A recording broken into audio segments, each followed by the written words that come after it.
Under Jackson Bridge, a thriller written by Susan Specht Oram, narrated by Gabrielle DeCure. My name is Irina Fishbone. People laugh when they meet me. They don't expect much from Irina Fishbone, but I know how to fix boat engines. Although I'm a pro at stopping boats from sinking and emergency rescues, I can't figure out what is wrong with my group of friends. Something is off. Nothing specific has been said, but there is an undercurrent of tension, especially between my new boyfriend and my ex-husband. Another friend has been acting mysterious. My best friend is out of town, so she can't help me figure it out. They say proximity breeds contempt, but that is not true in our group. We have been close since high school, and we live in the small town where we grew up. We hang out together, along with my 13-year-old daughter when she puts up with us. We are as tight as good friends can get, and I would trust them with my life. Whatever is going on has to be a temporary wrinkle. 1. I hang up from talking to my former husband and lean against the white porcelain kitchen sink in my house. Jack called to talk about our 13-year-old daughter. I chew on the inside of my mouth and think of all the ways I can get him to pay me the money he owes. I have been waiting 10 years, and that is far too long. Buzz, my boyfriend for the last 4 months, comes over and massages my shoulders. What was that about? His question breaks my bubble of thoughts.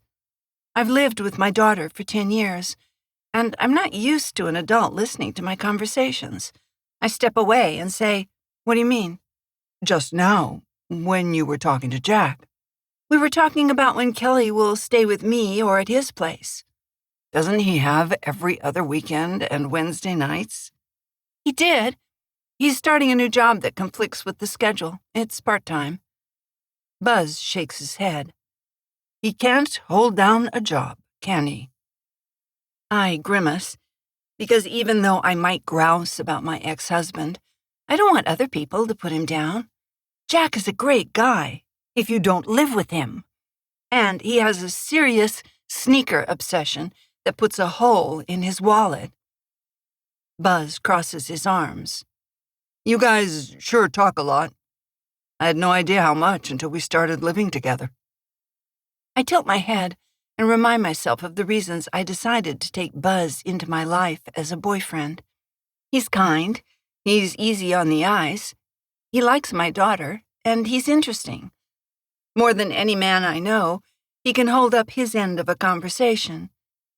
Being with him is like eating a warm biscuit with butter and homemade jam in the middle. He's delicious, delectable, and earns a steady income as a bookstore owner.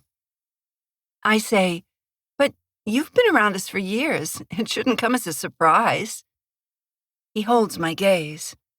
"It's different now. I assumed you'd spend less time talking to him when I was in the picture. I wonder if there's room for me in this relationship, given how tight you two are."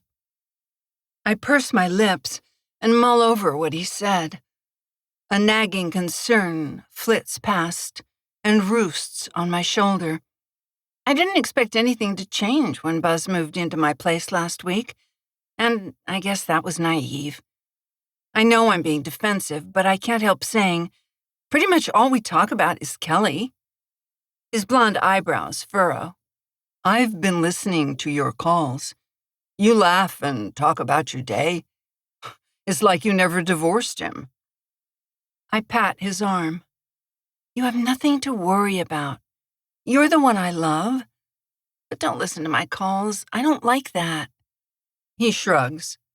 "I can't help but listen. I feel left out, like a party is going on without me. And I guess I'm a little bit jealous." I glance at raindrops splattering against the windows. "Why didn't you mention this before?" He shrugs. "I thought it was a one-time thing, and all the calls would stop when Kelly's summer schedule was worked out. I was looking forward to time together with no phone calls from Jack. I slide my arms around him. I hadn't thought about your side of it. I thought Buzz wouldn't mind, because we trust each other and have known each other since grade school. When my dad was thrown in prison for killing the mayor's son in a bar fight in eastern Washington, my mom and I moved to Millersville for a fresh start. I was the new kid in class and picked on, but Bud Weiser, who went by the nickname Buzz, stood up for me and told him to back off. We've been friends ever since, and he was part of the group I hung out with in high school. I give him a kiss. I'll think about what you said. But it's time to leave for Craig's boat trip. I'll get Kelly. Buzz makes a face. Just what I need.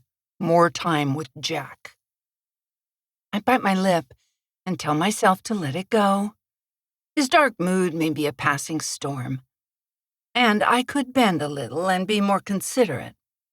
I say, I've been looking forward to the group getting together. It's been a while. As I turn to leave the kitchen, Buzz says, "Does Jack owe you money? I thought I overheard something like that." I cringe at having been listened to closely. I'm a fruit fly under a microscope. The next step is to pull off my wings and see if I show signs of pain in an experiment called love. I lean in and whisper because I don't want Kelly hearing anything negative about her father. He owes me for 10 years of child support. His eyes grow wide. Wait, he owes you that much? But you didn't tell me? I assumed we didn't have secrets between us. I swallow, and my throat is dry. My party mood fled a few minutes ago, and I'm as sour as a lemon. It's between me and Jack. No one needs to know. I don't want Kelly to hear about it. I only want her thinking good things about her dad. He says, "It must be a huge amount of money. Can't you go after him for it?" I say, "It's tough to garnish his wages when he works part-time and ends up getting canned at most jobs. I bet he could sell his sneaker collection to come up with the money." I arch an eyebrow. Like Jack would do that. The man loves his sneakers. I asked him, but he refused to part with even one pair. You could get a lawyer. I might. I've been putting that off and trying to fix it myself. Buzz says, "Maybe we can figure it out." Hey, how long is this boat trip? Just a few hours? 3 hours max. And after that, we've got to get back for Kelly's dance recital. He says, "The weather isn't ideal for a boat trip." I shrug. Craig insisted on it, rain or shine. He said it was about time we got together. He wants to celebrate his promotion. Buzz. I go out to the car and climb in, getting in the back so Kelly can have the front passenger seat, the way Irina wants it. She insisted on driving her car. It's only a mile to the marina, and we could have walked, but we were running late. This being part of a family is taking more of an adjustment for me than I had imagined. I thought I'd slide in like opening a book and settle in for the long haul. But now I'm having second thoughts. I suppress a groan and wonder if we'll ever be a normal couple with time to ourselves. Or will we be chained by her relationship with Jack and her devotion to her daughter? At times, I think I've had enough. But then I remember the long years I gazed at her lovingly, but she didn't notice that side of me. I waited for the chance to be her boyfriend. Now that I'm here, it feels like a scratchy piece of new clothing. I'd bag it and walk away. But she's the one I've dreamed of. When she divorced Jack, I was sure it was my opportunity. But I had to wait 10 years to claim what is mine. I can't give her up just because she's fixated on Jack, not when I've invested so much time. Instead, I'll mold her and shape her into my idea of an ideal woman. Before no time, she'll be devoted to me and won't answer calls from Jack, like she does every day when she should be cooking dinner. We'll have the fairy tale love I've always wanted, partly to make up for all the arguing I heard in my house when I was growing up. I scratch the stubble on my chin and frown at how foolish I've been. I'm in love, but lonely, in a new relationship. How pathetic is that? Irina glances in the rearview mirror and locks eyes with me. I jerk, as if she's seen into my heart and head. I must keep these thoughts hidden. She must never see the real me. She says, "Is everything all right back there, hon?" Everything would be fine if she stopped flirting with Jack. I thought I'd have her to myself, but I was wrong. What an idiot I was, waiting all those years. She's still in love with him. Anyone would know that by looking at them together. But I missed it. Book smart I am, but dumb as all get out in the laws of love. I say, "All good back here, nothing to worry about."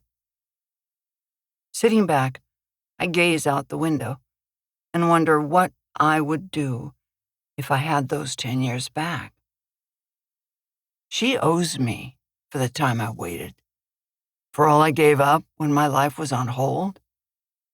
After longing for love for so long, I'm due for a reckoning. And I want things to go my way. This is my time, and I'm going to take it. Jack. I rub my shivering arms. Oh man, am I nervous. None of my friends would understand what I have planned. They wouldn't be brave enough to take the plunge and change their lives. I'm on my own, a desperate man pushed to the brink, resorting to desperate measures. I'll have to outsmart Irina, which will be tough. I'm curious if she'll figure out what happened later on, but I won't be around to find out. I'll miss her and Kelly, that's for sure. I know I've got big problems with money, but my sneaker collection is my legacy. It's my daughter's inheritance. And the truth is, I can't help myself. I'm a shoe hoarder of top-of-the-line, limited edition sneakers, and I cherish each pair. I've tried to kick the habit, but nothing helped. Attending addiction groups didn't touch the hunger to acquire another pair, probably because I didn't want to change. Nothing touches the high of buying a select pair of shoes to add to my envy of everyone sneaker collection. I head down the dock to Craig's boat and imagine telling Irina and Kelly, "Sorry, gals, I love you, but the love of collecting shoes got the better of me, and it led to the destruction of all I know and hold dear." Craig. We're supposed to be celebrating my new promotion, but my friends are running late. It grinds me to take these guys out on my boat. In my book, friends don't treat friends like this and dawdle down the dock to a party. Besides, I'm in charge, not Irina. And who does she think she is, saying we have to be back to the marina within 3 hours? What kind of boat trip is that? We might as well be at the fun forest, riding a little kid's boat around in a circle. What a waste of time, fuel, and energy. I plan to make changes when I come into money.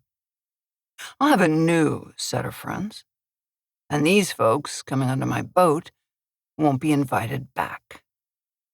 No more taking advantage of our buddy Craig after that. Kelly. I frown and stride down the dock to Craig's boat. Why did my mother agree to go out on this trip on the day of my dance recital? She clearly wasn't thinking about me. After this supposed party is over and I'm done with my dance recital, I'll sit her down and tell her no more. I'm 13, and I'm not a child. I don't want to be included in their high school group of friends. I shouldn't be forced to go out with a bunch of grown-ups, especially not before my recital. Where are her priorities? And what was she saying about Dad? I heard whispering in the kitchen and crept into the hallway to listen, but I couldn't make out what she said. I hope everything is okay with him. My mom talks about being honest and upfront with people, but I get the feeling she's hiding something big from me. 2. Buzz and I lug a cooler with drinks down the dock. Despite a breeze blowing past, my armpits prickle with sweat. Kelly strides ahead, as if she can't wait for this to be over. I hope I wasn't wrong in deciding we'd go out on Craig's boat for his celebration before her dance recital. But we'll be back at the dock before she knows it. Buzz looks across the cooler and says, "Let's set it down for a second. I want to say something before we join the others." I can't help but cringe. After our disagreement in the kitchen, I don't want to hear about how I shouldn't take Jack's calls or laugh on the phone with him. I never dreamed Buzz would be this way when I decided to date him. I thought we knew each other so well that there were no more secrets to discover. I put my end of the cooler down and wipe my brow. He comes over and slips his arms around my waist, and my stomach flips when he pulls me close. At times, I wonder what my life would have been like if I'd picked Buzz instead of Jack to be with after high school. That is the path not taken, and I'll never know what the outcome would have been. He whispers in my ear, making the hairs on my arms stand on end. I let out a sigh and nuzzle into his flannel shirt. He says in a soft voice, "How about we drop Kelly off at the dance recital and head home for a little time alone?" I step back and open my palms. I can't do that. I have to see her perform. She needs us there for support, along with Jack. A flicker of concern flashes across his face. He says, "Jack, Jack, Jack. All I hear about is Jack." I won't cut him out of our lives or ignore him. He's Kelly's dad. Buzz frowns, and I glower back. Craig calls from the boat. "Come on, you lovebirds, let's get going. We don't have all day. We've got to get back for Kelly's big event." I give him a smile, because he cut the boat trip short so we could get back for the dance recital. Kelly waves from the boat. "Come on, Mom! What's taking you so long?" I carry the cooler with Buzz, and he sets it on the stern of the 34-foot trawler-style power boat. Slipping on my life vest, I click the snap shut and step on board. I nod to Craig, smile at Buzz, wave to Jack, and give my daughter a quick hug. A headache throbs, and I massage my temples. I'm in a tug-of-war for time with Buzz, and I can't win. When I have time, I need to sit down and figure out how to juggle my relationships. My best friend, Abby, who was married to Buzz, will help. She's known us for years, ever since she first went out with Buzz after we graduated from high school. Craig starts the engine. Black smoke belches from the exhaust pipe at the stern. I say, "You might want to get a mechanic to see what's causing the smoke. You might need to use a fuel additive or replace the air filter. Or it could be a faulty fuel injector." His jaw tenses, and he stares at the dash panel. "I'll be sure to do that. Would you do me a favor and hand out life jackets to anyone who isn't wearing one?" And that would be Jack. "Roger that. I'll get on it." As I turn to go, Craig says, "And get him to take off his flip-flops, will you? His automatic reaction is to say no to me, but he does whatever you say." at least have him take them off, so I won't have to scrub scuff marks from the deck. I say, they might not leave marks, even though they're black. He looks me in the eyes and says, it's not safe, and he might trip and hurt himself. And remember, this is my boat, and I don't take orders from anyone. You know more about boating than anyone else on board, but keep your suggestions to yourself. I need to concentrate while we're underway. I swallow hard. Everyone is being testy today. But it is partly my fault for suggesting what to do about the smoke from the exhaust pipe. I thought I was being a good friend, but I'll button it until we return to the dock. Got it, Skipper. We are all wearing personal flotation devices, except for my ex-husband. Kelly is sitting on the settee inside, listening to music with earbuds on. Buzz is standing at the railing, looking over the Salish Sea. And there's Jack, lounging on a bow cushion, flip-flops dangling from his feet. He wipes his eyes with the back of his hand. Maybe the wind is causing him to tear up. I hand him a life preserver. Craig asked me to give this to you. Put it on, will you? He shakes his head. I'll skip it. No thanks. I drop the orange life jacket in his lap. He wants us all wearing one. He shrugs. They're uncomfortable. I sigh. Jack does what Jack wants. Captain's orders. Craig calls from the helm. Irina, would you steer for a while? I want to talk to Jack about something. Jack says, you better hurry and help him. Looks like I'm in trouble again. Before I go, I say, and take off those flip-flops. You should be wearing white-soled shoes. You have a room full of them at home. He gives me a half smile. But they're not for wearing. They're for looking at. I groan and stride to the wheelhouse. Jack's second bedroom, filled with limited edition athletic shoes, is the reason we split up. He couldn't stop buying them. In one of our final fights before I moved out with Kelly, I said, you lost your job and then you spent all of our savings on sneakers? It doesn't make sense. He tried to hug me, but I jerked away. He said, one day it'll make sense to you. The shoes in that room are worth a lot of money. They're our future. I threw up my hands. That's it. I'm filing for divorce. But after I said it, we fell into each other's arms and wept, tears streaming down our cheeks. Our love didn't die, and the friendship remains. But our marriage couldn't survive his shoe hoarding. Craig clears his throat at the helm and snaps me out of my reverie. He says, stay on this course. I'll be right back. I grip the steering wheel and head for Fur Island. Craig goes to the bow and jabs a finger at Jack. I can't make out what he's saying. Jack stands and holds up his hands.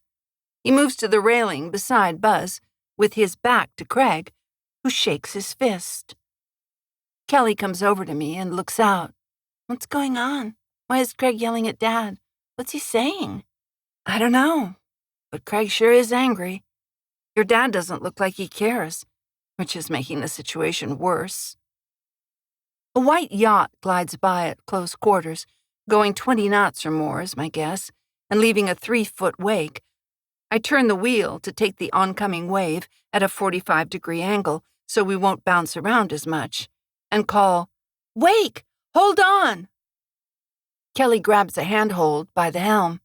Buzz, Craig, and Jack grab the handrails and hold on as the bow flies up in the air and slams down, repeating the process. Salt water sprays up over the bow and splashes the windshield. When the sea settles, Kelly says, some party this is. I'm going back to the couch. Craig hustles inside and scowls. I'll take the helm. What was that other skipper doing, coming so close? Now I'm all wet.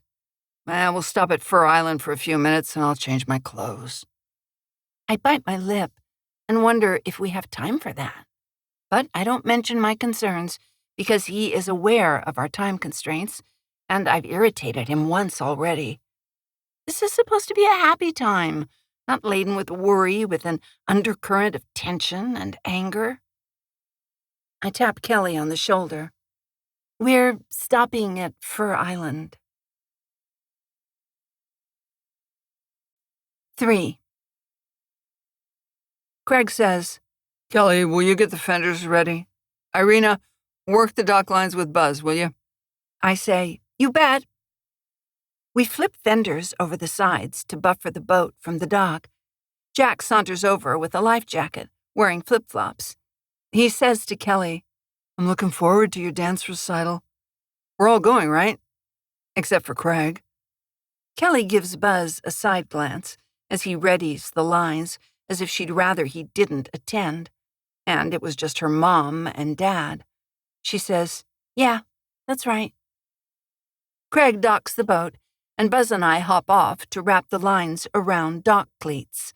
I flash a smile at Buzz because we work well as a team, and he grins back. Craig says, Be back in 10.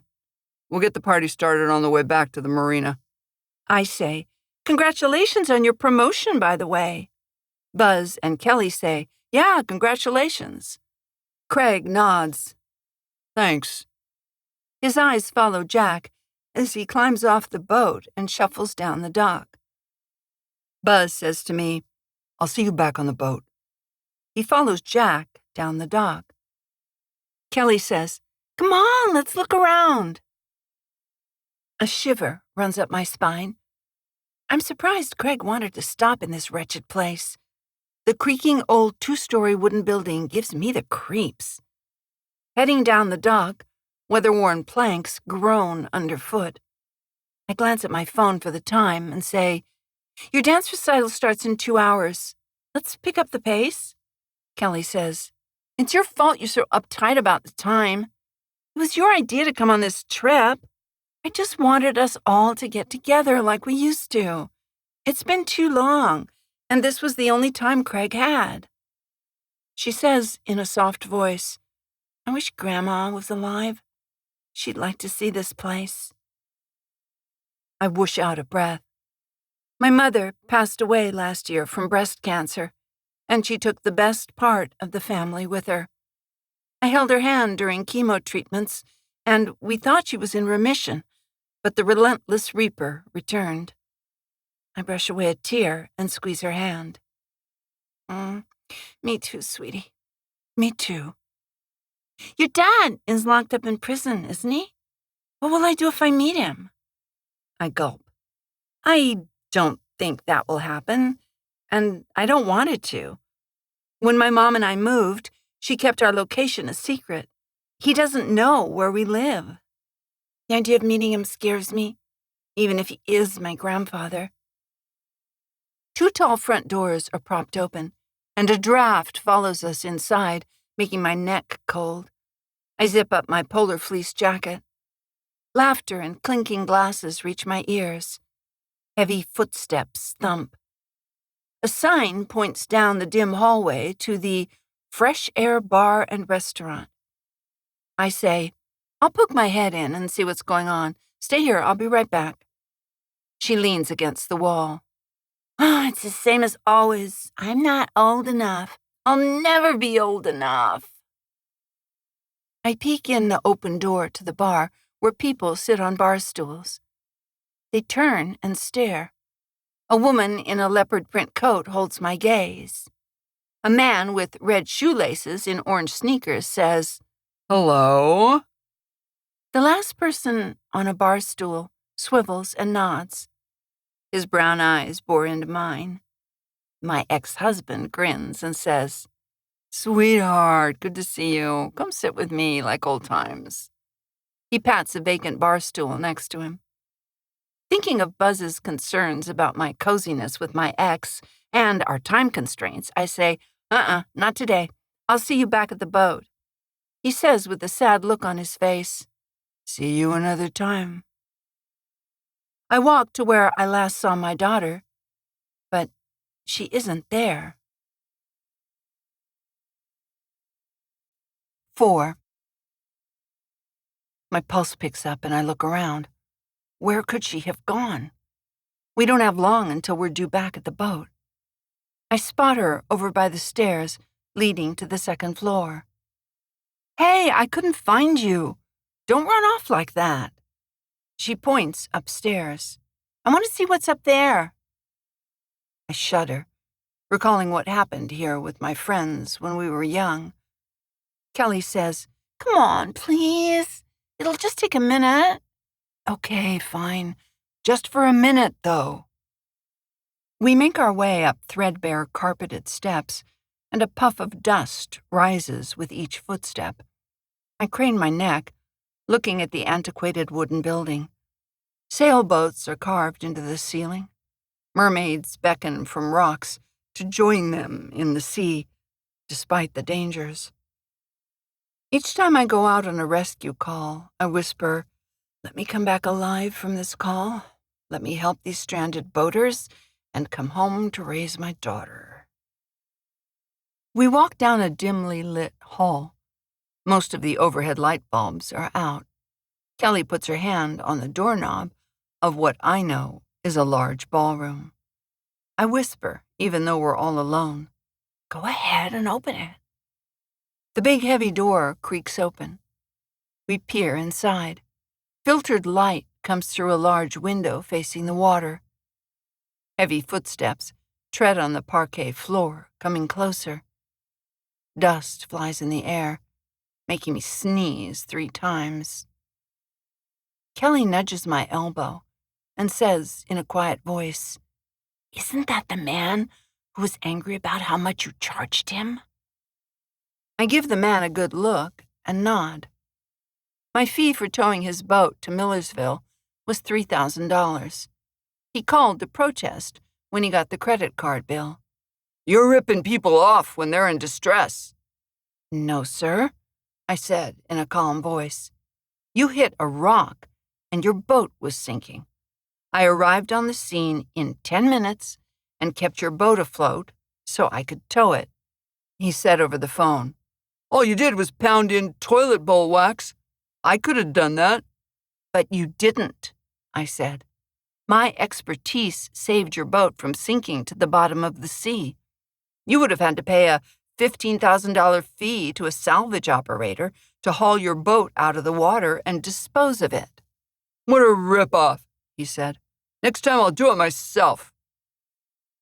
Now the man strides over with a clenched jaw. His left eye twitches. Come on, let's go. I grab my daughter's hand and guide her to the stairs. With all that's going on in our group, I don't need the extra hassle of having it out with an angry customer, especially not in front of my daughter. We climb on board, and the engine thrums through the soles of my shoes. Craig and Buzz are on board, and I smile at them. Craig says, Where's Jack? I hold up my hands. I don't know. Maybe back at the bar? I saw him there a few minutes ago. He frowns. There's always one straggler in the group. You should know better. I say, I'll run up there and get him. Craig motions from the captain's chair. Do it. We gotta get underway. We can't stay on Fur Island forever. Slack tide is about to turn. I say to my daughter, Stay here. I'll be right back. 5. I run down the dock as fast as I can. If we don't get through the rapids and out to the main channel in 15 minutes, slack tide will turn. As the current grows stronger, whirlpools develop, making navigation hazardous. My sneakers slap against wood boards. I rush through the open doors and pound down the hall. Blasting into the bar, my jaw drops when I see Jack's bar stool is vacant. Panting and out of breath, I say to the bartender, who wears her pink hair in a crew cut, Have you seen the guy who was sitting there? We need him on board. Our boat is about to take off. She shrugs. Happens all the time. Parties get separated and miss slack tide. She waves her hands in the air. Like it is a global crisis. Missing slack tide. Big deal is all I say. Have another beer and enjoy life. Skip the hassle and the worry. That's why I work here. I drum my fingertips on the polished wood bar. I like what you're saying, but we've got to get back to town. My daughter has a dance recital. The pink-haired bartender says in a sing-song voice, "Oh, a dance recital. That makes everything different. Better rush back to town and forget about finding your friend then.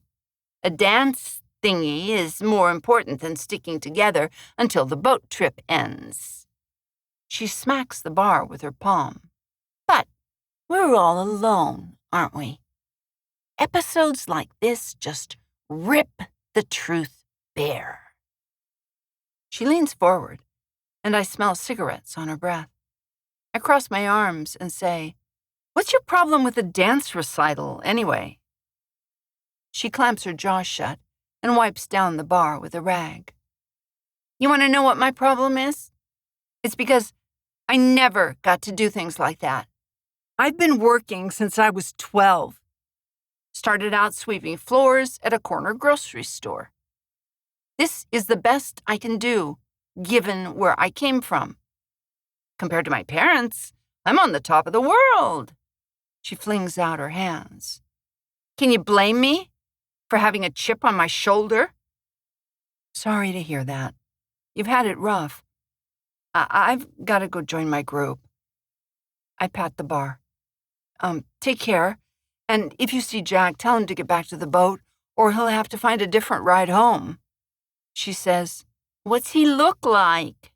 Tall guy with a braid in back and a mohawk on top? That guy. What's he thinking? That's not a good look on anyone. I whip out my business card and slap it on the bar. Here's my number if you need to call. Jack can get surly after too many beers. She nods and extends her hand, and we shake. My name is Madge Barkley, and I've seen the type. If he comes in again, I'll tell him to get down to the dock ASAP. Time is wasting, and the captain shouldn't wait for anyone. I give her a slight smile. You got that right. I hurry out of the bar and pound down the dock, sweat leaking from my armpits. Just as I'm about to stride to the boat and tell the others to abandon our friend Jack, I see him out of the corner of my eye. He's standing by himself, smoking a cigarette, which Craig doesn't allow on his boat. Hey, I say, getting a last smoke in? Come on, we've got to go now. He shrugs, and his weather-worn skin looks leather-like from years of sun exposure. I know you're in a hurry to get back, but what's a rush? He inhales on his cigarette, and the tip glows red. He exhales a cloud of smoke, blowing it near my face, and I cough. I fan my hand in front of my face. Come on, let's go. In a slow, steady voice, he says, You all can wait for me until I finish this. No need to panic. My muscles tense. I just want to get on the boat and underway before the tide turns. We've got to get back to town on time, I say, waving my hands for emphasis. Well, maybe you should have thought about that before agreeing to come with us. You're making the rest of us on edge. I just wanted a nice, peaceful, relaxing time with our friends. He puts down the butt and grinds it under his heel. All right, let's go. Sorry I'm giving you a hard time, but it seems like ever since you bought that rescue boat business, you've gone overboard, worrying about everything. I mean, can't you take time off and relax, like the rest of us? I shake my head as we stride to the boat. He tugs on his board shorts, imprinted with images of sneakers. We board the boat, and Kelly says, This may be the most boring boat ride I've ever been on. I can't wait to get back to shore. Craig says, "What was keeping you so long? You knew I wanted to take off by now." While the rest of us fly into action, pulling off dock lines and stowing them on board, or pulling up fenders, Jack leans against the rail, looking out at the sea. Jack pulls out a cigarette and is about to light up when Craig says in a booming voice, "Put that down. No open flames on my boat. I'll throw you overboard if you light it and smoke." Jack frowns and tucks the unlit smoke in his pocket. "Ooh, touchy today, aren't we?" I motion to Buzz and meet him on the bow. "Do you think we'll make it back to the marina in time? I'm worried about Kelly making it to her recital." He nods and gives me a peck on the lips. "It'll be close if we don't run into any problems, but we'll be fine. She can dance her heart away." Kelly comes over and crosses her arms. "Will we get to the recital on time?" Buzz says, "I was telling your mom we should be fine. If all goes well." Kelly frowns. "What are the chances that'll happen? Every time I get on a boat with Mom, something happens. She's called out on an emergency and we have to change our plans. I never should have come today." She scowls. "Mom said it would be fun. I'd get to see a new area of the Salish Sea, but it isn't worth it. The view is just more of the same. Water, water everywhere. The only good part about today is seeing that creepy old building where we stopped." Jack shuffles over in his flip-flops. "Think it's okay if I smoke up here?" Buzz frowns. "No, it is not all right. Forget about it until we're back on land. You know Craig doesn't allow smoking on his boat." Jack shrugs. "Oh, fine, I'll wait." Kelly says, "Dad, you shouldn't smoke. It's bad for your lungs." He hums a tune and says, "Whatever you say, my love, whatever you say." I rub at a kink in my neck. Jack is acting odd. The atmosphere is tense on board. Our party on the water feels like 1,000,000 days wrapped into one. And it isn't over yet. 6. To make the atmosphere more festive, I hand out drinks. Kelly gets bottled water. We motor into the channel just as slack tide begins to turn. I grit my teeth and wish we hadn't stopped at the dock. The current races past, slowing our speed, and the engines whine in protest. Whirlpools form in the water, but Craig steers away, avoiding them. I go back to see Craig, who is grim-faced at the helm. "Do you want a beer?" He shakes his head. No, thanks. I was planning on being closer to the marina when slack tide ended. If Jack hadn't taken so long, we'd be fine." "I know, Jack is Jack, but it gets on my nerves." He glances at me. "You guys doing okay? Getting along for Kelly's sake?" "Sure we are. And she's strong. She'll get through this." He looks ahead and says, "My parents divorced when I was around that age.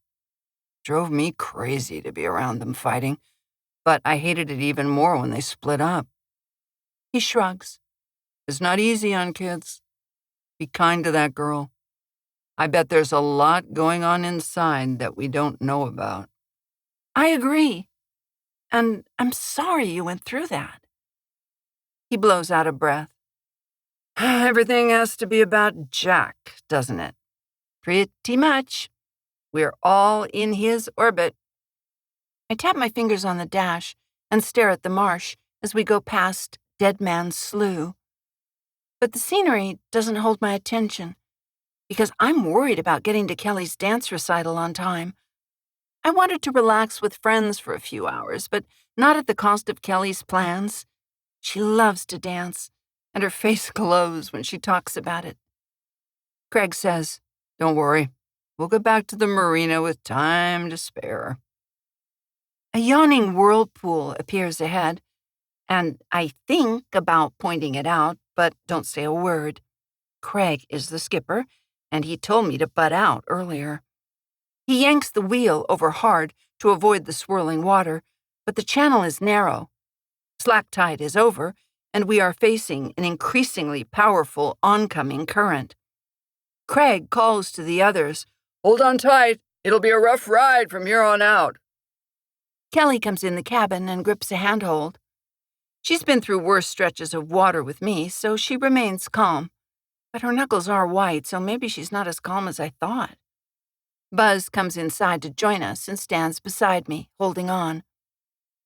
But out on the bow, Jack appears not to have heard the call for caution. He leans out over the railing, staring into space. His long fingers hold an unlit cigarette. The current yanks the steering wheel hard and turns it despite our captain's strong grip. The bow of the boat lurches, as if pushed by an unseen hand.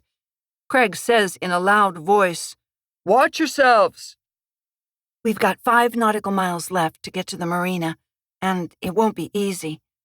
I frown and blame Jack for my problems. He is the one getting between Buzz and me and calling every day, even though I asked him not to. He was the one when Kelly was young to pursue his passion by collecting more high-end sneakers, despite us being short of money to buy bread and diapers. I glance at him, clinging to the railing on the bow. If only he wasn't such fun and the life of the party. But he's not being that way today, for some reason. He can make us laugh like no one else when he's in the mood. Given his glum mood, he is mulling over something unpleasant. I intend to find out what is bothering him when we're back on land. The boat skirts the edge of a growing whirlpool. Water swirls, circling as it is sucked into the center. I wouldn't want to be tossed off the boat into one of those vortexes. Engine vibrations thrum through the soles of my feet. The bow yaws, and the steering wheel is yanked to the side. Craig grumbles as he struggles to correct course and steady the rocking boat. On the bow, Jack stumbles and falls down to the deck. He pulls himself back up by holding onto the handrail. Out of pride, I suppose, he resumes his position at the railing, looking out to shore. Choppy waves splash up the sides of the boat and spray Jack in the face, but he doesn't budge. Something is bothering him. I can tell from the frown on his face. Craig says, "I told him to put on a life vest when he boarded, but he refused. With this rough water, would you tell him to put on a life jacket?" I nod. Whatever the captain says is the rule on a boat, so I follow orders. My rule is if you don't wear a life vest or personal flotation device, as we call them, you're not going out to sea with me. Landlubbers stay on land without life vests. The cool people like me wear PFDs, and we live to tell the tales about our boating adventures. Be right back, I say, taking a life jacket and holding on to handholds as I make my way to Jack. My pulse picks up. We should be inside the wheelhouse, not exposed on the bow. I frown and intend to find out what Jack is thinking and why he is acting off-kilter. 7. Wind whips my hair and pulls it out of my ponytail. A wave smacks the bow, spraying up a sheet of salt water and drenching me. The boat tilts, and I grab a handhold. I hunch over and make my way to Jack. He is standing at the railing, and his fingers are white, holding on tight. The turbulent water, wind, and waves have wiped off his cavalier facade. He looks scared. Compared to me, he's new to boating. I stepped on a sailboat at age 2 with my parents, and my mom sent me to sailing day camp after we moved to Millersville. But Jack doesn't take the dangers of boating seriously. Everything is a joke to him. Last week, Jack and I argued about his not paying child support. I threatened to garnish his wages to get the court-ordered amount each month. But he laughed and said, "You should get a better job. You're out there all day playing on the water and having fun. Get a job that pays more. That's the problem." I clenched my jaw and put my hands on my hips. Kelly deserves to have new clothes instead of going to Goodwill. She wants to take summer dance lessons. You promised to pay child support 10 years ago, and you need to keep your word. He cocked his head. The Beavis Extremes just came out, and I had to get a pair for my collection. It wouldn't be complete without them. You always put your shoes before family and friends. It drives me nuts. He winked at me. But you still love me, don't you? I groaned and smacked my head. There's no sense arguing with someone who is in love with themselves and can't see reason. He lacks the knack for common sense. He said, "By the way, my reputation is what landed me on the list to get one of the first 5 pair of Beavis X's. You should respect that. I have a following on social media, and I'm about to get sponsors. One day, the income stream will make me rich. It'll help Kelly get anything she wants. It's just down the road a bit, is all. It takes time to build a following." I cocked my head. Okay, just how many followers do you have on MyTube, anyway? Don't you need a certain number to qualify to get ad revenue? He scratched his head and looked down at an open shoebox containing a pair of new lemon-yellow Mostest sneakers. The fresh smell of new shoes floats out of the box, and I wrinkle my nose because to me it smells like treachery, self-centeredness, and poison to a marriage. He said, "I'm not telling you how many followers I have because it's not relevant. All you need to know is the number is increasing, and my name is my brand." I blinked and my body shivered, as if a wave rose up and washed over me. I was alone in raising my daughter. It was up to me to pay for her food and clothes and dance lessons and everything else, like a roof over her head. At that moment, I stopped expecting Jack to drop his shoe addiction and pay child support. Now I stride over to Jack at the rail. The boat tosses up and down. Cold sea spray smacks me in the face, making my skin tingle. I say, "Why are you out here getting wet? Craig wants you to put this life jacket on. Come inside with the rest of us." "I'm in a bad mood and I don't want to be around people right now. I'm not going in there." He scowls and says, "Your new boyfriend, Buzz, is in the wheelhouse. You two seem cozy. You can raise Kelly together." I glare at him and grip the railing. The boat veers toward shore, pushed by the current. The hull shudders. I say, "We're friends, and my going out with Buzz shouldn't change a thing. We were supposed to have a good time today, but all you've done is frown since you climbed on board. Is your bad mood about Buzz and me?" His eyes follow a seagull in flight, flapping its wings and fighting against the wind. We all have unseen obstacles pushing us around, but mine is here in front of me, and his name is Jack. He says, "I've got a lot more on my mind than that. And don't ask. It'd take a week to explain." Cold water splashes me, and I shiver. Frigid water trickles down my back. With a shudder, I say, "Just tell me what's bugging you so we can go in the wheelhouse and get out of the weather. And put on the life jacket." His eyes fill with tears, and he says, "Forget about the life jacket for a minute. I made a mistake. I bet on Shockley sneakers being the next big deal. I bought their stock on a margin call, betting it would go up. But the stock went down. I mean, way, way down. I can't recover my initial investment, and I owe $100,000. I latch onto the railing with both hands. Waves toss the boat back and forth in choppy water. A gust of wind buffets my face. My teeth clench. I had no idea his sneaker addiction had led him this far down the path to financial ruin. "Come on," he says. "Aren't you going to say anything?" "What is there to say? That I feel sorry for you? I don't, because you brought this on yourself." He groans. "Oh, I know. But I'm in deep over my head. If I don't pay what's due, they'll take me to court and sell everything I own to recover the money. They'll get my sneaker collection. I can't let them have it." I shake my head at how precious his footwear is to him. They're only shoes, but he worships them. He never has been one to listen to my advice, but I offer a few chosen nuggets in case something sticks.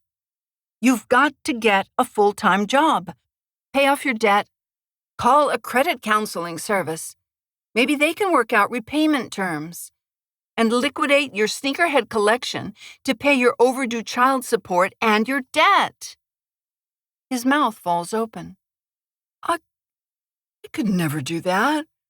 Those shoes are my life. It's taken me years to gather them. They're the best of the best. I bet only 50 or 100 people in the world have a collection as valuable as mine. My pulse pounds in my ears. I point at him as we pass under Jackson Bridge. What are they good for if you owe money and have them sitting in your second bedroom? Sell them. Use the money to help your daughter and pay her expenses. Be debt-free. No way I'll do that. I'd rather die than sell my sneaker collection. Just then, a huge rogue wave rears up over the bow. Jack yells into the wind, "I'm nothing without my shoes. They are who I am." Before I can run away, the wave sweeps us overboard into the cold, cruel sea. 8. Thrown into the sea, I gasp. I gulp salt water and thrash with my hands and feet. Frigid needles of freezing cold stab my skin. I swim toward the surface and kick hard, clawing at water and thinking of Callie. She won't be orphaned today. I've got to get to the boat. I swim toward the light, but the current pulls me under. I tell myself I can make it. I must survive and get to the surface. I can't die now. I want to raise my daughter. I want to see her walk across the stage for high school graduation. I want to see her dance. My heart pounds, and I push down a wave of panic as I swim and fight the current. My head pops out of the water, and I take a breath of briny air. A wave smacks into me, water rushes into my mouth and up my nose, and I cough out salt water. The sea gives me work and provides a home for us, but the dark side lurks, ready to take a life. My eyes sting from salt water, and I blink to see the boat better. Sucking sweet air into my lungs, I wave to the boat, which is drifting mid-channel. But where is Jack? He was swept overboard and wasn't wearing a life jacket. I swivel my head looking around, but there's no sign of him. A widening whirlpool waits to pull me under. My pulse races, and I swim toward the boat, doing the crawl stroke through choppy water. Maybe Jack is already back on the boat. I hope so. A wave crests over my head. Seawater rushes up my nose. I snort to clear my nostrils and swim on. My hands reach out, bringing me closer to the safety of the boat. My legs kick, my heart pounds.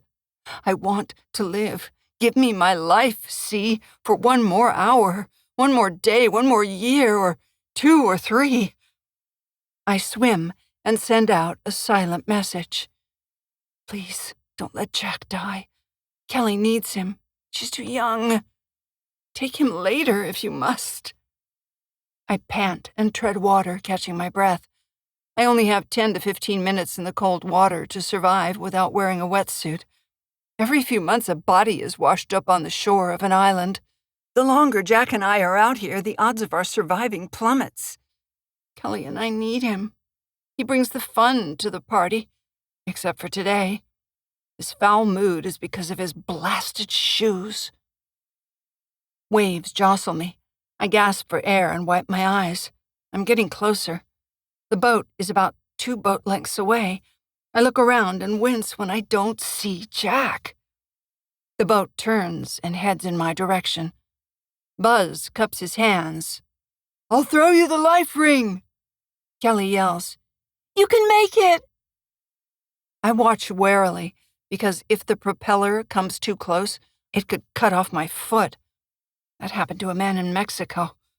I bite my lip at the many ways to die or get maimed while boating, and then I swim to the boat. My arms are water-soaked logs. My fingers are numb. Frigid water pricks my skin like 1,000 sharp needles. I'm freezing cold, but I push on. I refuse to let the sea take me. I won't die today. The boat comes closer.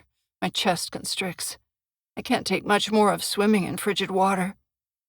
Craig says through a megaphone, "Don't worry about the prop spinning. It's in neutral." Buzz holds up a life ring. "Grab this. I'll pull you in." I drift with the current, and so does the boat, heading in the same direction. Buzz throws the white life ring, and it splashes down a short distance away. I swim, expending my ebbing strength toward it. I can't let this chance slip through my hands. "Come on," I tell myself. "Swim. Grab the life ring. Kelly needs you. Give it all you've got, just a little bit farther. You can do this. Almost there." My inner coach whispers in my ear, sounding like my high school tennis coach. I reach out a numb claw and clamp down on the life ring. Hanging on, I'm panting and out of breath. Buzz pulls me in, and my teeth chatter. All I want to do is climb out of the water and get warm. I need a mug of hot coffee with a splash of whiskey, a warm blanket, and to find Jack if he's not on board. My stomach churns at the thought of Jack thrashing in the water. The life ring bumps against the swim step. Buzz jumps down and helps me climb on the boat with trembling legs. I give him a kiss, hug my daughter, and stumble into the salon. My whole body is shaking. My fingers are white with cold, and I can barely move them. Buzz throws a blanket over my shoulders. "Get out of your wet clothes. Jack is missing, and we haven't spotted him yet." My throat closes tight with tears. "I didn't see him, but I was mainly concerned with getting back to the boat. I should have looked harder for him." Craig keeps his eyes trained on the water, searching for Jack. "You did the right thing. Use my clothes in the stateroom.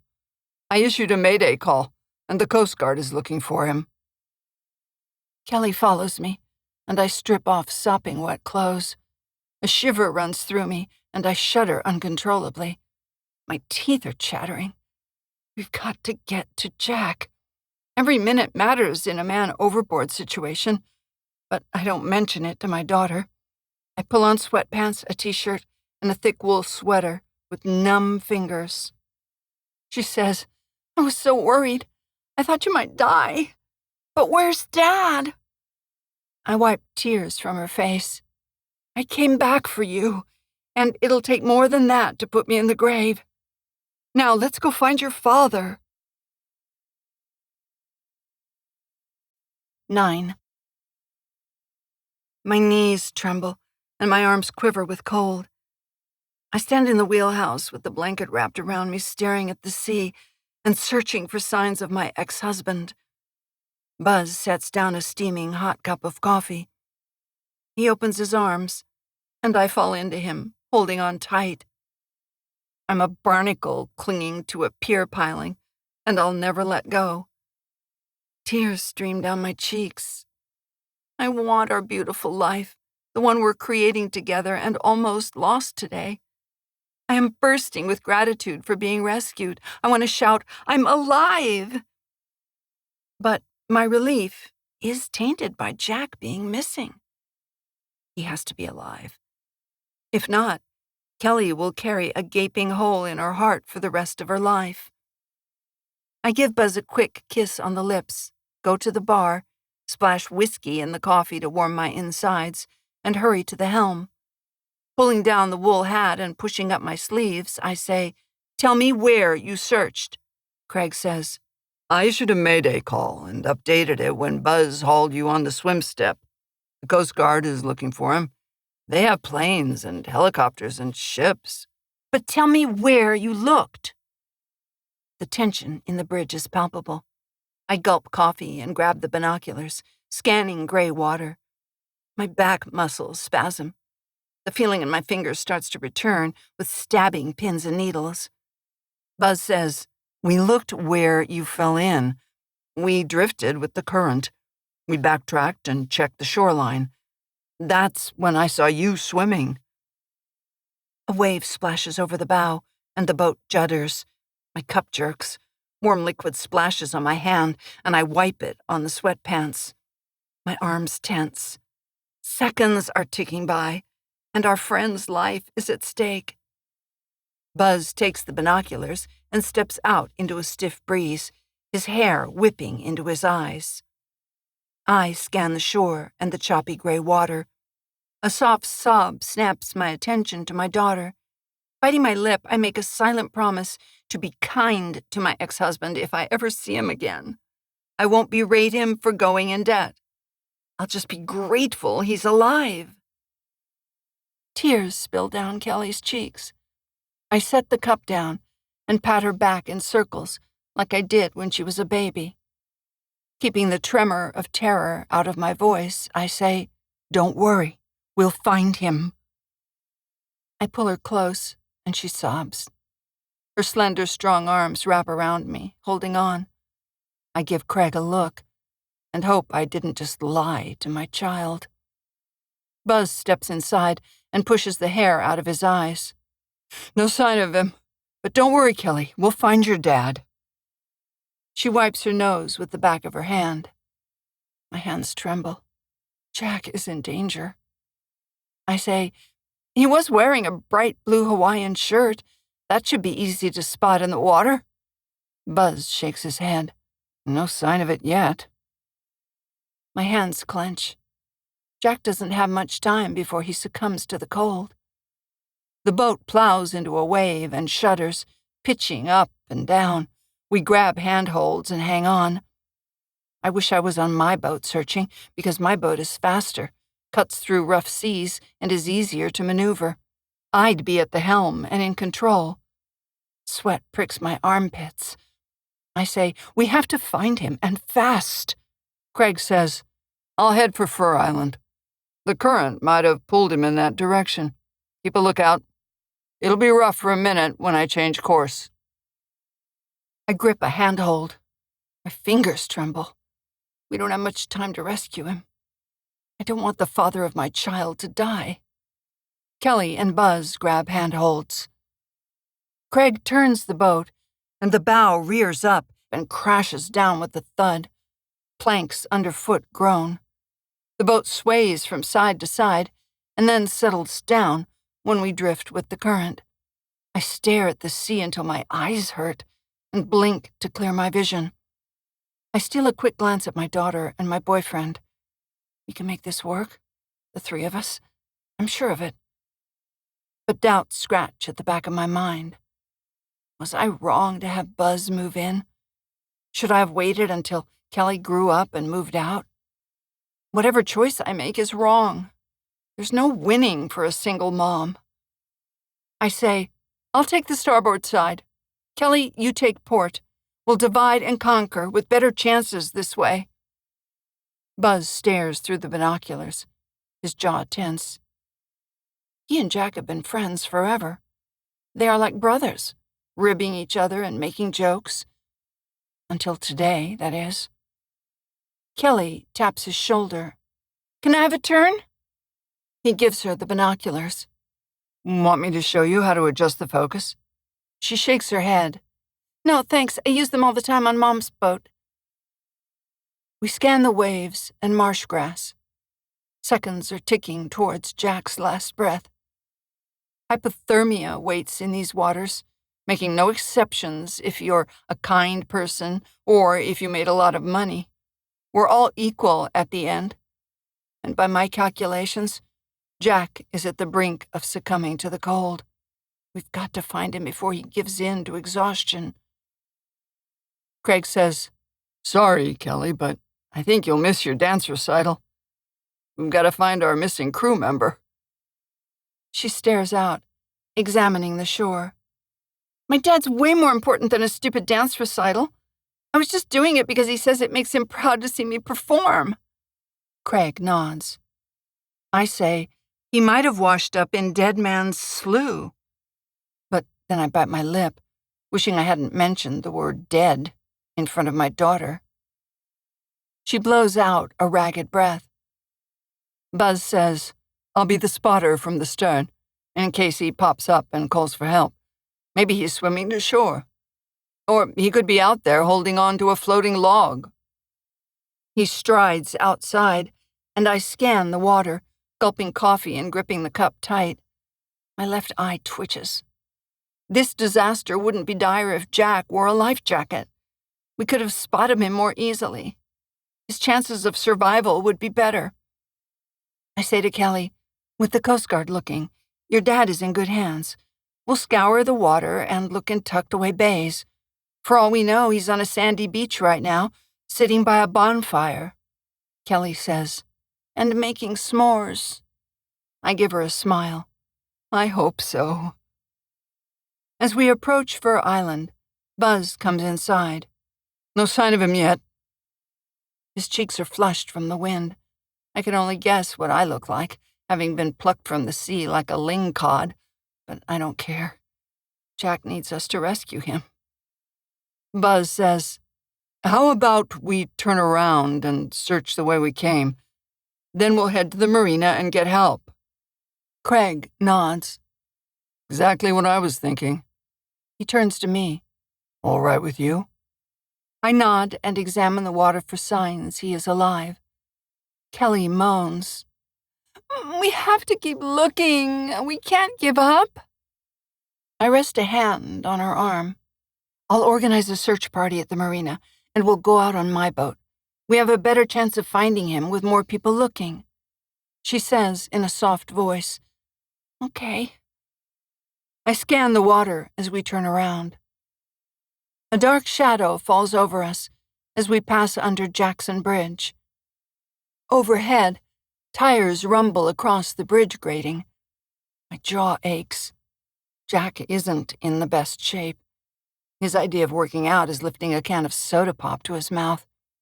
His chances of survival are diminishing by the second. He could be knocked out and drifting underwater. I let out a shaky breath. Kelly says, "Does Dad even know how to swim?" I cock my head, considering. "He told me he took swimming lessons." I close my mouth and keep a comment to myself, because her father tends not to finish what he starts. For all I know, he might have attended the first class and never gone back. She says, "It's odd, but he never took me swimming, not even on hot days when I begged him." I tap a finger to my lips. If Jack can't swim, he has little chance of survival without a life jacket. I swallow hard and hope he took swimming lessons. 10. I scan the water and my hands tremble. We don't have much time left to save him. When a head pops out of the water, I gasp and point. "There he is!" "That's a seal," Craig says.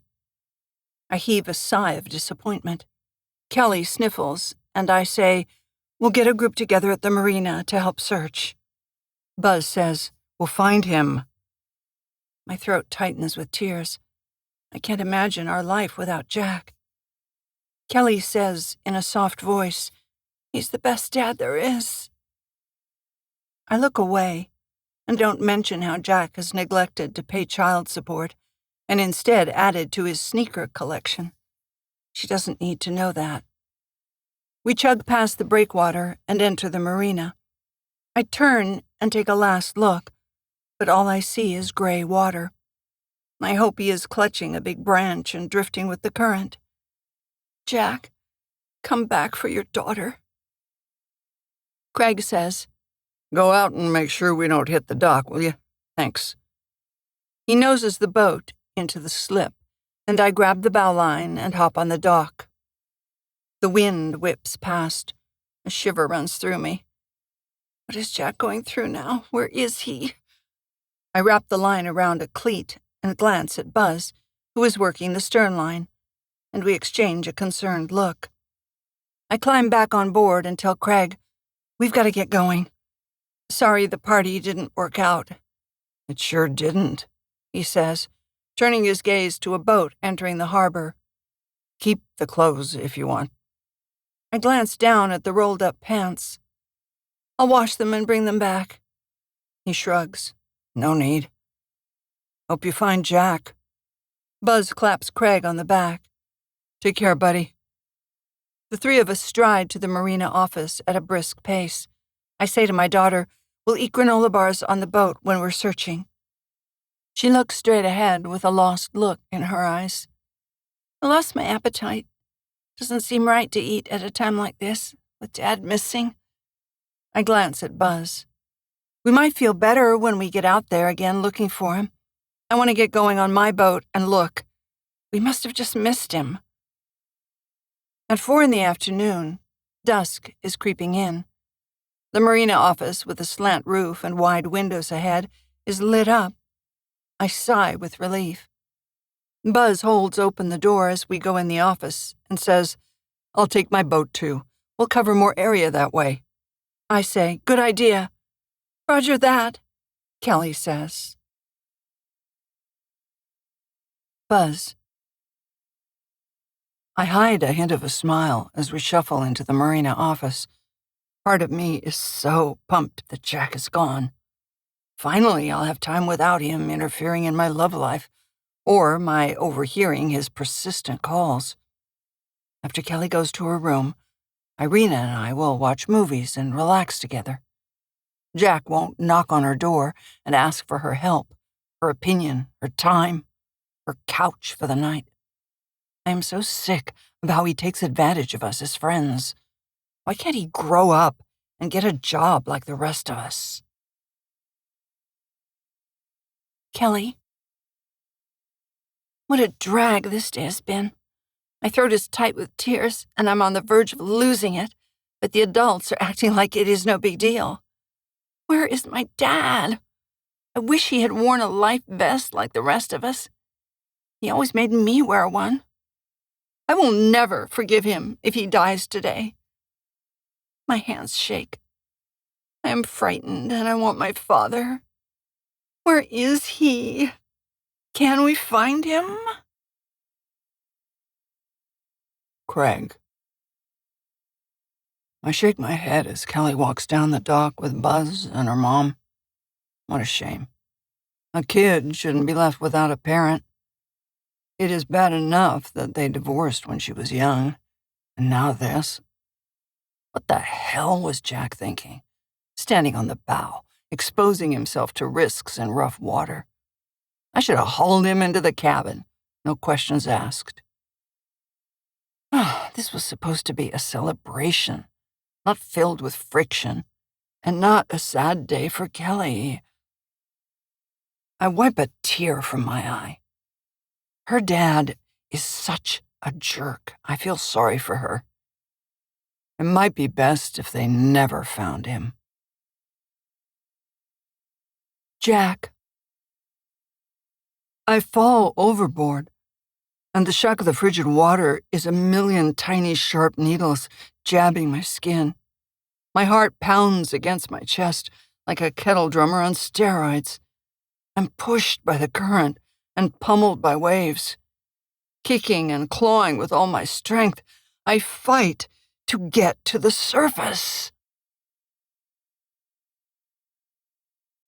11. Mike, the marina manager, is at the counter, and we hurry over to him. I often stop in to talk about boat rescues. and how some fool ignored the channel markers and went up on the rocks. Or we gossip about rude boaters coming in hot to the dock and the latest weather report. I say, Jack is missing. He fell off Craig's boat. He whistles. I heard the Mayday call over the radio. So sorry to hear it. I grip the edge of the counter. Can you help round up people to search for him? Buzz says. We're going out on our boats, but we need more people looking. Mike nods to Kelly, who he has known since she was little. The Coast Guard is searching, and we'll get a group together to look. Don't worry, we'll find him. Kelly says in a tight voice, I hope he's alive. We are silent and sobered for a beat, but Mike says, if anyone can find him, it'll be this team and the Coast Guard. Your father is in good hands. Kelly sniffs, and I hand her a tissue. I drum my fingers on the counter and say, he was wearing a bright blue shirt. I don't mention it in front of Kelly, but waves can rip the shirt off your back before rolling you onto a beach, stripped of your clothes. I give Mike the coordinates for where Jack and I went overboard and march to a nautical chart mounted on the wall. I point out the spot and say, he fell in not far from Jackson Bridge. He adjusts his glasses. Currents and whirlpools can be hazardous in that area. I tilt my head toward Kelly, whose jaw is clamped shut. This is the stuff of nightmares, and the less she hears about impending death, the better. Mike arches his eyebrows and hastily adds, but people beat the odds all the time. There's nothing to say your dad won't be found alive hours or days later. Jack is a resilient fellow. If anyone can make it, it'll be him. Buzz says, the current was running toward Fur Island, and he could have been carried that way. We'll take that into consideration, Mike says, and divide the search area into quadrants. He picks up his phone and texts. His fingers fly as he says, I'm texting an emergency announcement asking for volunteers to search for a man overboard. Report to the Marina office. We'll assign search areas and coordinate by marine radio. This is not a drill. Goosebumps prick my flesh. My friend and former husband is the one missing. Not a stranger, struggling in the water with his legs tangled in eel grass. My daughter says, we have to find him. Her chin quivers, and I wrap an arm around her shoulder. We will. He's got to be out there, alive and waiting to be found. The door opens, cool air blows in, and people file into the office, frowning and murmuring amongst themselves. Boaters share a fear of falling overboard and drowning while waiting for rescue. A crackle of energy permeates the air. I don't tell Kelly, but if a person falls overboard and isn't rescued within an hour, chances are their relatives will get bad news. It will be a recovery mission if we locate the body and haul it respectfully on board. But Jack might beat the odds and outlast the enemy, hypothermia, if he swam to shore and changed into dry clothes. I shiver and rub my arms. My daughter leans on me, tears sliding down her cheeks. I'm lightheaded from falling in the frigid water and not eating for hours, but this is no time to gaze at the ceiling panel and go loose-limbed and limp. I have got to be strong for my daughter and find her dad. Buzz is showing boaters on a chart where Jack fell in. A stray thought occurs to me, and I narrow my eyes. What if Jack doesn't want to be found? We fell in together, and I swam to the surface. Logically, he should have appeared somewhere near me, if he didn't hit his head on a floating log. I rub my chapped lips. He has debts to pay. What if he wanted to escape and start a new life? I shake my head and swat away the odd idea. He loves Kelly. He wouldn't leave her, and he would never abandon his beloved sneaker collection. He loves to stare at the sneakers on shelves in his spare bedroom. I grit my teeth What a waste of time, money, and energy. I wanted to name our daughter Marina because of my love for boating, but Jack refused. When I was in labor, puffing away, he said, "Whoever heard of naming a kid that?" I blew out of breath. "How about Mariana, like your grandmother's name?" He shook his head. "Oh, we gotta name her something so kids won't tease her." He studied the hospital ceiling. "Amber. How's that?" He smiled. I said, "I could settle for Kelly with a Y." We nodded and eyed each other. We were embarking on a journey called parenting. Little did we know how our values and beliefs would appear in stark relief, pitted against each other about whether our 2-year-old daughter could watch television, who would cook dinner, although he often was out of work. Oh, we found so many ways to differ. I study the gathered group in the marina office. I can spot Mildred's gray ponytail with a purple streak a yard away. Jasper wears brown deck shoes, worn without socks, and tugs at his plaid gray and black flannel shirt. His 9-year-old son fell overboard last year, and he and his partner pulled him out of the water in time. Darcy tugs at a green cardigan worn under a puffer jacket. Like my mother, she went through chemotherapy and radiation. Even a slight chill gets to her now. We don't get to pick our expiration date, but if we could, I'd ask Jack to move his to old age, for Kelly's sake. Mike claps his hands and people quiet down. Buzz crosses his arms over his toned body and leans against the wall. To say the man is in shape is an understatement. It doesn't seem right to feel good on a day like this, but I do for a flash of a second, and then I focus on the problem at hand. Kelly wipes her eyes. My stomach growls, and I rest a hand on it. I'm bone tired, but I want to go look for Jack. Mike says, "All right, you have your assignments. Get out there, search in your area, and report in what you find over the marine radio." I say, "The current may have carried him to Fur Island, or he could be on a beach near Jackson Bridge. Let's find him and bring him back alive." My daughter says in a wavering voice, "Thank you for helping us. Please find my father." Boaters wipe their eyes and file out the door. Kelly talks with Mike. Buzz whispers to me, "I should have insisted Jack wear a life vest. He'd be with us if I'd done that. I feel like it's my fault." "Don't blame yourself," I whisper back. "He did this to himself." He presses his lips together. He wasn't the best at taking care of himself. Or his finances, I say. "Remember that time we all went out for beers to celebrate our divorce, and he said to order anything on the menu because he was paying? I ended up footing the bill. He didn't have a credit card or cash on him." Buzz rolls his eyes. Classic Jack. My pulse quickens. I wish we could head home, eat dinner, make a bowl of popcorn, and watch a movie. But this isn't an ordinary moment in time. This is a day we'll remember forever. We've got to get on our boats now and search. I rush over to Mike. "I need an assignment. Kelly and I are going on my boat."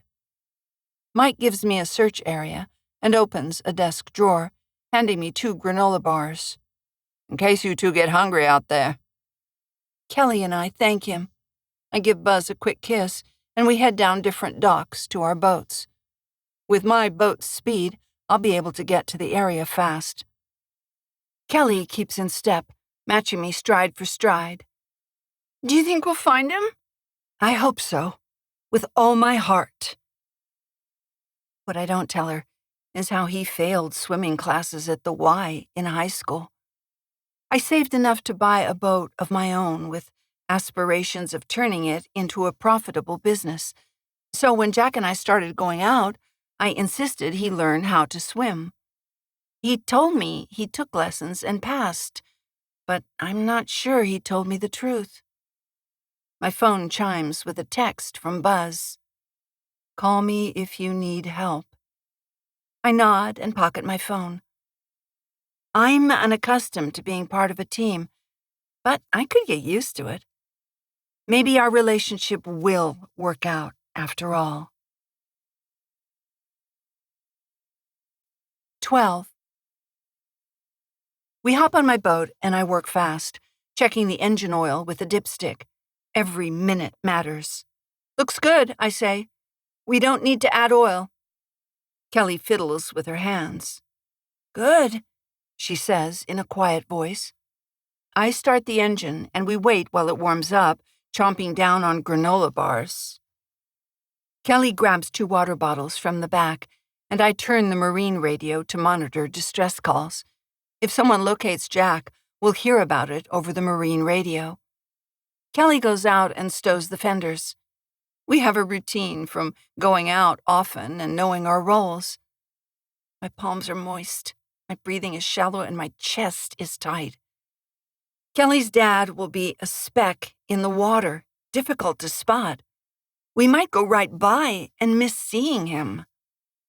I call, "We're ready to depart. Take the dock lines on board." I steer as we pull away from the dock, and while Kelly coils the lines, I murmur, "Please be alive. Kelly needs you." She comes in the cabin, ducking her head, and straps into her seat. "You can floor it when we're beyond the breakwater."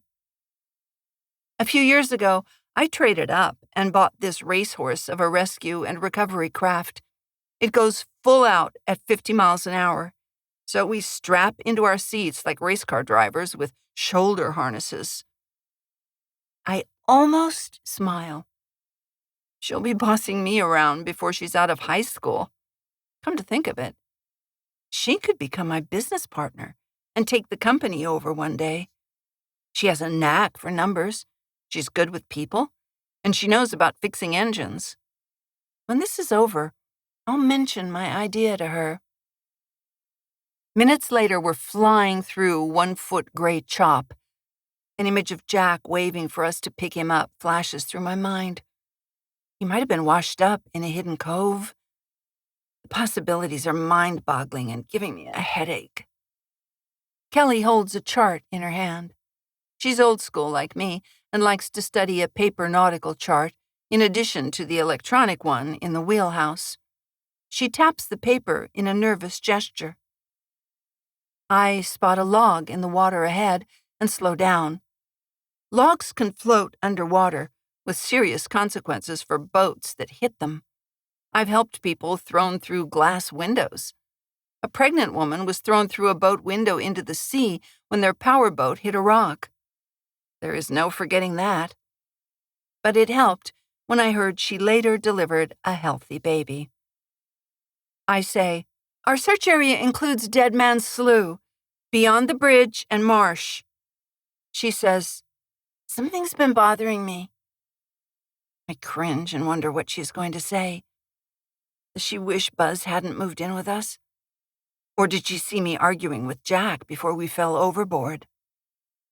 "Dad wants me to go to college, but he won't pay for it. I don't want to go, and I'd rather do something else. Are you okay if I make my own choice?" A knot in my chest loosens. "Hon, you can do whatever you like.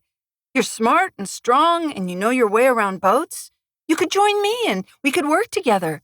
What do you think about that?" I train my eyes on the water and check gauges on the instrument panel. I have a hunch if I look at her, I'll jinx the chances of her coming to work for me. She nods. "I'd learn to scuba dive, and I'd get my captain's license." I nod. "We'd lay out a plan. There'd be no stopping you." I must have sounded too eager because she quickly says, "But I'm way too young to make a decision like that. Don't count on me. There are a lot of things I want to do." I suppress a sigh. If I was her age, I would have died to have an opportunity like this. When I was her age, my mom worked 2 jobs and wasn't home for dinner, so I made macaroni and cheese from a box for myself. I can't stand the taste of it to this day. As we approach the bridge, I slow our speed to 3 knots, and we putter under the metal structure. Our search area is coming up. I'll drive while you look through the binoculars. Was he wearing his metal bracelet? It'd reflect light. She shakes her head. He took it off last week. Said he wanted to be free of jewelry with just fresh air on his skin. I don't say it, but I wonder if he hawked it at Bill Rafferty's pawn shop. I gave him the bracelet for our first wedding anniversary. She points towards shore. Over there, what's that? I bring the boat closer to shore and put the engine in neutral. Someone is coming out of the marsh. My pulse quickens. It could be Jack. A tall man steps out of the marsh, wearing a ball cap and carrying a bucket and a shovel. I let out a sigh. He has gray hair and looks to be in his 70s. The bridge behind us casts a shadow. Cars above zip across the metal structure, tires rumbling. A flash of light under the bridge catches my attention, and I peer through binoculars. Something is moving away, but then it's gone, and there's nothing to see under the bridge but bushes and bare dirt. I hand Kelly the binoculars. I saw something under the bridge. Take a look. She studies the bushes by the water's edge and tracks farther up a hill. Something is moving in the bushes and through the trees, but I can't make out what it is. Too many dark shadows. It could be a deer or a large dog. I say, let's ask the man if he's seen anyone. We move closer to shore, where a man is prodding seaweed, perhaps looking for treasures washed up. We step out on the boat deck, and I say, we're searching for a man who fell overboard. Have you seen anyone? He was wearing a blue shirt and shorts. The man leans on his shovel handle and pulls down the brim of his blue ball cap. Can't say I have. Nobody's out here except me. Haven't seen a soul today. He scratches his whiskered chin. Kelly says, my dad is missing. If you see someone washed up on shore, will you call the marina right away and let them know? The man straightens up and rests a hand on his heart. Of course. You can't leave a stranded sailor on the beach. He'll need help wherever he ends up. Man, it's nice for an old guy like me to see 2 girls on a boat. You don't see that every day. Best of luck to you. I'll keep a lookout and tell my neighbors to keep their eyes peeled. Bye now. We say goodbye and take a last look around. Darkness will fall in an hour. I let out a sigh, put the boat in gear, and we move away from the beachcomber. She says, I was hoping he'd be here. She opens a water bottle and tips her head back, drinking. Where to next? The slough and the marsh. While we're snug and safe in the wheelhouse, scanning the land and sea, Jack could be shivering out there somewhere and waiting to be rescued. If it were any other day, Kelly and I would be laughing as we head to our next destination. I frown and grip the steering wheel. She bites her lip, staring through binoculars. My left eye twitches. I want to burst into tears and break down, but I must be strong and search. I love Jack, but I despise him for bringing this disaster down on us. 13. I steer away from a tangle of brown bull kelp clumped together. A seagull cries overhead. Although I won't allow myself to weep, Kelly shouldn't ignore her feelings. I say, don't act tough on my account. You can let your feelings out. It might make you feel better. I can't cry now. I might miss seeing him looking for us in the water or on shore. A harbor seal's head pokes out of the water. Kelly always points them out, but today she doesn't. I say, "The slough is up ahead." I swallow a lump in my throat, because the current could have carried her dad's body here. I can't imagine how Kelly will survive without her father. She'll need lots of support. I'll spend more time with her. We'll have family dinners. I'll look at my phone less. But try as I might to make up for Jack's loss, it would be best if he waved from shore and came over to give Kelly a big hug. I check with the others in the search party over the marine radio. No one has seen him, dead or alive.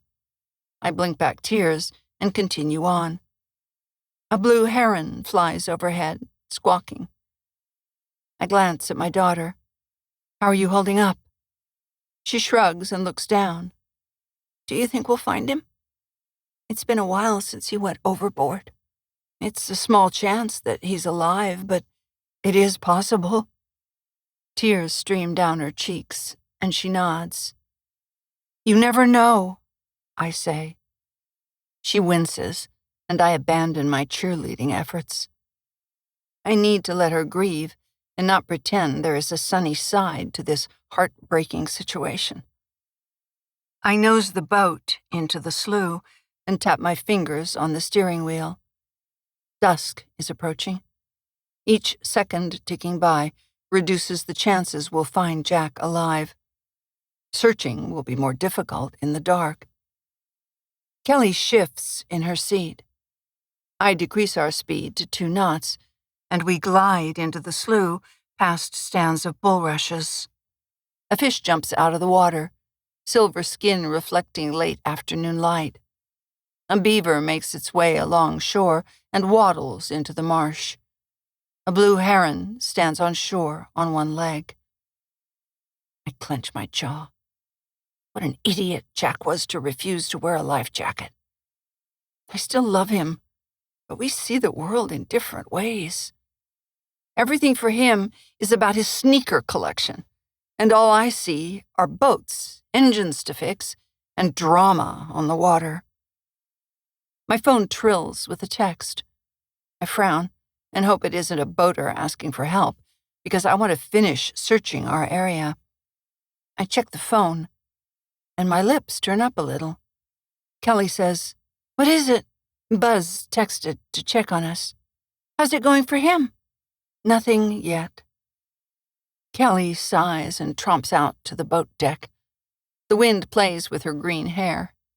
Before that, it was red. I don't care what color her hair is, as long as she's healthy, studies hard, and is on time for school. A wooden dinghy rests near shore, with the bow line tied to a driftwood log. No one is around. I say, "Let's find whoever left this. Maybe they saw your dad." She nods. My pulse pounds in my ears. Jack is out there. We've got to find him. I drop the anchor and inflate a double kayak while she grabs paddles. Going to shore, our strokes are in rhythm, slicing through the murky green water. I'm tempted to burble out meaningless phrases such as, "Don't get your hopes up," or "We probably won't find anything." But I clamp my mouth shut. My daughter doesn't need negative vibes now. We have no idea what waits in the marsh, but dusk is approaching, and we don't have long to look. 14. The loamy smell of a boggy marsh fills my nostrils. Cattails sway in the breeze. We beach the kayak, and Kelly climbs up on a driftwood stump. She points toward the marsh. "I see a woman. Let's talk to her and see if she saw Dad." We follow a matted-down trail, and my pant legs flop on my shoes.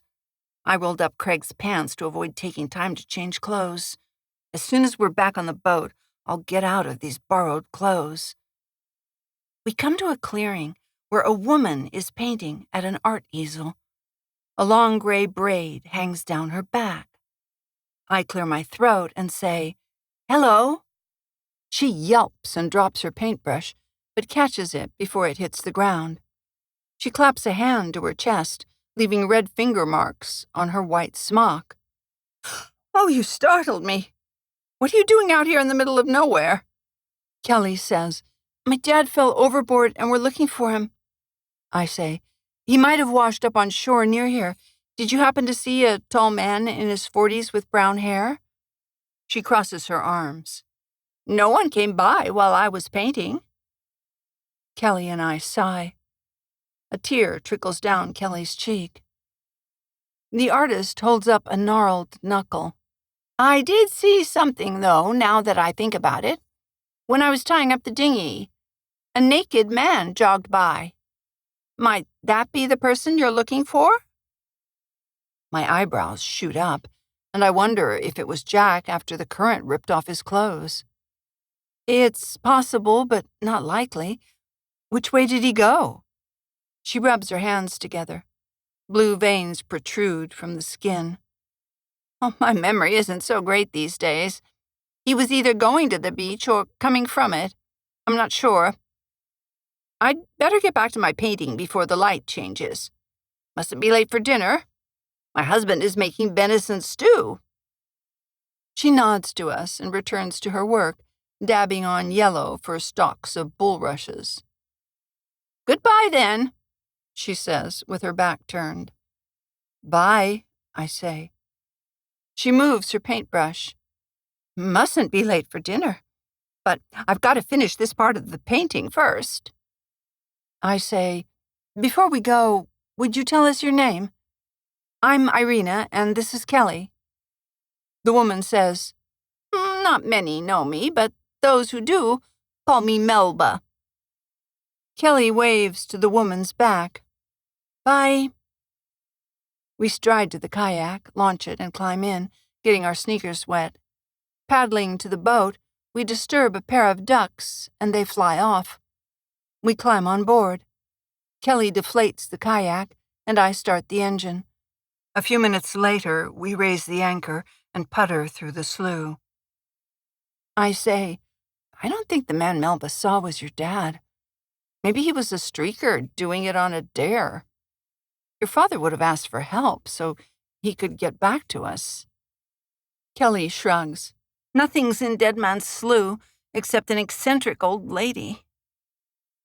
I steer the boat and stay in the middle of the channel. We have enough problems without getting stuck in silt. I say, "She was pretty cool." Kelly smiles. "Cool, man. Let's keep it cool." I laugh and say, "Well, call me corny, but I'm still your mom. I love you, sweet girl." She pats my shoulder. "Love you too." I drive the boat into a wide bay, plowing through waves. It amazes me how in the slough the water can be calm, but out here the wind is blowing and beating on the boat. A dull headache throbs. A cup of coffee will clear my head. My shoes are wet, and I want to change out of Craig's clothes. The fabric is scratchy. I want to wear my clothes, watch Kelly's dance recital that she missed, and have a normal day. The blame rests on Jack's shoulders for causing this mayhem. I turn to Kelly and say, "Take the helm, will you? I'll start a pot of coffee." She beams. "Roger that. What speed should I keep her at?" I stand and say, "Super slow so we can see him. 2 to 3 knots, first mate." She settles into the captain's chair. "Got it. Don't worry, I'll be fine." I hurry to where I keep an extra set of clothes and shuck Craig's off. I pull on thermal long johns, jeans, a turtleneck, a wool sweater, socks, a wool hat, and slide my feet into sneakers. I smile and my shoulders relax, comfortable in my clothes. I flick on the coffee pot on my way to the helm and say, "Any signs of him?" "Not yet." Kelly points. "I steered around that deadhead." I eye a log, where the top is visible above the surface of the water. Running into it could put a hole in a hull in seconds flat. I've plugged holes like that with cushions, pillows, and toilet bowl wax to keep water from rushing in until I tow the boat to a shipyard haul-out. I say, "You'll make a fine captain one day if you decide to pursue that." She cocks her head. "I'll think about it, but I'm not sure what I want to do. You work long hours and look tired all the time." I bite my lip and avert my eyes to stare at trees on shore. Whatever you think is best. It's your life. 15. When I slide into the captain's chair to steer, the coffee maker beeps. Kelly says, "I'll get the coffee. Yell if you see Dad." Believe me, I will. The boat plows through waves, and I swivel my head looking in all directions. My fingers are white and numb from dipping in cold water when we hauled out the kayak. I don't think I've fully recovered from falling off Craig's boat into frigid water. I flick on the heater, and warm air fills the cabin. My fingers and toes tingle as the feeling returns. My phone dings with a text from Buzz. "How are you holding up? Let me know how you're doing." I type with my thumbs. "Okay, I guess. What a horrible day, poor Kelly." He texts, "Poor all of us. Hang in there, we'll get through this." Kelly sets a cup of coffee down, and I pocket my phone. Picking up the cup, I inhale the rich aroma of dark roasted coffee. In better times, our group would go out for breakfast and laugh. But something subtle changed between us, and I didn't notice it until now. I'm not sure if the catalyst was Buzz and I becoming more than friends, or him moving in with me, or Jack losing his most recent job. Craig has been cranky, which is why I agreed to go on a 3-hour boat trip to cheer him up and celebrate his promotion. But with Jack's sour attitude and our falling overboard, that didn't happen. I spot a clump of trees near a pebbled beach that would offer shelter from the wind for someone washed up on shore. I'm operating with blinders on, but I have to play my hunches. I pull back on the throttle and we drift with the waves. "Let's check the shoreline to be sure he isn't there." "Okay." We take turns with the binoculars, but I don't see anyone standing, sleeping, or slumped over dead. Waves jostled the boat. I honk the horn a few times in case Jack is waiting to be rescued, hidden among the trees. Waves push past. Beach grass sways in the wind, and the boat bobs up and down. But Jack doesn't rise from the dunes or crawl to the water's edge. With a heavy sigh, I say, "The Coast Guard helicopter will fly over and hover if they see something. Let's move on. We've almost finished covering our area." Kelly sniffles and blows her nose. Putting the engine in gear, I say, "Let's go over the information we've gathered." She says, "A dog, or a deer, or a person was moving through the bushes by the bridge. But maybe our eyes were tricking us with the dark shadows and trees. Melba the artist saw a naked jogger. And that's about it." I set the coffee cup down with a thud. "Let's check in with the others. I'll say a few words, then you take the mic and add anything I missed." "I miss Dad. I wish he was here." I reach over, squeeze her knee, and turn my attention to the marine radio. I key the mic and say, "Millersville Marina, Millersville Marina. This is Nimbus. This is Nimbus. Come in, please." A moment later, Mike says, "This is Millersville Marina." We switch to another channel to leave channel 16 open for distress calls. Mike says, "What have you got to report, Irina?" "Sadly, nothing. We talked to a woman who saw a naked man jogging, which was weird. Other than that, we've seen no signs of Jack in the water, in the marsh, or on the beaches." He says, "Such a shame." I clear my throat. "We have one more spot to check, and then we'll head back." I glance at Kelly, who wipes her eyes. This is the worst day of her life, and I wish I could make it better. The best I can do is to search for her father and not give up. I ask, "What about the others?" Mike says, "They haven't found him. They're giving it another 30 minutes and then calling it quits." I say, "Did the Coast Guard search turn up anything yet?" The kayaker in distress, but no signs of Jack. Kelly's lower lip trembles. She stares at the gray, choppy water. Fatigue washes over me. My eyelids grow heavy. I blink hard, shake out my arms, pluck off my wool hat, and turn off the cabin heater. I've got to stay awake and stay on task. I hand Kelly the microphone and she says, "We've got to find him." Mike says, "We're doing our best. May all the luck in the Salish Sea be with us. Over and out." She says in a choked voice, "Roger that. Over and out." Hanging up the microphone, I wrap an arm around her shoulders, and she weeps. Jack is a lean, lanky guy, but if he had more fat on his body, it would act as insulation and extend his survival time in cold water. If he climbed out of the water and collapsed on shore, hypothermia may have claimed him. There are so many ways to die in the sea today. He may have drowned, pounded by waves. The swift current may have pulled him under and swept him away. My gut churns as I steer, and I blink to make the awful images disappear. 16. Dusk is making the search more difficult. I steer and monitor the nautical chart to avoid rocks. Fur Island's rundown restaurant appears ahead, lights glowing in downstairs windows. The second floor is dark, which is how we found it in high school one night.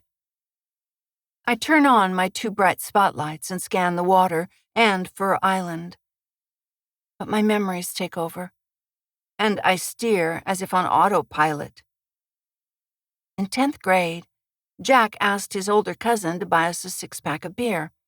We piled into Craig's beat-up Boston Whaler that his dad gave him and went to Fur Island. It was our usual group, with Jack, Buzz, Abby, Craig, who was upset because the girl he was dating ditched him for another guy, and me. Maybe that's why Craig caused trouble that night by breaking in through a back door. The air smelled like French fries and onions as we burst inside. He encouraged us to follow him upstairs into a dark ballroom. Our footsteps echoed on the wood floor. I cringed and hoped no one down below would hear us and have us arrested for breaking in. "I'll hit the light switch," Craig said. "Here it is." He flipped it, but the lights didn't come on. I inhaled dust and sneezed. A full moon shone through the tall windows, casting an eerie glow over our faces. Craig said, "Come on, sit down. We'll tell ghost stories." Jack and Buzz said at the same time, "Irina doesn't like scary stories." I said, "I don't. Let's talk about something else." Jack handed out beers, and we sat in a circle. Pretty soon, Craig was telling a story about a dark ballroom where the moon shines in and a creepy man with a very sharp knife is hiding in a closet, waiting to jump out and pounce on unsuspecting girls. Craig was sitting next to me. All of a sudden, he clamped a hand on my knee and grabbed my neck with his other hand, shaking me back and forth. I screamed and shrieked and wet my pants. He laughed and said, "I was just kidding." We filed out of the ballroom and down the stairs soon after that. Jack whispered to me, "Are you okay?" I said, "No, I peed my pants. I'm so embarrassed." On the boat ride back to town, no one spoke. It took me a long time to forgive Craig for that. I think that's when an undercurrent of tension started between Jack and Craig. Things never completely smoothed over between them. Kelly says, "I see something on that big rock. Go closer." I slow our speed and turn the wheel. Instead of Jack hunched over, wet, cold, and shivering on a rock, a harbor seal lifts his head as we pass by. I purse my lips and hope Jack took swimming lessons. If he did, maybe he is alive and found shelter. But I know better from my years in boat rescue and recovery work. The odds are slim of his being alive. The longer the search continues, the more likely this will become a recovery rather than a rescue mission. Kelly starts to cry, and I pat her hand. Darkness envelops us, and I call over the marine radio to tell the others we're coming in. They're headed back too. We pass the marshland, but as we approach the bridge, a flashing light catches my attention. Is someone signaling from shore? I slow the boat to 1 knot and check out the source of the light. It could be teenagers looking for a place to hang out. Just then, a distress call comes over the radio. The Coast Guard says, "Will rescue and recovery operators in the area report in to assist a sailing vessel in distress in the vicinity of Fur Island?" I wait, but no one responds. The Coast Guard repeats the call for a rescue boat to assist a boat called the Lucky Lady near Fur Island. I bite my cheek. I want to head home and put my feet up. But a sense of duty washes over me. If you can help a boater in distress, you are obligated to do so. We are near the boater asking for help, and it wouldn't be right if we went home and ignored them. Kelly says in a small voice, "We have to take that, don't we?" Normally, I jump on calls like this and respond within the first few seconds. A fast response means more money for diesel fuel, moorage, scuba tanks, and other supplies. We do. A boater is in trouble, and I can help. She sighs. "Oh, tell them you'll take it. We might as well make something positive happen out of this horrible day and help someone before they drown." I pick up the mic and radio in to say I'm in the vicinity and will assist. I confirm the coordinates of the vessel and call Mike at the marina on my phone. I'm going to help a sailboat near Fur Island, but I might have seen something near the bridge. It almost looked like someone signaling from shore for help. Or I might have imagined it. Can you have someone check it out? It's unlikely, but what if it was Jack? Mike replies, "Roger that. I'll send someone over. Good luck with the distress call. Over and out." Over and out. I hang up and release a ragged breath. I grip the wheel tight. This is a dark day for the Fishbone family and our friends.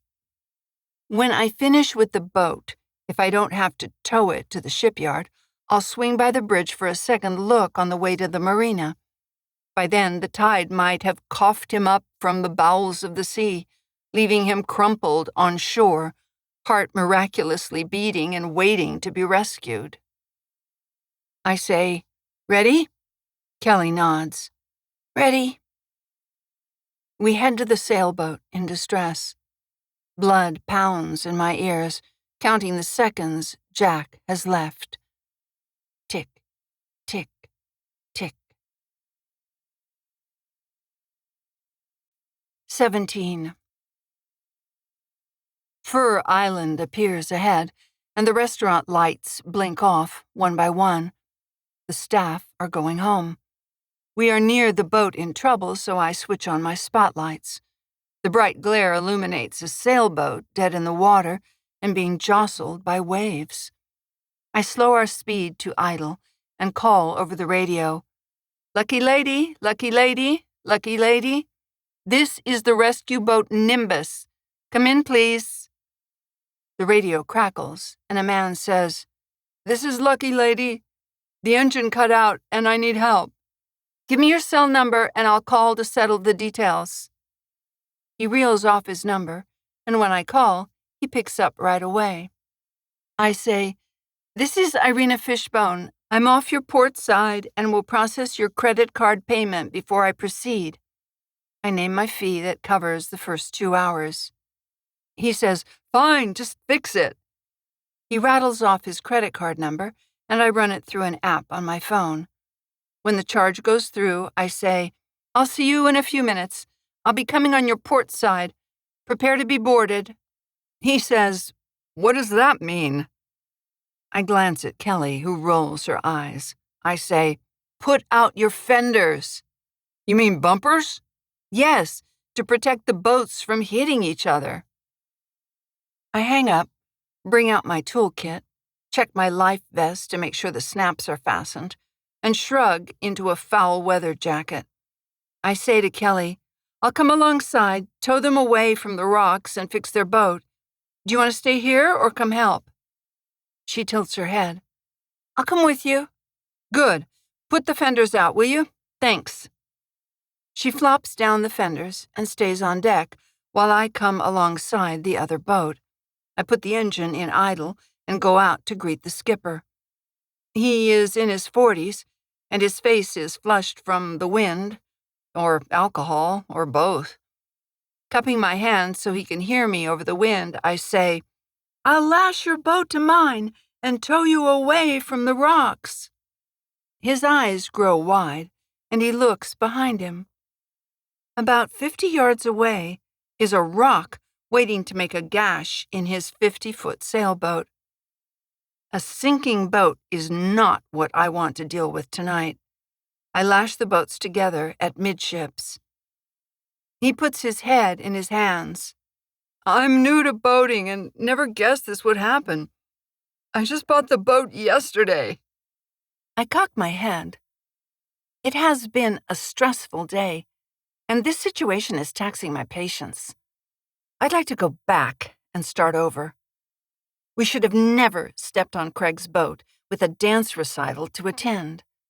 I was wrong to insist we go. This is all my fault. But maybe the same thing would have happened if Kelly and I had stayed on shore.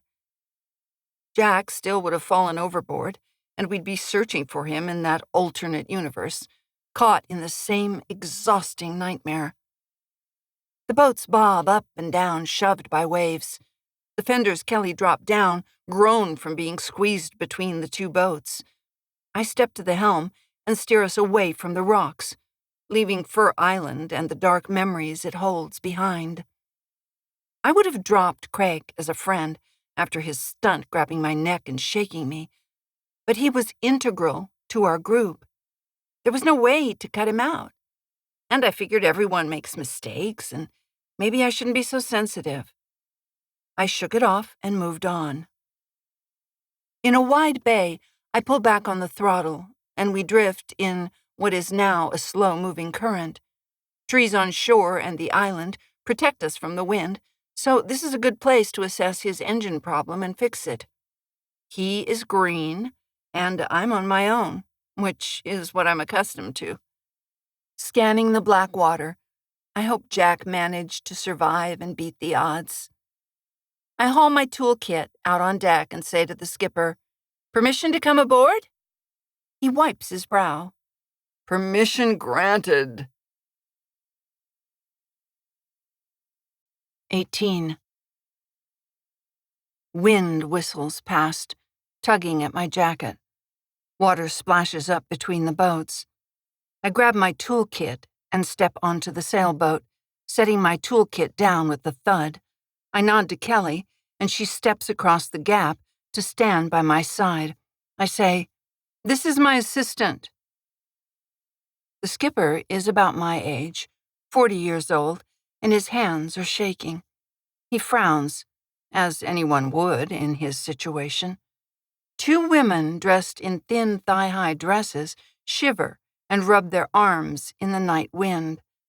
Their high heels have left marks on the boat deck.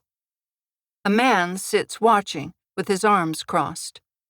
The four partygoers look frosted that their fun boat trip was blighted by engine failure. We're all having a rough day from ruined boat trips. "Tell me what happened," I say to the skipper. We were going along and the engine spluttered and quit. I tried starting it over and over, but it smelled like gas and wouldn't go. The women fanned their hands in front of their faces. It smelled awful. Could be a fouled spark plug, I say, opening the engine compartment. Let's take a look. The cover over the engine is cool because they've been stopped for so long. I click on my flashlight and pull out a spark plug. Carbon buildup in the spark plug is the culprit, I say to the skipper. Kelly, give me the wire brush, if you would, please. She hands it over, and I clean the spark plugs, scrubbing off the carbon. While I work, I say to the skipper, Did you get the boat surveyed before you bought it? He cocks his head. Survey? I say, An inspection. Did you have it hauled out and the bottom checked? Did a mechanic go over the engine to make sure it's in good shape and has been well maintained? He clears his throat. Not really. I had a friend go on the sea trial with me. He said it was a great boat. I say, if you ever buy another boat, I suggest you hire a marine surveyor to look over it first. You never know what they'll find, like dry rot. He runs a hand through his hair. This isn't working out like I thought it would. I got in and drove it like a car, but the steering wheel didn't respond the same way. Coming into Fur Island, I hit the dock. This is more trouble than it's worth. All I wanted was to take my friends out for a good time. Do you want to buy a boat? I laugh and put the last spark plug in place, wiping my hands on a rag. No thanks. Take a boating class. Get one-on-one instruction. You'll learn, but it takes time. And there's always more to learn, which is why I like it. I pack up my gear and mull over how it is better to be a cautious, informed boater than a novice who rams into rocks and docks. He folds his arms.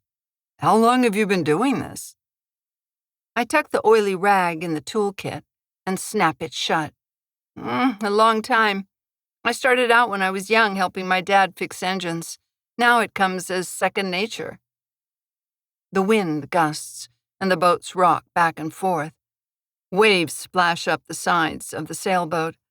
I wonder if the Coast Guard helicopter is still searching in the dark or if they gave up until morning. I say, Start the engine, and I suggest you head into the marina. The weather forecast says a storm front is moving in. He starts the engine and says, Believe me, I will. I've had enough of this for today. I hand him my card. Call if you run into problems again. He studies the card. Irina Fishbone? Are you related to Jack Fishbone? When we divorced, I didn't bother to change my name. It was too much hassle, and I wanted Kelly and I to share the same last name. I say, I was. He's my ex-husband. The skipper grins. He comes into my store all the time to buy sneakers. His purchases almost paid for this boat. You know, he says he never wears them. Kelly says in a tight voice, That's my dad. He fell overboard and he's missing. We were looking for him when we heard your distress call. The man's eyes grow wide. I'm sorry to hear that. I hope you find him fast. This makes my boating problems seem small in comparison. Kelly nods and wipes her nose on the back of her hand. I turn to go and stop to say, Get a mechanic to look over the engine. You might need to flush the antifreeze and change the oil. I'll do that. He starts the engine, and it purrs. I lug my toolkit to my boat, which I left idling in case I had to jump back on board and steer us away from a hazard. The boats heave in the swell. The fenders moan, squeezed between two boats bobbing up and down. So long, I say. Thanks, the skipper calls. I hustle inside, stow my tools, and hang my jacket on the back of the captain's chair. I say to Kelly, Prepare to depart. Go work your magic. I'm on it. She releases the lines and coils them, as we move away from Lucky Lady. We crawl along at 2 knots. When we're 3 boat lengths away, I bring our speed up to 5 knots, and then 8. I aim the spotlight dead ahead at the dark black water so I can see a floating body or a log before we hit it. Foresight helps, but doesn't always work. Freak accidents happen, like being swept overboard. A 2-level party boat chugs by. Lights twinkle, music blares, people dance on the deck, ignoring the chilly night air. They're having fun. But Kelly and I are missing a loved one who, we hope, is struggling to survive somewhere. When Jack is found, I'm sure he'll regale us with tales of his ordeal. Jackson Bridge looms ahead, and I slow our speed. Kelly uses the binoculars to scan the hillside and beach. I say, "See anything?" She shakes her head. "Lots of nothing, unfortunately." I aim a spotlight on the stony beach. No sign of Jack. At least his body isn't prone on the stones. My arms are heavy as I steer. Tomorrow I'll look with fresh energy, but right now, I just want to go home and get a warm hug from Buzz. "Why don't you check with the others on the radio?" I say. "I'll steer." She picks up the mic and says over the marine radio, "This is Nimbus. This is Nimbus. Come in if you're with the search party looking for Jack Fishbone." Buzz and Mike come on the line, and they switch to another channel, leaving channel 16 open for distress calls. Kelly says, "Has anyone seen my dad?" "Not yet," Mike says. "The Coast Guard is still looking." Buzz says, "I went to the bridge but didn't see anyone. Not on shore, not in the woods, not in the water. I came up short everywhere I looked." If we weren't in dire straits, I might crack a joke about being short. But I don't, because this is deadly serious. Kelly's lips quiver, and she hands me the mic. I say, "We're calling it quits and coming in. Let's talk tomorrow about next steps." Mike says, "Roger that. Go home and get warm." "See you at home," Buzz says. "Stay safe." "Over and out," I say, hanging up the microphone. I'm glad he'll be there to welcome us home. With him by my side, I'm less alone in this ugly mess. The marina appears ahead. My eyes ache from straining to see drifting logs and dead bodies. "We'll do everything we can to find your father." 19. I dock the boat and we tie up, lashing lines to cleats, working in silence. Our hearts are broken, but my daughter needs support after an anguishing day. We walk to my car, and I rest a hand on her shoulder. "Do you want a friend to come over? Would that make you feel better?" She shakes her head. "My friends wouldn't understand what I'm going through." We climb in the car. Our stomachs growl. She pulls out a granola bar and chomps down, chewing slowly. Crumpling the wrapper into a ball, she lets it fall to the floor. Normally, I'd tell her to pick it up, but I clamp my mouth shut. She stares out the window and says, "Does Dad know how to swim?" I take a quick breath because I was mulling that over. He told me he took lessons and passed the swim test, but I'm not sure. What do you think? She studies my face. I've never seen him swim. Isn't that odd? Given where we live with water all around us? Do you think he's afraid of the water? I shrug. Maybe. He told me his dad was caught in a rogue wave off the Oregon coast and was dragged out to sea. He hailed a boat passing by and was brought back to land in a miraculous rescue. I didn't know that. I wonder if he has other secrets I don't know about. I don't share the secret he told me about his debt. His daughter doesn't need to know that. I say, everyone has secrets, don't you think? I turn the corner and head to our house. She says, "Buzz is nice. But he's not my father. No one could replace your father. She wrinkles her nose. I feel like you and Dad love each other, but hate each other from the way you sound when you talk. I park the car in front of my brown shingled one-story home. I'll never stop loving him. I just couldn't live with him or share expenses. I turn off the engine and it pings. She says, because of the sneakers? Yeah, the shoes did us in. We climb out of the car and go up the paved front path. Kelly says, I'd have my own bedroom there if you didn't have all those shoes. That would be better. Buzz opens the door, and the smell of something cooking makes my mouth water. He says, I'm making dinner. Go warm up by the fire. His dog bounds over and rubs against our legs. Happy is a yellow Labrador retriever who likes to chase balls. Kelly and I stand by the living room fireplace before a blazing fire, rubbing our hands together. Tense muscles in my back begin to relax as the warmth seeps in. Buzz hands us mugs of peppermint tea. Wrapping my cold fingers around the cup, I say, Thanks. I could get used to this princess treatment.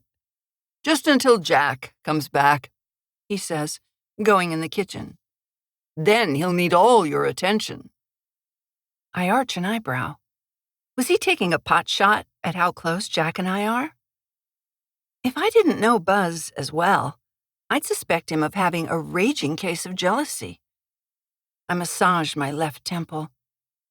I might be imagining his snarky undertone, but I'll watch for it from now on. Kelly goes into her room. I stare at the flickering orange flames in the fireplace and make a plan for tomorrow. I'll check the channels and bays and search his apartment for clues about his debt.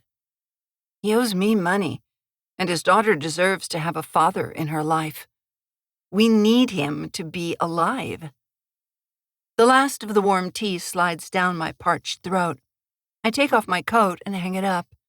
In my bedroom, I slide my feet into sheepskin slippers and pull a robe over my sweater and jeans. I hurry to the kitchen to help, and Buzz calls, Dinner is ready. Happy thumps his tail against a kitchen chair. Buzz says, Go ahead and sit. Kelly and I slide into seats. A glass of red wine sits at my place, along with water. I sip the wine, and my mouth puckers at the tart taste. Buzz sets down 3 bowls filled with pasta, meatballs, and topped with a red marinara sauce and Parmesan cheese. He says, Eat before it gets cold. We dig in. Forks clang against pottery bowls. I groan and chew a bite of pasta, browned meatballs, and tomato sauce. Taking a sip of water, I say, Oh, this is so good. Thank you. What did you see when you were searching? Kelly puts down her fork. Any signs of my dad? Buzz runs a hand through his hair. I didn't see much. Kelly grips the table edge. He says, But I did find a hat in the water. A baseball cap. But he wasn't wearing one today, was he? I don't remember him wearing one, I say. Kelly says, He was at first, but he gave it to me and it flew off my head and landed in the water. I glance at Buzz. I like how he cracks jokes and makes me laugh. His brown eyes remind me of a puppy's, with undying affection. I love how he cares for Kelly and me.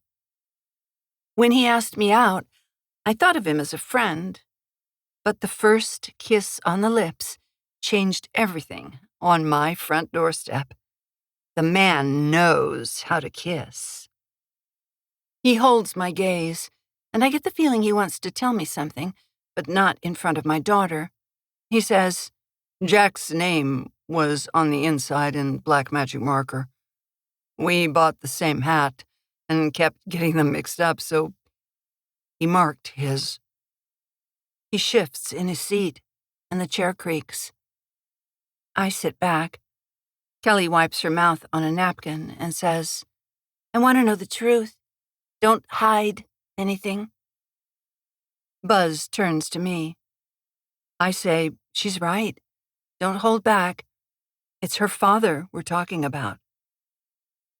Happy pads over and nuzzles Kelly's hand. She rubs his ears. Buzz looks at Kelly and says, "Might be easier if you didn't hear." She leans in and rests her elbows on the table. Tell me. He whooshes out a breath. I found Jack's hat. But what's bothering me is there was a dark stain inside.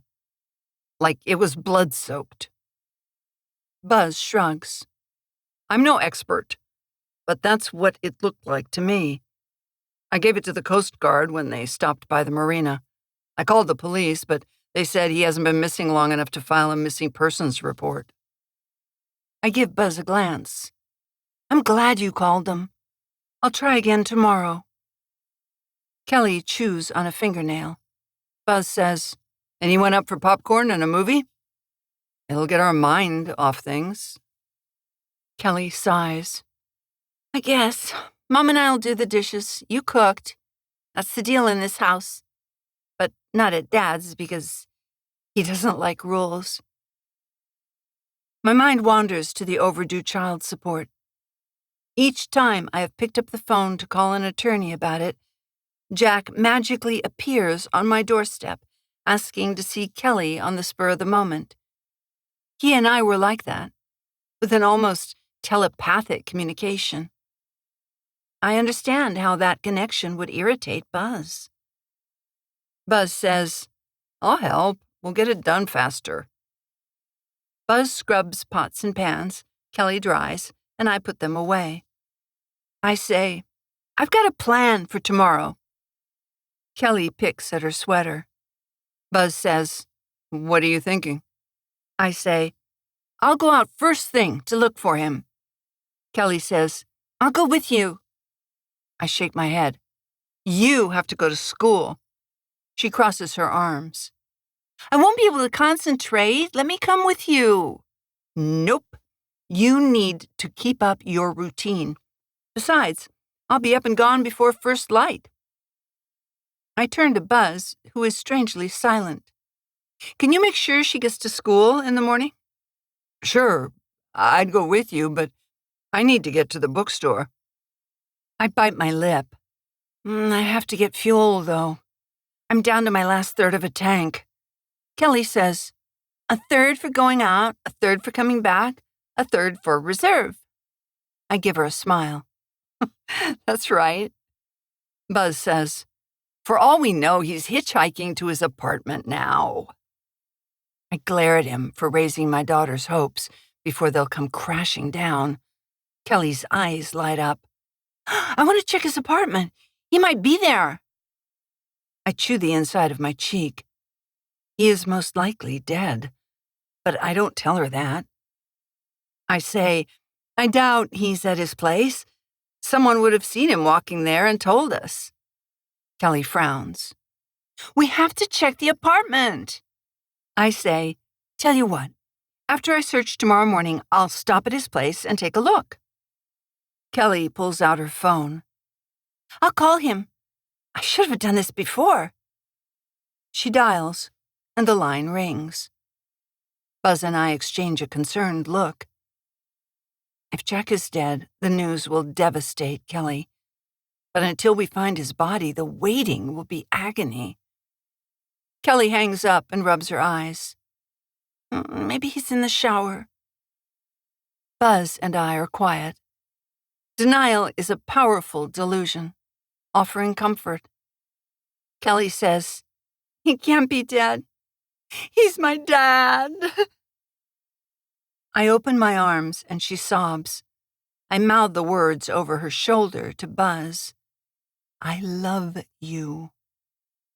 He sends me an air kiss and leaves the room. I resolve to follow through with my plans tomorrow. Kelly is sinking, and I must save her. 20. I toss and turn in bed. The covers are heavy, making me hot, and I push them off. Buzz snores next to me. I slip out of bed and pad to the bathroom. A cool breeze brings briny air through a cracked open window. I close the bathroom door, keeping the light off so as not to wake Buzz. He's good with Kelly and takes her to dance class when I have to be on the boat working. I know Buzz as well as my boat engine. I'm sure he doesn't have any secrets, unlike Jack, who confessed he has a mountain of debt. I wonder what I'll find at his apartment, besides a room full of sneakers. It feels like it would be worth my while to dig into his files. The cool air blowing in reminds me of when our group went in high school to Cedar Island. We rode our bikes on the ferry and ended up at an old resort. No one was around. Jack pushed on a door of an A-frame, and it opened.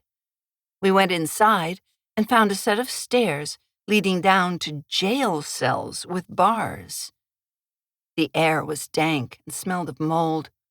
Rodent droppings dotted the cement floor. I shivered and said, "Let's get out of here. It smells bad." My friend Abby rubbed her arms. "Yeah, this place is creepy and cold." Buzz stepped inside a prison cell and inspected writing etched into stone. He pointed to the wall. "A guy was trapped here for 100 days. Wonder how he got out." Jack, ever the joker, slammed the metal cell door shut with a clang. He chuckled. "Okay, Professor, see if you can get out. You're the smart one." Buzz tried to open the door, but it didn't budge. Sweat formed on his upper lip, his face flushed, and a vein pulsed on his forehead. He stood back and crossed his arms. "Okay, jackass Jack, let me out. This is not funny." Craig said, "I'll have no part of this." He and Abby left, their footsteps fading as they tromped upstairs. Jack laughed, and the eerie sound echoed against the stone walls. Hairs on my arms stood on end. My breathing was shallow, my heart thumped. Buzz was trapped, and Jack was an idiot. Buzz's face was beet red, and he rattled the bars. "Let me out!" Jack threw back his head and cackled. I looked around for a key, but didn't see one. I said, "I have to get above ground." Buzz gazed into my eyes. "Don't leave me locked in. That would be cruel." Jack, who was my boyfriend at the time, tugged at my arm. "Come on, let's go." I yanked my arm away and reached for the cold metal doorknob. Turning it, I threw the cell door open, and Buzz hurried out. I hugged Buzz, and Jack said, "There you go, buddy. Free at last." Buzz wiped sweat from his brow. "I won't forget what you did, Jacko." Ever since that day, I've sensed Buzz resented Jack for the practical joke that made him panic. When we were eating pizza later on, the two exchanged a scowl. In that brief moment, they looked like they hated each other. Now I shrug. I went out with Jack because he asked me first. I was too shy to go up to Buzz and ask him to the movies. What would my life have been like if I'd asked Buzz before Jack said he'd like to take me to the dance? I'll never know. Choices were made, and paths were not taken. But what I'm sure of is my daughter is my everything, the one I run home to. She makes everything worth it. I glance in the bathroom mirror. The nightlight by the sink casts shadows on a haggard woman. It hasn't been a day since Jack went missing, but I'm a hollow shell of myself. I go down the hall to check on Kelly. She is on her side, her arms around the dog, and breathing softly. I kiss her cheek. She smells like baby powder and bubble gum. She wakes and says, "Did you find Dad?" The dog opens his eyes. I pat her shoulder. "Not yet. Go back to sleep." will find him. She and the dog sigh and close their eyes. I climb in bed and drift off, dreaming of a night rescue at sea, where I'm pulling Jack out of the water. I wake when I hear the toilet flush. Buzz comes to bed and slips between the sheets. His breathing slows. I wait 5 minutes and stare into the dark. I'm wide awake, so I might as well leave the house early. Buzz snores softly as I pull on my clothes. In the kitchen, I hastily write a note. Got to go. Love you both. Be back when I can. 21. I drive to Jack's apartment at 4:30 in the morning. The fuel dock isn't open yet, so I might as well inspect his place now. The air is damp and cold, making me shiver. My back muscles tense. No one is out, not even the dog walkers. My tires hum on the pavement. If I find Jack alive, I'll give him a harsh reprimand for scaring us because of his bullheaded refusal to wear a life vest. If only he'd followed Craig's orders. Skippers have the final say. We should have left Jack on the dock instead of heading out with a rebellious guest on board. I pull up to his building, where he lives on the 2nd floor with a peekaboo view of the shipyard, and park on the street. I get out and zip up my fleece jacket. With the late September chill in the air, I need to get out my puffer jacket when I get home. I climb a dim stairwell illuminated by a bare bulb. Jack didn't mind the missing caulk in the window's frames, or wind whistling on stormy nights in the old rooming house. He said it felt like home, and it cost less than most places. He wished he lived back in a time when digital devices weren't as important and at everyone's fingertips. When we were going out in high school, he tossed a stick in the channel and gazed at a fishing boat going by. He said with a sigh, "I want to be a fisherman, but my parents are telling me I have to go to college and study engineering." I frowned. He was a free spirit, not a math genius or careful sort of person who would measure twice. What are they thinking? That doesn't fit you at all. After high school, off he went to a state school on the other side of the mountains for a semester, but then he was back home, grinning about failing classes. I urged him to follow his dream when I saw him again. Go fishing in Alaska. Do what you want. Follow your dreams. But he never did. Instead, he stayed in town and resented his parents for pushing him in a direction that didn't suit him and anyone who liked what they did for work. Unfortunately, that included me. But I didn't realize it until after we were married. One day I asked him to help me make the bed and cook dinner. He said, "I've had a long day, you do it." He flopped on the sofa and turned on the TV. I crossed my arms and tapped a toe. "I've had a long day too, working on the boat. I'm exhausted. Come on, help me." He glared and didn't budge. "Being a short order cook is much harder than your job. You're doing what you always wanted. I'm working just to help pay rent." I blew out a breath of frustration. "You could do something else if you dared. Don't blame me because I'm getting my hours to qualify for my captain's license." He turned away and muttered in a sing-song voice that sounded like he was imitating me. "I'm working towards my captain's license. Big deal. But I can't lift a finger when I'm at home. Look, it's not easy for either of us now. We don't have enough money. But when I have my captain's license, I'll get better jobs, and I'll be paid more. We can move out of this dump into a better place." The tenant above us stomped on the floor, and the ceiling light fixture trembled. The lights flickered. The man yelled, "Quiet down there! I can hear you up here!" I said in a soft voice, "I bet we could save money and start a family." My heart thudded as I waited for his reply, but I knew my timing stunk. Here we were arguing, and it was the worst time to bring up having a baby. We couldn't even make it through a night without picking at each other. He stood from the sofa and wrapped his arms around me. "Sorry, I'll make it up to you. I'm just grumpy because everyone's getting ahead except me. It feels like my dream of making a lot of money will never come true." I patted his back.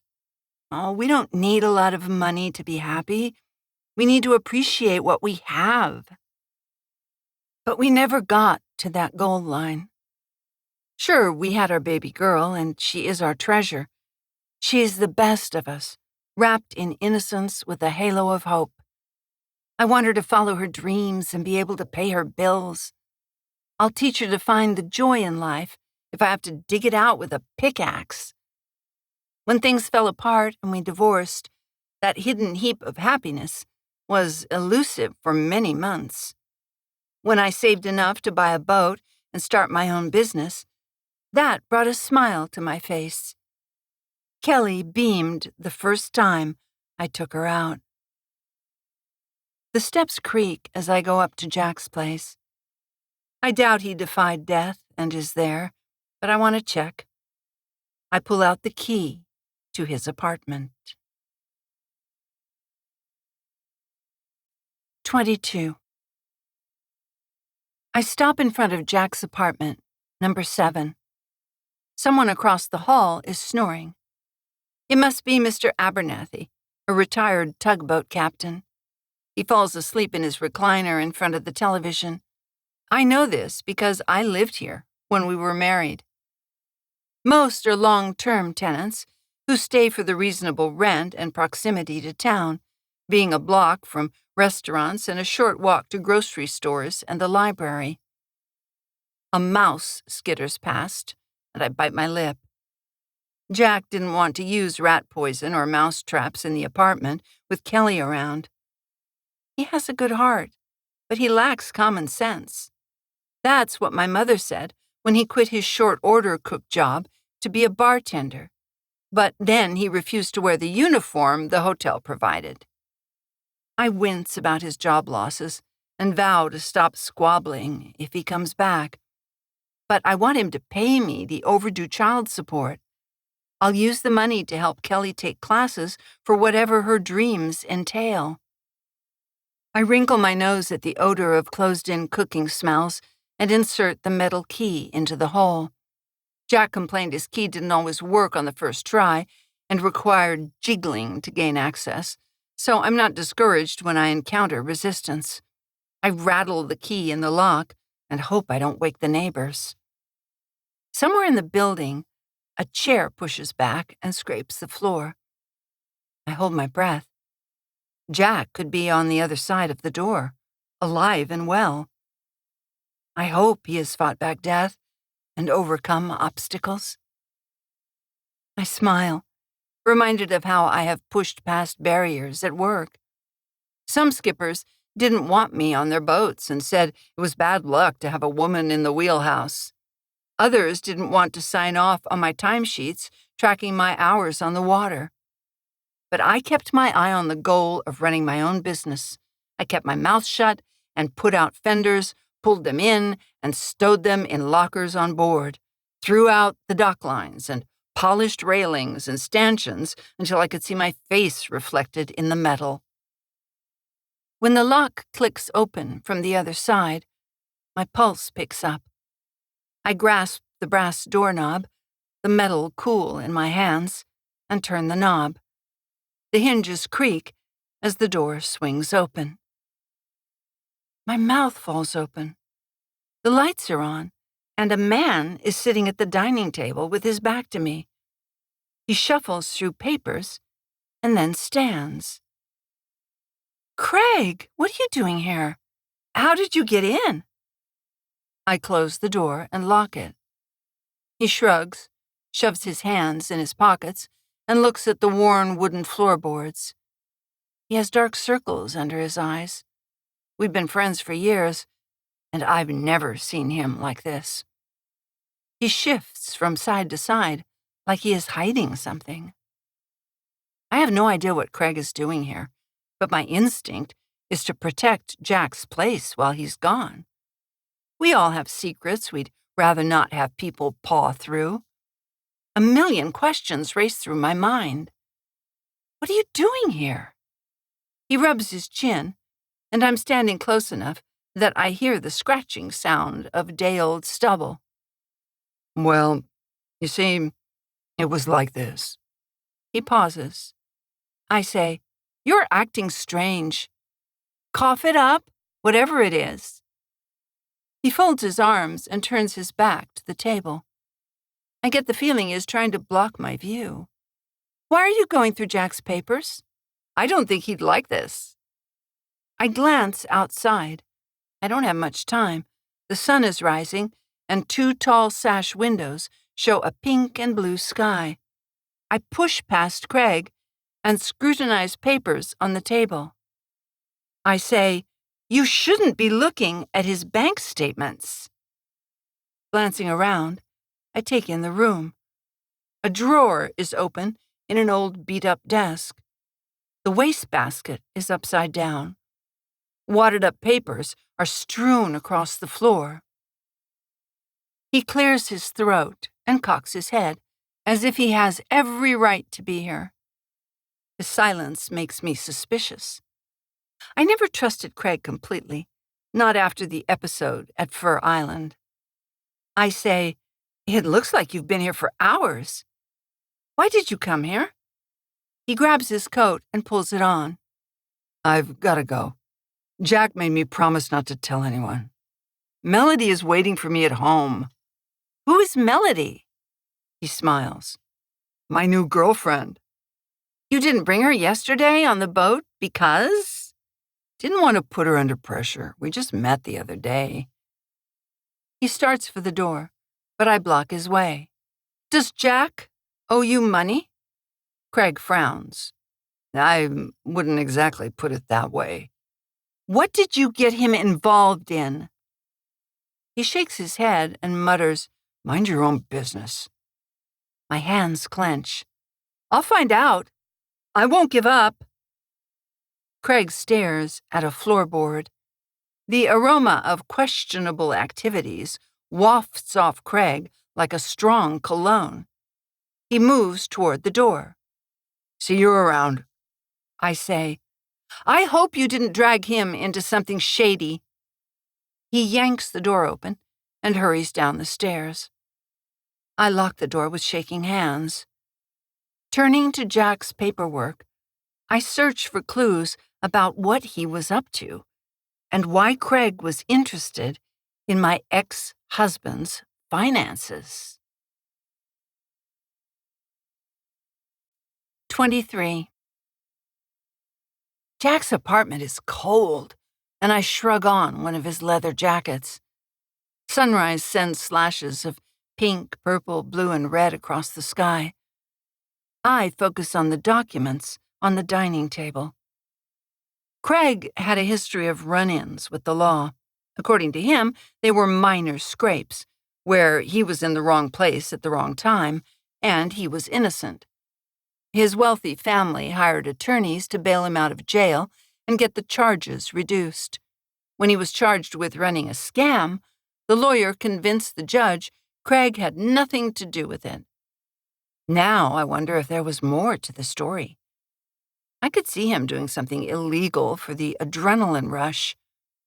My friends share a tendency toward addictive behaviors. I'm hooked on the drama of rushing to help boats in distress. Jack collects sneakers and can't stop buying them. Buzz hoards books, and his house is packed with them. Abby is a clothes hound. Craig craves money and talks about getting richer. I sink into a chair. Jack's disappearance is making me question everything I know about my friends. A niggling thought nags at the back of my mind. Buzz has talked with Craig and Jack by phone a bunch of times since he moved in with me. I tried listening from the next room but couldn't make out what was said. When he hung up the other day, I said, "What was that about? You sounded secretive, talking in a hushed voice." Buzz shoved his hands in his pockets and shrugged. Nothing. If I didn't know him as well as I do, I'd suspect him of keeping something from me. But Buzz is a rock I can trust. Maybe he was making plans for my birthday. Last year, my friends threw me a surprise party on the beach for my 40th, complete with a blazing bonfire and a guy who played guitar. I pick up a bank statement and study the numbers. My eyes grow wide when I notice a deposit of $10,000. A week later, the same amount was transferred to another bank. Slapping the paper down on the table, I say, "Where did you get this money? And why didn't you use it to pay me child support?" Scrawled handwriting catches my attention. Jack scribbled my boyfriend's name in the bank statement's margin and wrote, "Talk with Buzz." I swallow hard. Does Buzz have something to do with Jack's money problems and the bank transfers and repeated deposits? I checked the papers piled on the table and whistled at how Jack led a different financial life than I imagined. I hope Craig didn't drag Jack into trouble. Jack would be an easy target with his trusting attitude and his history of making impulsive decisions. My phone rings, and I answer it. I'm on call when distress calls come in and other rescue operators don't reply. When the Coast Guard contacts me, I go out. I say to the Coast Guard operator, "Sure, I'll take that. What's their number?" I jot a phone number on a scrap of paper and hang up to call the skipper in distress. "I lost power," the skipper says in a frantic voice. "We're drifting." "What's your position?" He says, "West of Skyline Marina in Rosario Strait." I say, "I've got to get fuel first, but I'll be there as soon as I can." I shove the paper in my pocket, flick off the overhead light, and head out, locking the door behind me. I hurry down the stairs and jump in my car. Driving to the marina, a smile spreads across my face. There were nights when I was a kid alone in the apartment, and the wind howled, rattling the windows. We didn't have enough money to keep a bedside light on while my mom was at work.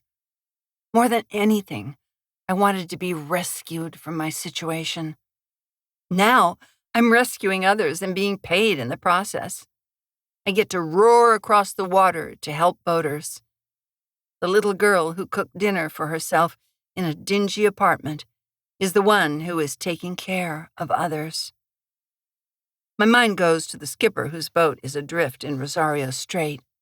Freighters and oil tankers ply those waters. Tugboats haul barges and log booms. My pulse picks up, and I park at the marina and hurry to my boat. 24. I stop at the fuel dock with my boat and put diesel in the 2 fuel tanks. I tell the young woman working at the counter, "Put it on my tab." She smiles and waves, and I depart. Heading west through Cedar Channel, I scan the water and shoreline for a body washed up. I grip the steering wheel tight and vow to find out what Jack and Craig are involved in.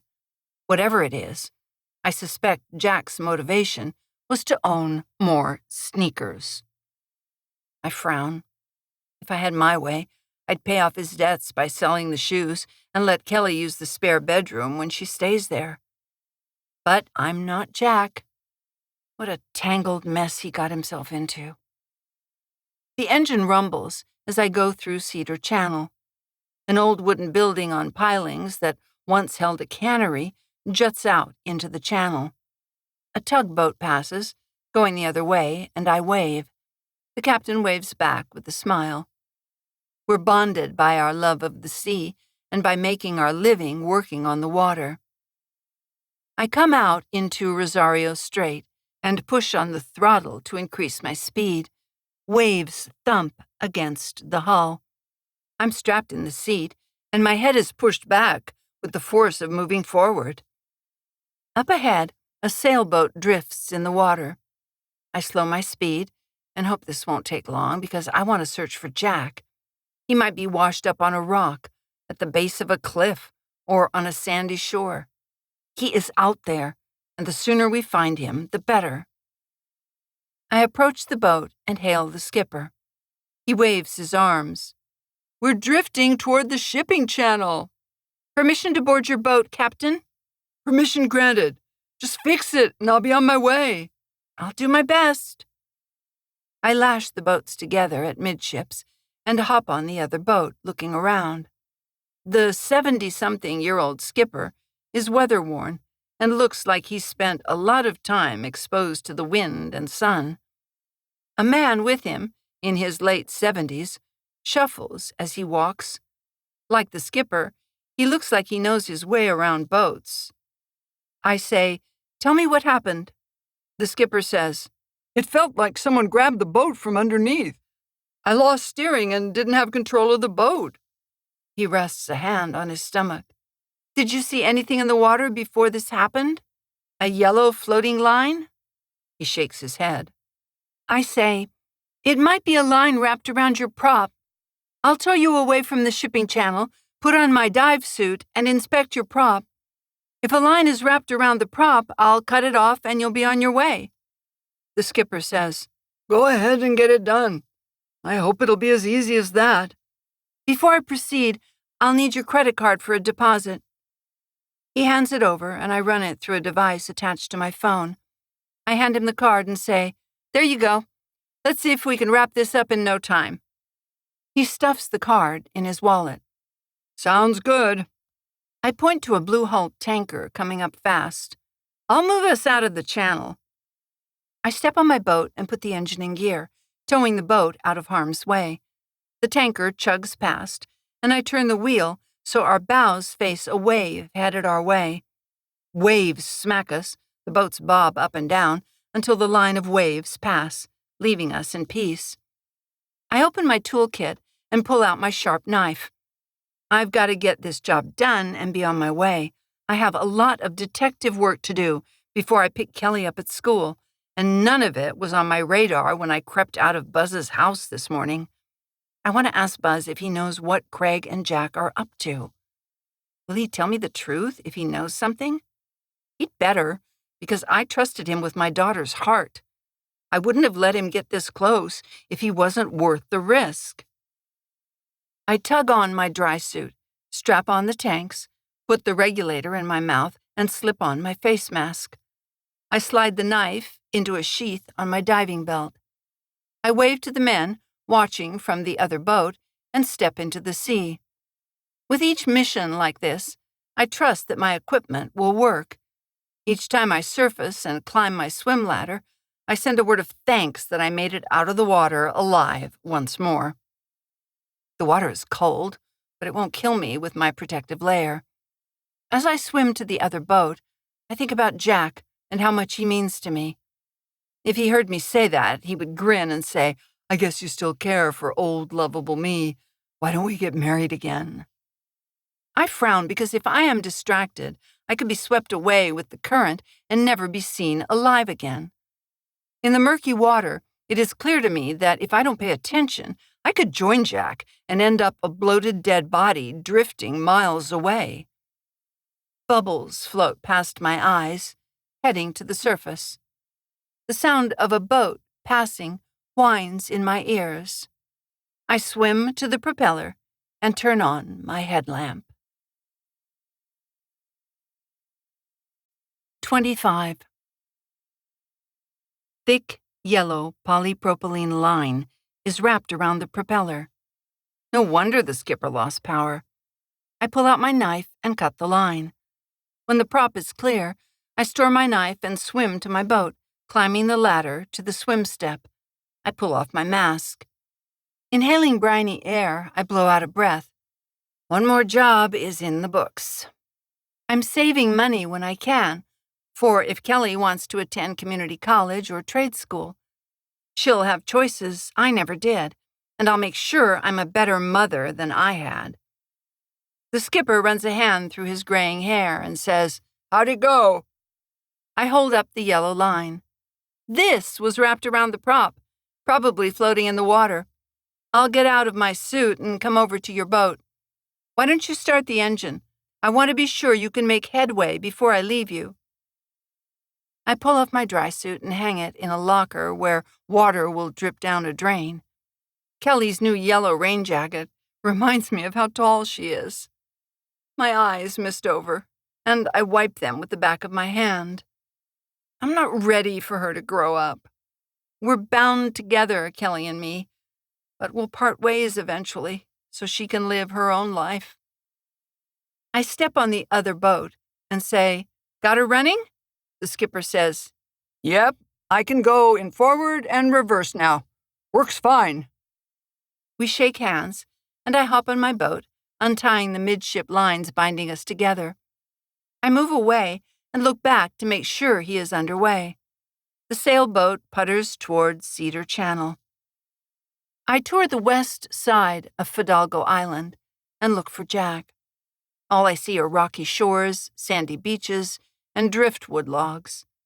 I slow down to better see a hidden cove on Burroughs Island. Little waves lap the shoreline. With a sigh, I call Mike at the marina office. I say, "Any news?" He says, "The search continues. This is a tough time, looking for someone we know and like." I swallow tears. It sure is. I wanted to ask, why wasn't he wearing a personal flotation device? I sigh. Oh, Jack wouldn't wear one. He said it was too bulky, but it was a thin inflatable vest. I tug on my lightweight life vest with 3 snaps. What is odd is that on trips in the past, Jack wore one. Mike says, "Vanity did him in." Wow. I groan. Oh, I know. He was wearing a blue Hawaiian shirt. Did anyone see it? No, but his clothes could have been torn off by the waves. I grimace and say, "I'll cover a wide area this morning. The chances of finding him alive are sinking with each second. See you later." I hang up and cruise along the north shore of Cedar Island. A few beachcombers are out. I call Buzz to see how the school drop-off went. He answers and sounds upset. She refused to go to school and said she wanted to find her dad. I tried to get her in the car, but she stomped off and said I wouldn't understand. I smack my forehead. This is an emotional time for Kelly. Instead of supporting her, I left and went about my day on my own.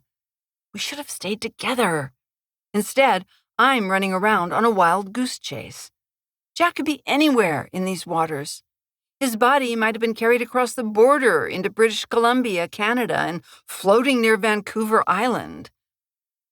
I'm about to head to the marina when I spot a patch of blue fabric drifting in the water by a floating log. My heart thuds. "Buzz, I've got to go. I think I just found something." "Call me back. Let me know what it is." "I will. Bye." I hang up and fix my eyes on a piece of blue fabric that might be Jack's shirt. 26. I stare at the floating blue fabric and bring the boat closer. It is partly my fault Jack went in the water without a life jacket. Craig sent me out on deck to make Jack wear it, and I should have carried out his request. Looking back, I see how casual I was about letting Jack be Jack and put himself in danger. I cringe and wonder what I'll find. The current could have pulled off his clothing when he was swept overboard. If Jack is bumping around under this log, I will have no choice but to greet a cold, dead body in the gray water. He can't have survived this long. I put the engine in neutral, and the boat glides alongside the log. A body might be caught in a tangle of brown bullwhip kelp wrapped around the log. I don't want the propeller hitting it. An eerie stillness settles over the misty gray water. A seagull cries. The sound of a siren in Millersville comes across the water. A wispy white cloud rises from a hill on Cedar Island. I inhale a deep breath of briny air and turn to my unpleasant task, reaching out and touching the slick, round log. I move the log along until I come to a blue Hawaiian shirt with orange and purple flowers.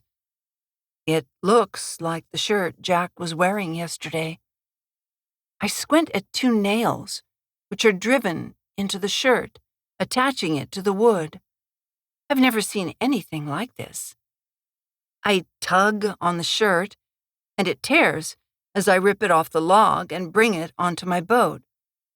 On this quiet morning, the moment is surreal and saturated with weirdness. This can't be real. No one nails a shirt they wore to a log. The shirt is sopping wet and smells of funky low tide and the mysteries of the deep unknowns at the bottom of the sea. I note my position to pass along to the Coast Guard and putter away, checking for other signs left behind by my former husband. I slowly move away and stare at the shoreline for more signs of Jack. Nothing moves on a stony beach. Was he delusional? Nailing a shirt to a log? Maybe he was trying to tell us something. I pick up the shirt and examine it. On the inside of the collar, Jack's writing in black marker catches my eye. Don't look for me. Love, Jack. I gasp and let the shirt drop to the floor. It settles into a soggy mound at my feet. I steer toward the marina and make a sour face, totally confused about what I found. This doesn't make sense. Of course he wants to be found. What he wrote is difficult to grasp and is giving me a splitting headache. If he climbed out of the water, he would have shivered uncontrollably and lacked the strength to find a hammer and nails and affix his shirt to a log. He would have had bigger concerns, like finding shelter and getting warm. This must be his idea of a party trick. But I won't be played. I grit my teeth. Given Jack's offbeat sense of humor, I could see him doing this, perhaps as a practical joke. He'd be the center of attention, which is how he likes it. If he engineered this and it backfired, he's a bigger fool than I thought. You don't dare death in the face and expect to come out alive. The sea doesn't make special allowances or cut deals for jokers. The roiling water takes its toll. 27. I call over the Marine radio and ask to talk to the Coast Guard commander in charge of the search. The Coast Guard says they'll call me back in 15 minutes. I call Mike at the marina and say, I found something, but you won't believe it. What is it? He says. My phone buzzes with an incoming call from the Coast Guard commander. I tell Mike I'll talk to him later and answer the call. I'm searching for Jack Fishbone, who went missing overboard yesterday, and I found something of his near Cedar Island. She says, What did you find? I found the shirt he was wearing when he fell overboard. The strange thing is, it was nailed to a floating log, and there was writing inside the collar. She says, What is the location where you found the shirt? Can you provide the coordinates? I give the location where the log was drifting. The writing inside the collar says not to look for him, and he signed it. I know his signature. She grunts. Are you sure it was his shirt? Pretty much. I'm almost 100% sure. We plan to suspend the active search tomorrow. I frown. Kelly will be sad to hear that. We can't give up on finding her father. She says, Turn the shirt into the Millersville Marina office, and we'll send someone to pick it up. I glance at the wet shirt. Can I have it back later on? We might want it to remember him by. Sure, just leave your name and number with the shirt at the marina office. In the meantime, we'll send a vessel out to patrol the area where you found it. Send me photos of the shirt and the writing on it, too. I'll examine it, but this could be a hoax. A search like this can bring out the crazies. She says her email address, and I jot it down. When she hangs up, I take a few pictures and email them to her. I also send them to Mike and Buzz. I decide not to send the photos to Craig. Something about how he acted in Jack's apartment this morning before dawn, like he had something to hide, makes me want to withhold information from my friend until I know more about what he was up to. I have a sneaking suspicion he wants to cause trouble and bury Jack under a pile of whatever plan he set in motion. Going 30 miles an hour, I fly over the water while keeping an eye out for Jack's body in the water. He might not want to be found, but I won't stop looking for him. He won't get away easy or pull off the great escape. I'll track him down if it's the last thing I do. 28. I back the boat into the marina slip, tie up to the dock, and stride to the office with the shirt and to tell Mike what I found. I'm not sure if fingerprints or DNA are detectable on clothing after sitting in salt water, but just in case, I lifted the shirt into a plastic bag with a pair of tongs. I'm trying my best not to ruin an investigation, if one starts. Later today, I'll go to the police and report Jack missing. The writing on the collar made it sound like he is hiding out somewhere, perhaps from debt collectors. But escaping doesn't sound like something a loving father would do. Jack wouldn't leave Kelly or abandon her. Or would he? One time, he left town and didn't call or text or email to let me know where he was. My stomach churned with worry until I grilled Buzz and learned Jack was gambling at a casino near the ocean. When I heard that, I took a tomato I was about to slice for a salad and squeezed it until it became a messy red pulp in my hand. Jack wasn't the best at making money decisions. When we were married, he bought a chainsaw and charged it on our credit card. But we lived in an apartment and had no use for a chainsaw. My eyes bulged when I saw the charge. I needed a part for my boat, and the debt tore at my gut because of the way I grew up. When I was little, my parents argued about my mom buying me a new dress or taking me to the hairdresser. My dad's voice rumbled low and harsh. He'd say, "You've got to control your spending. We're in debt over our heads." But that ended when he was taken to prison and we ran off to start a new life. When I learned Jack was gambling, I said to Buzz, "He told you where he was going but didn't tell me, his wife? I can't take it anymore. This is the last straw." Buzz's eyes gleamed, and he almost smiled. But then he wiped a hand across his face and looked serious. "Are you sure you want to do that? It's a radical step, splitting up. You guys have been together a long time." Buzz looked at me with his basset hound eyes, and I patted his shoulder to reassure him. "Oh, don't worry.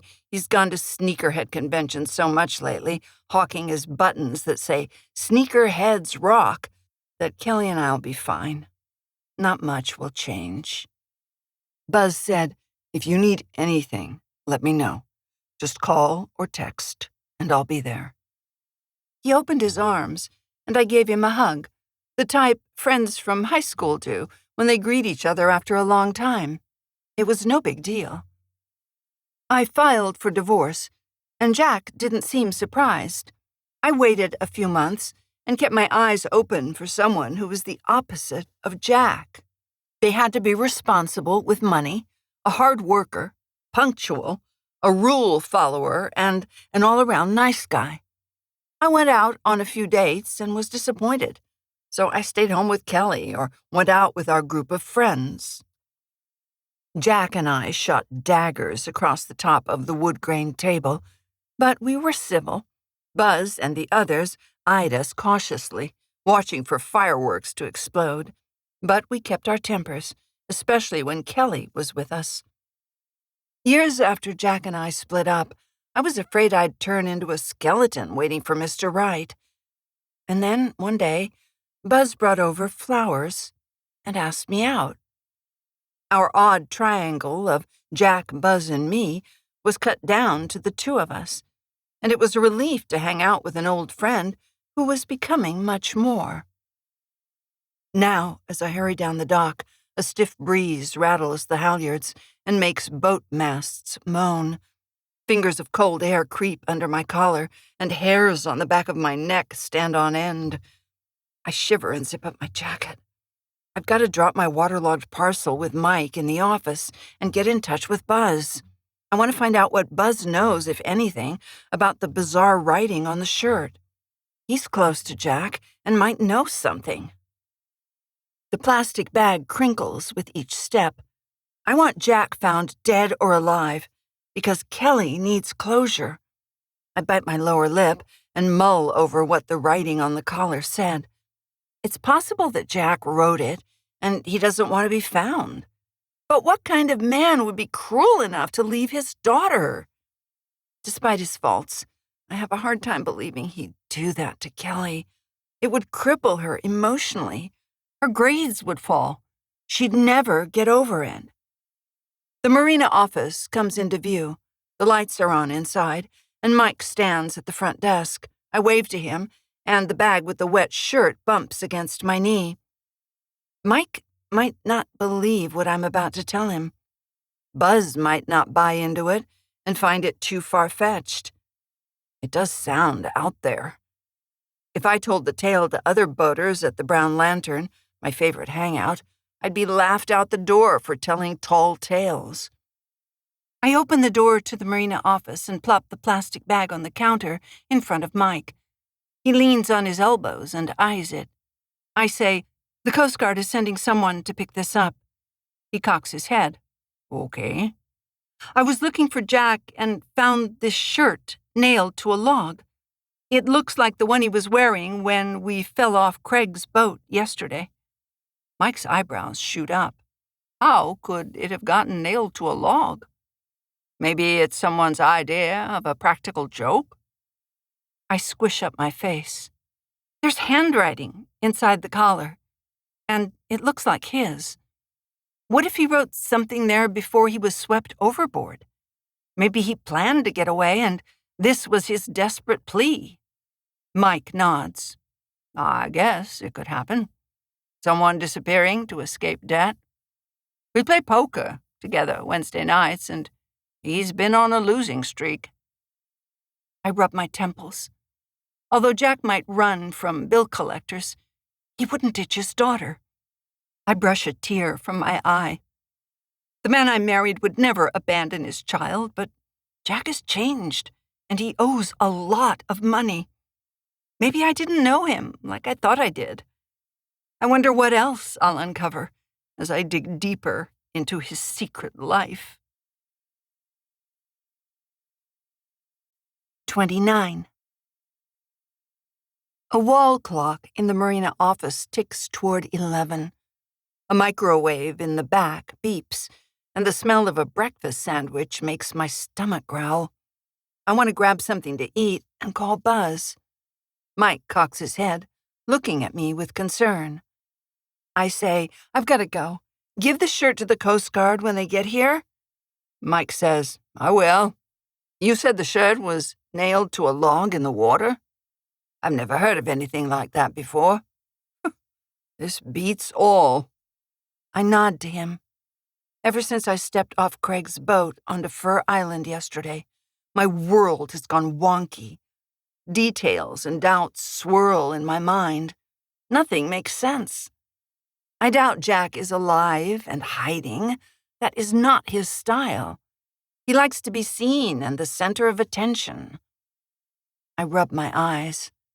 It's almost like Jack planned to disappear. Or this is someone's idea of a sick joke. You and I know his odds of surviving this long are almost non-existent. We share a grimace and grow silent. I cast my mind to supporting Kelly in the coming days. It will take her years to recover from losing her father, if she ever does. She'll carry the wound forever. Finding a body will give us closure. But like trying to grasp a white wispy cloud, Our efforts may amount to nothing. We might never know where his final remains rest. Crabs could be nibbling and consuming his flesh right now as I stand here. His body might be washed up on the shore of a remote island. Possibilities run through my head, each with a devastating impact on my daughter. Mike taps the counter. It definitely doesn't look good. The Coast Guard said they're planning to suspend the active search tomorrow. We'll be lucky to recover the body at this point. It could have drifted to Canada. He says, I agree, but we won't tell Kelly that. She needs to hold out hope for as long as she can. I yawn and cover my mouth, nodding. He knows Kelly because we've stopped in for years. I'd tell him about a deadhead off D-Dock, and he'd call maintenance to get the hazard out of the waterway. Or we'd jaw about the weather and the cold front coming down from the north. Kelly wanted to go along instead of my calling a neighbor to babysitter when I answered distress calls after school and on weekends. I say, "You're right, we won't tell her." And for all we know, a fisherman passing by might have plucked Jack from the water. He could be getting warm by a roaring fire. He tilts his head. Not likely, but possible. I'll give you that. I hold up an index finger. The writing on the collar is suspicious. What if someone faked Jack's death? Mike says, I've worked here for 20 years and seen my share of strange happenings, but this tops all I've seen or heard until now. Give Kelly my best, and I'm sorry she's going through this. It must be tough. He opens the plastic bag with the shirt and peeks inside. I say, "You can look, but don't touch it. Maybe the police can get evidence off it. What if someone forced Jack to write that? Or they faked Jack's writing? It's a long shot, but just in case." Mike closes the bag. You take care. You too. He looks like he has something he's not saying. So I say, "What is it?" He scratches his beard. Like many men in town, he has a trimmed gray beard and wears a flannel shirt and jeans. Jack told me he had an easy way to make money, and did I want in? I whoosh out of breath. Oh, I hope he didn't drag you into something. Nope, I wasn't interested. I'm saving my money for retirement and can't risk it. I grip the edge of the counter. Did he tell you what it was? How did it work? He wouldn't say. His eyes open wide. Do you think he took people's money? I clench a fist. I don't know. But it might not have been above board. He flinches. Something strange is going on. I nod and grasp the metal door handle. I agree. The pieces don't add up. I open the door and step out into a cool breeze. Jack's disappearance has put him in the spotlight, surrounded by chaos.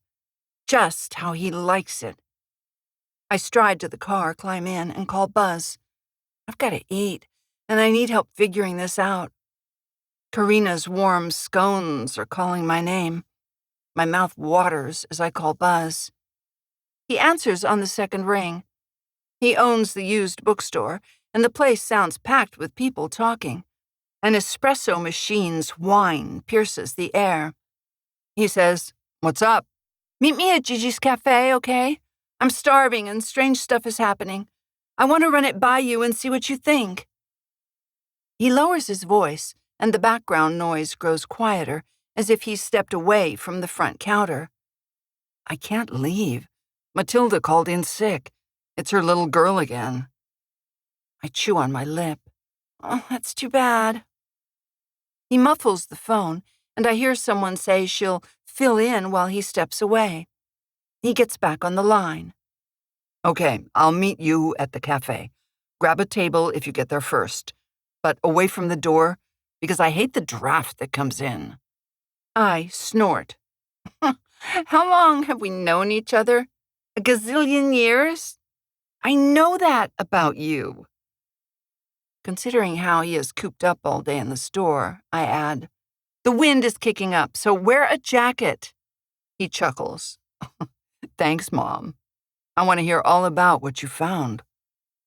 Recalling how his name was scrawled in the margin of Jack's bank statement, I say, and I have some questions for you. See you there. 30. I park down the street from the cafe and hurry past cars lining the street. The influx of new people moving here when they retire hasn't led to a crime wave, but they do make my favorite place for quiche and scones more crowded. My stomach rumbles with hunger. In our small town, if a person needs help, we chip in however we can. People say hi on the street, even to strangers.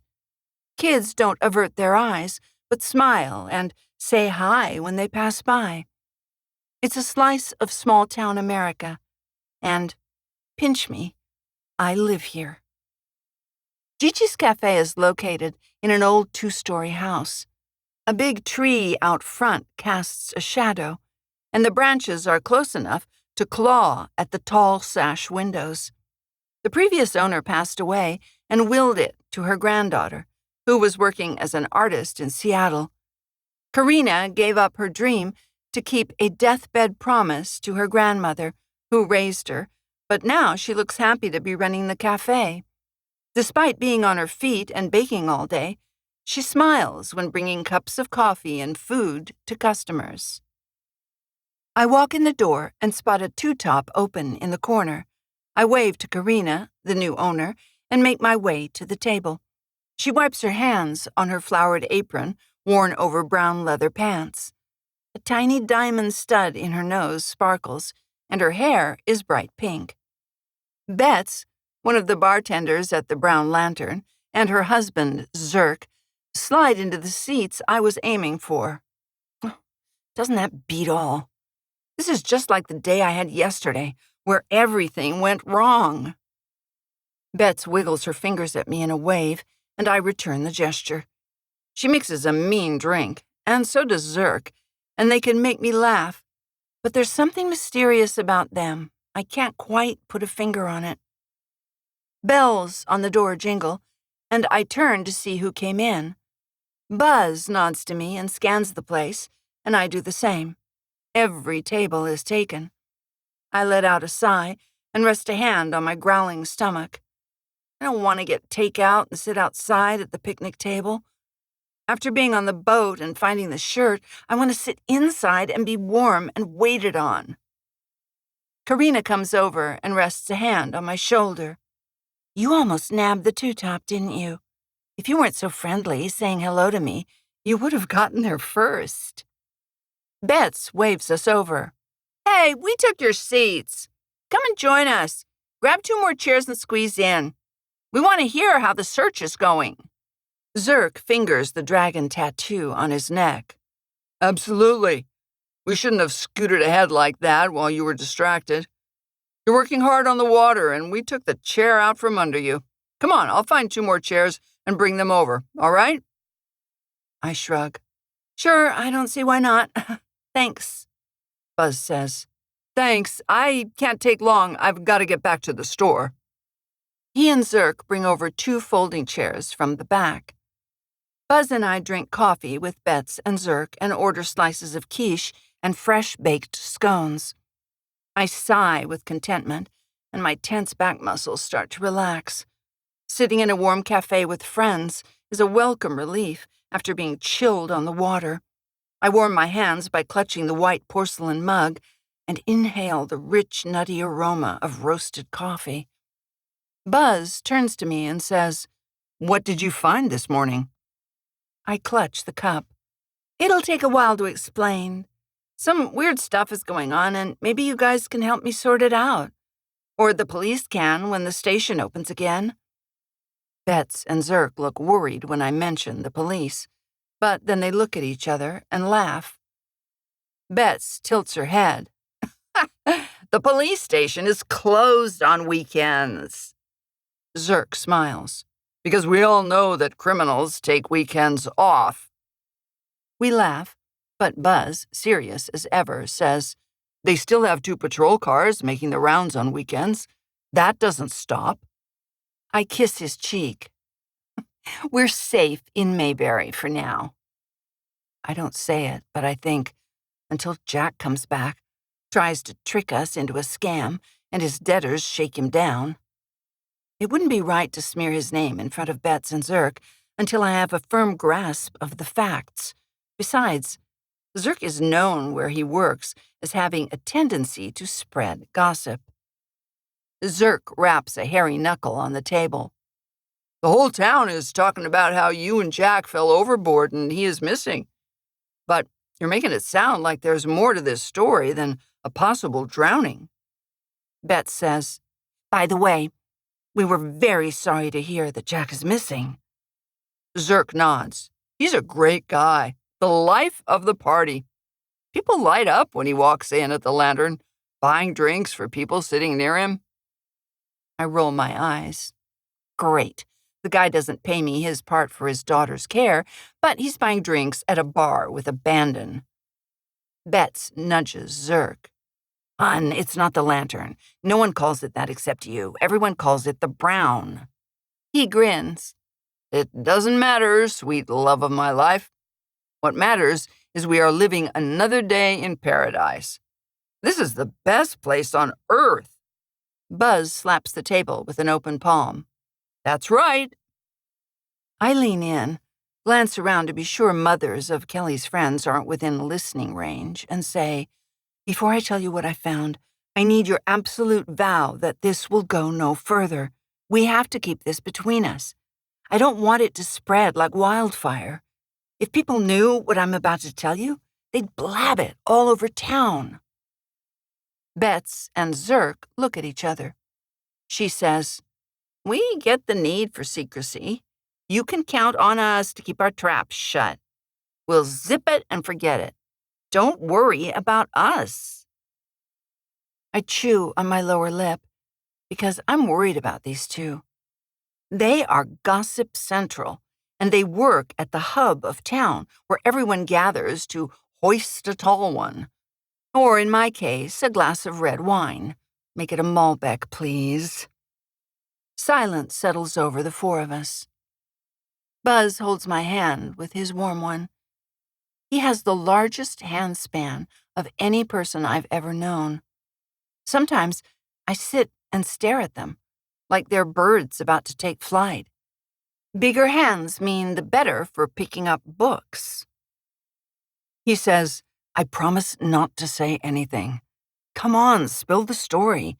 We're dying to hear what you found, and I've got to head back to work pretty soon."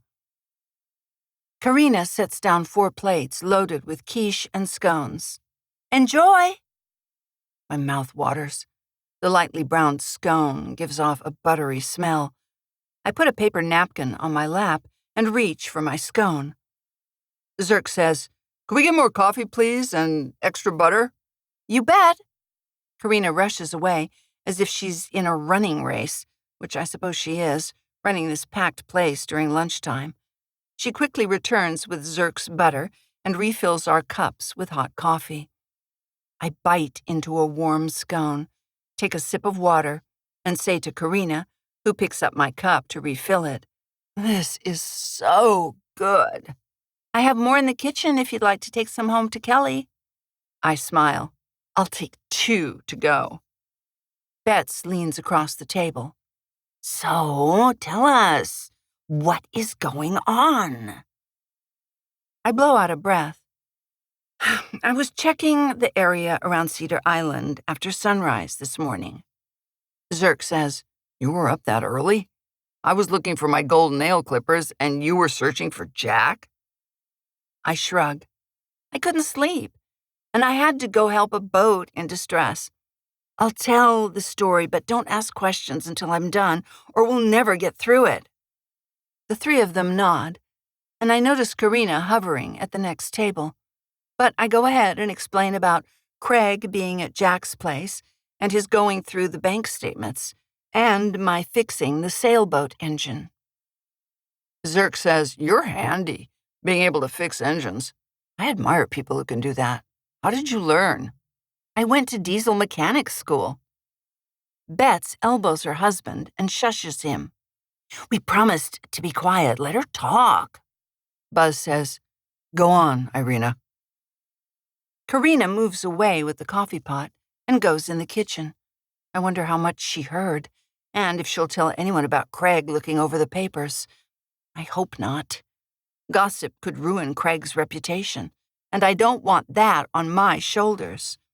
His insurance agency clients might drop him, and he'd have to sell his boat.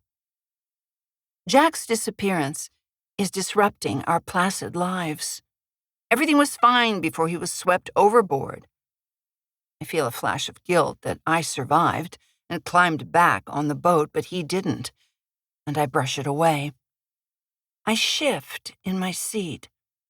When I surfaced, I didn't think about helping Jack. I was solely focused on my own survival in the frigid water. My only thought was to save myself and get on the boat. And for that, I'll never forgive myself. 31.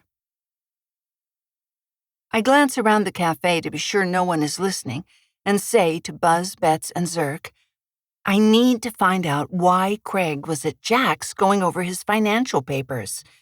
But something else happened this morning, too. Betts says, from experience, I can tell you it isn't good when someone is in an apartment going over papers. She shakes her head as if it is an ill omen. Zirk checks his fingernails, which look like he just had a manicure. She's right. What you said about Craig being there is highly suspicious. You should watch him. Keep an eye on him 24/7. He points 2 fingers at my eyes and back to his. I say, I've got to sleep. I can't follow him around all the time. Zirk says, we can help. We have expertise in monitoring potential criminal activity.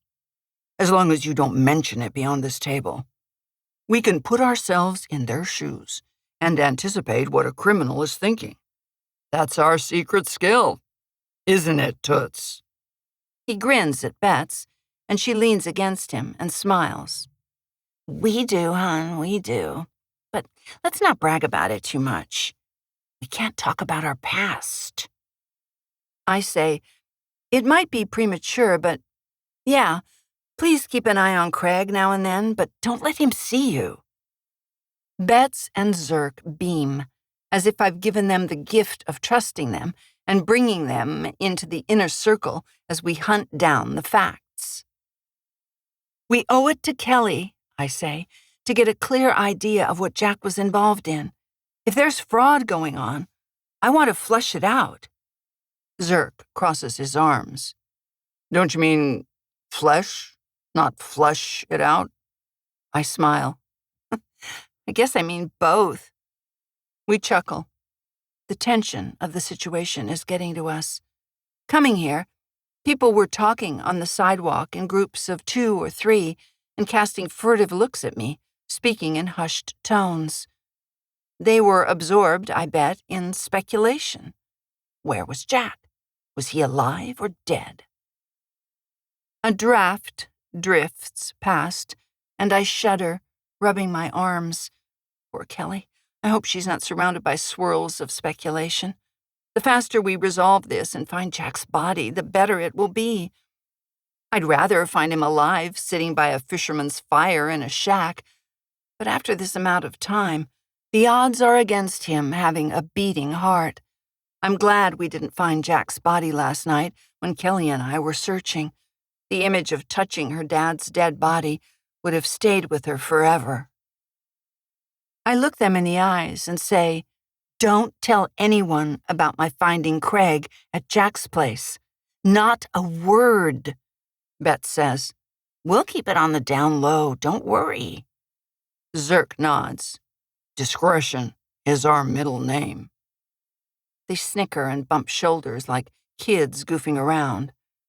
Buzz and I smile, but then I remember how serious the situation is. Someone might be dead.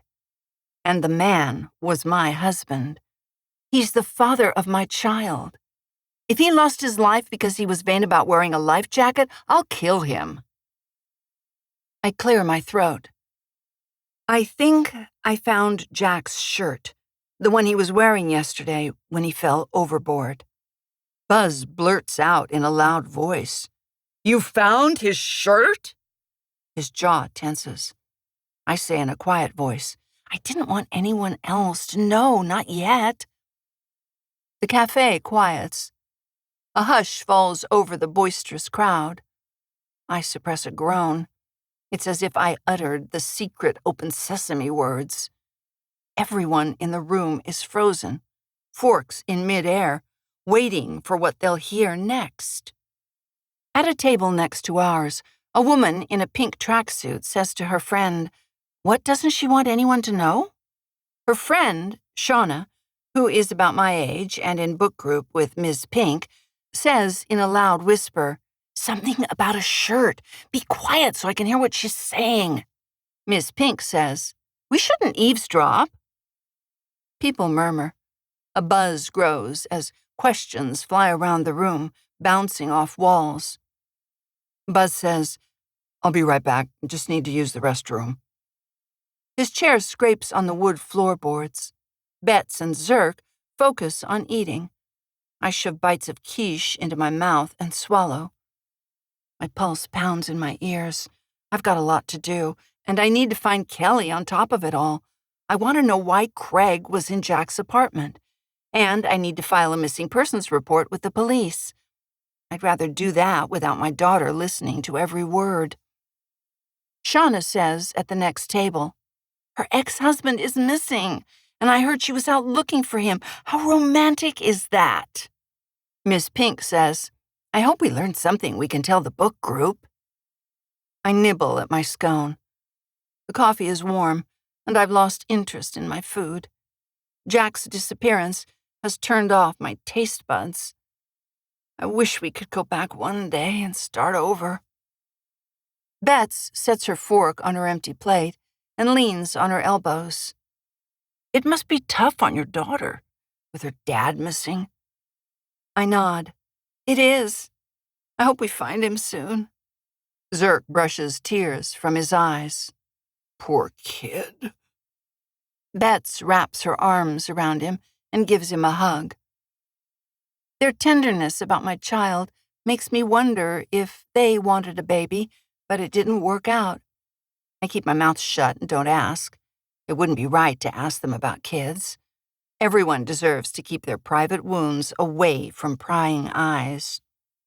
I glance around, wondering what is taking Buzz so long, and see him by the cash register, talking with Karina and Violet, who runs outrigger services.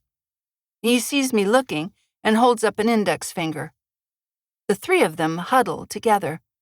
I wonder what they're discussing, but then realize it has to be about Jack. That's all anyone in town is talking about today. Moments later, Buzz slides into his seat and plants a kiss on my lips. He smells of a citrus aftershave and coffee breath. His clothes give off the odor of old books and espresso. I reach for his hand and hold it. Buzz says, "Karina couldn't help but overhear part of what you said. Violet, her half-sister, recommends you tell everyone here all at once about the shirt. Otherwise, they'll make up stories. Rumors will spread and spin out of control. This way, people won't stop by your place to ask for details or be as likely to call or text and bother you." Betts arches her eyebrows. It's an unusual approach." Zirk nods. "But maybe the best one, given how people love to talk in this town." 32. I sigh and study the cafe. I've been awake for a long time, and it is only midday. The tables are full. The mood is tense. Utensils scrape on plates. After I said I found the shirt, and Buzz blurted out his remark, I felt eyes weighing on me, invisibly tugging and willing for me to spill the secret. My former high school science teacher, Mr. Fracas, brings out a tray of warm scones from the kitchen. He sets them down on the front counter, shoves his hands in his apron pockets, and shoots me a quick look. Others stare. I know them, having grown up here. We've shared worries about friends and neighbors lost at sea, from sinking fishing boats, flipped over kayaks, and flooded canoes. It feels like we're all holding our breath while we wait to hear what I'm going to say, if anything. I nod to Karina and Violet, standing at the front counter, and say to Buzz, Betts, and Zirk, I might as well tell them and get it over with. It'll be easier that way. But keep what I told you about Jack's place to yourselves. They nod. I stand to address the room. My intention is to relay the facts and nip twisted gossip in the bud. But the one detail I won't share is that Craig was in Jack's apartment examining his bank statements. I'll keep that part of my morning out of the rumor mill and hope Betts, Zirk, and Buzz can keep their mouths closed. I give Buzz a quick glance. I'll have a word with him later, because he's been known to run off his mouth, and we can't have that. Reputations are at risk, including mine. If I am accused of making false accusations, my business will tank. People need to be able to trust me with their vessels and their lives. Looking around the cafe, I say, Hi, everyone. People nod. No one smiles. Mr. Fracas fiddles with his dark-rimmed glasses. Today is a sad day. As you may have heard, Jack Fishbone was swept overboard yesterday. We haven't found him yet, and the Coast Guard is searching. Bill Rafferty, who owns a pawn shop and several other businesses, is sitting by the window with a muscled man in his 30s named Flash. He raises a hand and says, Weren't you swept overboard too? Why were you able to make it back and he didn't? I gulp. That's the big question, with one obvious answer. I was wearing a life vest and Jack wasn't. He refused to put one on and said it wouldn't look good. People grumble. Bill Rafferty shakes his head and says something in a low voice to Flash. I open my hands for emphasis. Let's remember this as a lesson. Boating is a life and death activity. Jack was ready for a party and didn't expect to be swept overboard. The sea offers joy, but it can turn on us. We have a duty to our loved ones to be prepared for the worst. Karina bites her lip and looks at the floor. Violet does the same, mirroring her body language, probably without knowing. They recently discovered they are half-sisters, and they seem close. Having grown up as an only child, I'm envious of their easy friendship, and when I see them greet each other with a hug.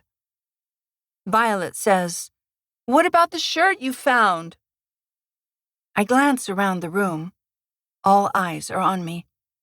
Fingers tap tables. The tension in the room is palpable. When I was out in my boat looking for Jack this morning, I came upon a log in the water on the northeast side of Cedar Island. The shirt was nailed to a log. A gasp ripples around the room. I say, the blue shirt with bright flowers looks just like the one Jack wore before he fell overboard. I take a slug of lukewarm coffee and keep going. Karina lifts the coffee pot, pointing to it, but I wave her off. I've had enough caffeine. Recent events have jangled my nerves. I'm a fuse in a stick of dynamite. I hold up 2 fingers. 2 nails fastened the shirt to a log in the water. It's not just strange, I'd say it's bizarre. Everyone nods. Not only that, I say, someone wrote inside the collar, and it looked like Jack's writing. The Coast Guard is examining the shirt, but the writing said not to look for him, and he signed his name. Karina claps a hand to her mouth. No! Her oversized reaction makes me wonder what's going on with her. Is she the secret new girlfriend Jack mentioned but wouldn't dish out details about her? Or is the recent death of her grandmother bringing up feelings of grief? Bill Rafferty's face pales. He leans over, whispers to Flash, and slaps money on the table. They walk out the door. I cock my head at their exit, but decide not to read anything into it. They probably had to attend a meeting with a client. But come to think about it, Jack owes money to someone. He borrowed it and was over his head in debt. He might owe money to the pawnbroker. Karina puts her hands over her eyes, making me wonder how well she knew Jack. She seems awfully upset about him being missing. My suspicions are on high alert, and I suspect everyone of doing mischief after Craig's devious behavior this morning. People turn to each other and talk. A din fills the room. The wood floor planks amplify the sound. I say, the Coast Guard is looking for him, but they plan to downgrade the search tomorrow. If they don't find him by then. I wipe a tear from my eye and clear my throat. If you see anything suspicious, please call me and let the police know. I'd like to know if someone forced Jack to write that or faked his writing. The whole thing has me upset, but please don't mention it to my daughter if you see her. She's worried enough as it is. People nod and go back to finishing their meals. Karina says, "Thanks for telling us what happened." I sit and stare at my stone-cold scone and the remains of my slice of quiche. Violet rests a hand on my shoulder. I flinch because I didn't see her come over. She is quiet as a cat, gliding along with ease. She's ex-military, so that might be where she learned to approach with stealth. She says to Buzz and me, "So sorry to hear about your friend. It can't be easy on you. If you want help looking into it, like the handwriting on the shirt and all that, I have resources I can call on. Just let me know." I say, "Thank you. I appreciate the offer." She says, "Do you have photos of the writing on the collar?" I nod. "Send them to me," she says. "I'll take a look." I hand her my phone, and she types in her phone number. She walks away, and Buzz says, "Take a few more bites of your food, babe. You must be hungry. Or we can get Karina to box it up." I'm not hungry. The whole thing is upsetting. I don't want to take it with me. He urges me to eat more a second time, and I eye him with surprise. He wasn't this pushy when we were friends. Only after he moved in did he start acting controlling with a dose of caring. Will he become a controlling partner? And do I want to hang around and find out?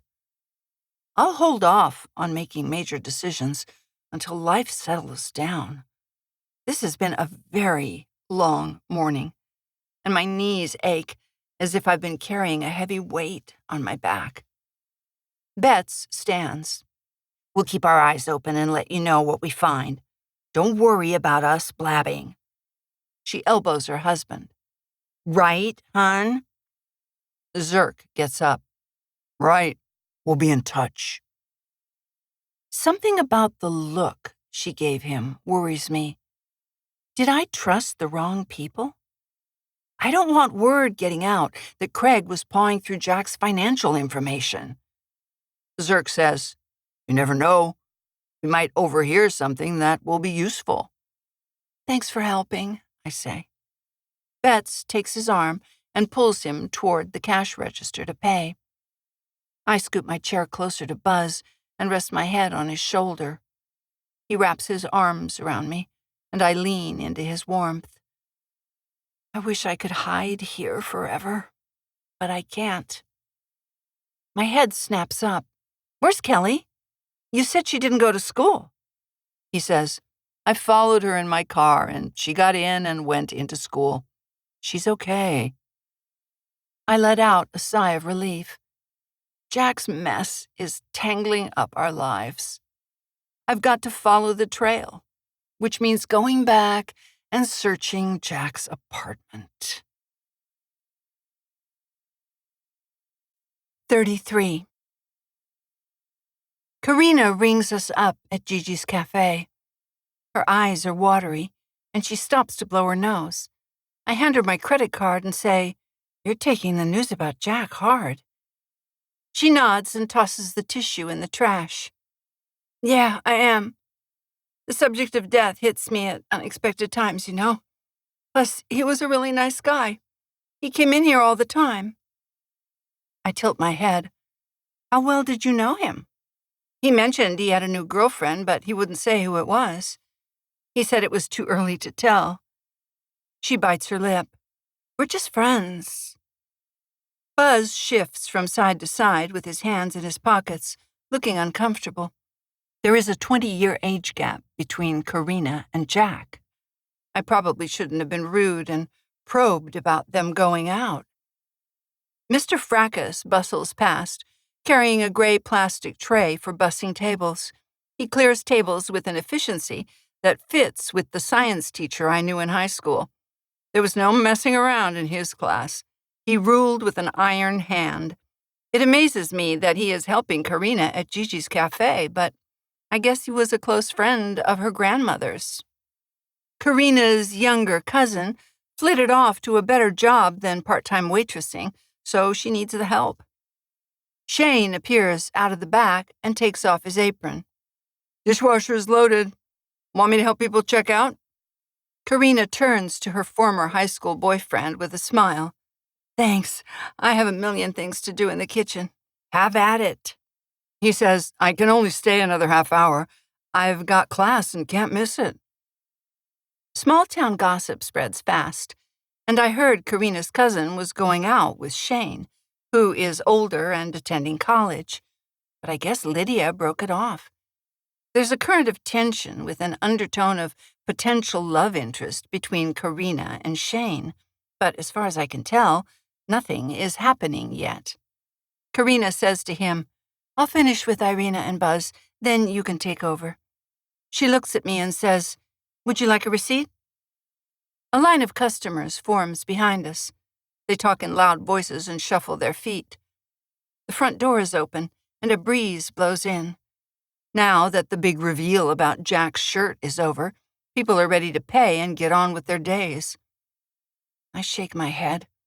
If Jack is dead, Karina would be a role model for my daughter, as someone who is grieving a loved one's death and getting on with life. "No need," Karina says. "Thanks for coming in. See you next time." She goes in the kitchen, and Buzz and I head for the door. Mr. Rasmus, the head librarian, stops us and says, "I'm sorry to hear about Jack." I say, "Thanks. We're devastated." We move on, and Ms. Pink reaches out and grasps my hand, holding on like it is a life ring. "I hope he's somewhere warm and dry." I clear my throat. The news about Jack is a reminder about the other side of the curtain of life.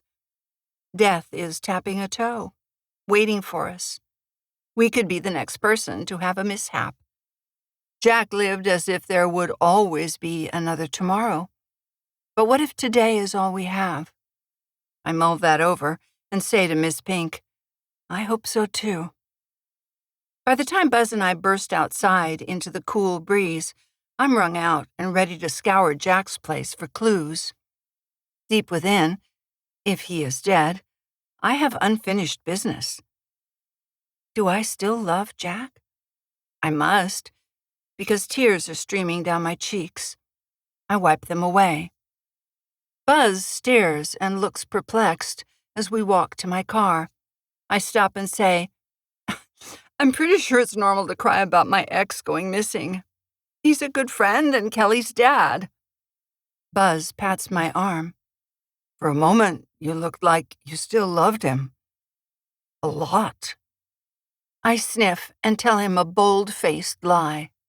I love him as a friend. I was married to him and we had a child. It doesn't compare to what I feel for you. He crosses his arms and stands with his feet apart. I tap my toe. Our relationship has turned chilly, like the cool wind blowing. Will our love survive Jack's disappearance? I'm not sure if it can. The stress might break our new bond. He says, I've got to go. I say, a quick question first about Jack. He shoves his hands in his jacket and purses his lips. I found a bank statement of Jack's in his apartment, and your name was written on it. Why would he have done that? He frowns. I have no idea. And I suggest you drop this. You're not a detective, and it's a waste of time. Pay more attention to Kelly, given what she's going through, instead of running around trying to find your ex-husband and dig up facts about him. It's all you can talk about, and it's becoming an obsession for you. My mouth drops open. This is a new side of Buzz I haven't seen before, and I don't like it. I'm in charge of my life. He isn't. Who is he to tell me what to do? I have part of the puzzle about Jack's financial affairs, and I want to unravel what he was up to. If I went missing, I'd want someone to look into what I left behind. This is what friends do for friends. Buzz says, See you later. He hurries down the sidewalk, passing under thick branches stretching out from the tall tree outside the cafe. I glance at his back and get in my car. I love two men, my ex and my boyfriend. Is it possible to be in a relationship with Buzz while my love for Jack hovers in the background? I can see how that could undermine what I want with Buzz. By this time next week, Buzz and I will either be washed up on the rocks, along with Jack's body, or we'll sail into the sunset together. We're at a breaking point, and I have no idea which way it will go. 34. I hop in my car and stop at the police station before picking Kelly up at school. At the front counter of the police station, I say, I'd like to report someone missing. The officer says, How long have they been missing? Since yesterday afternoon.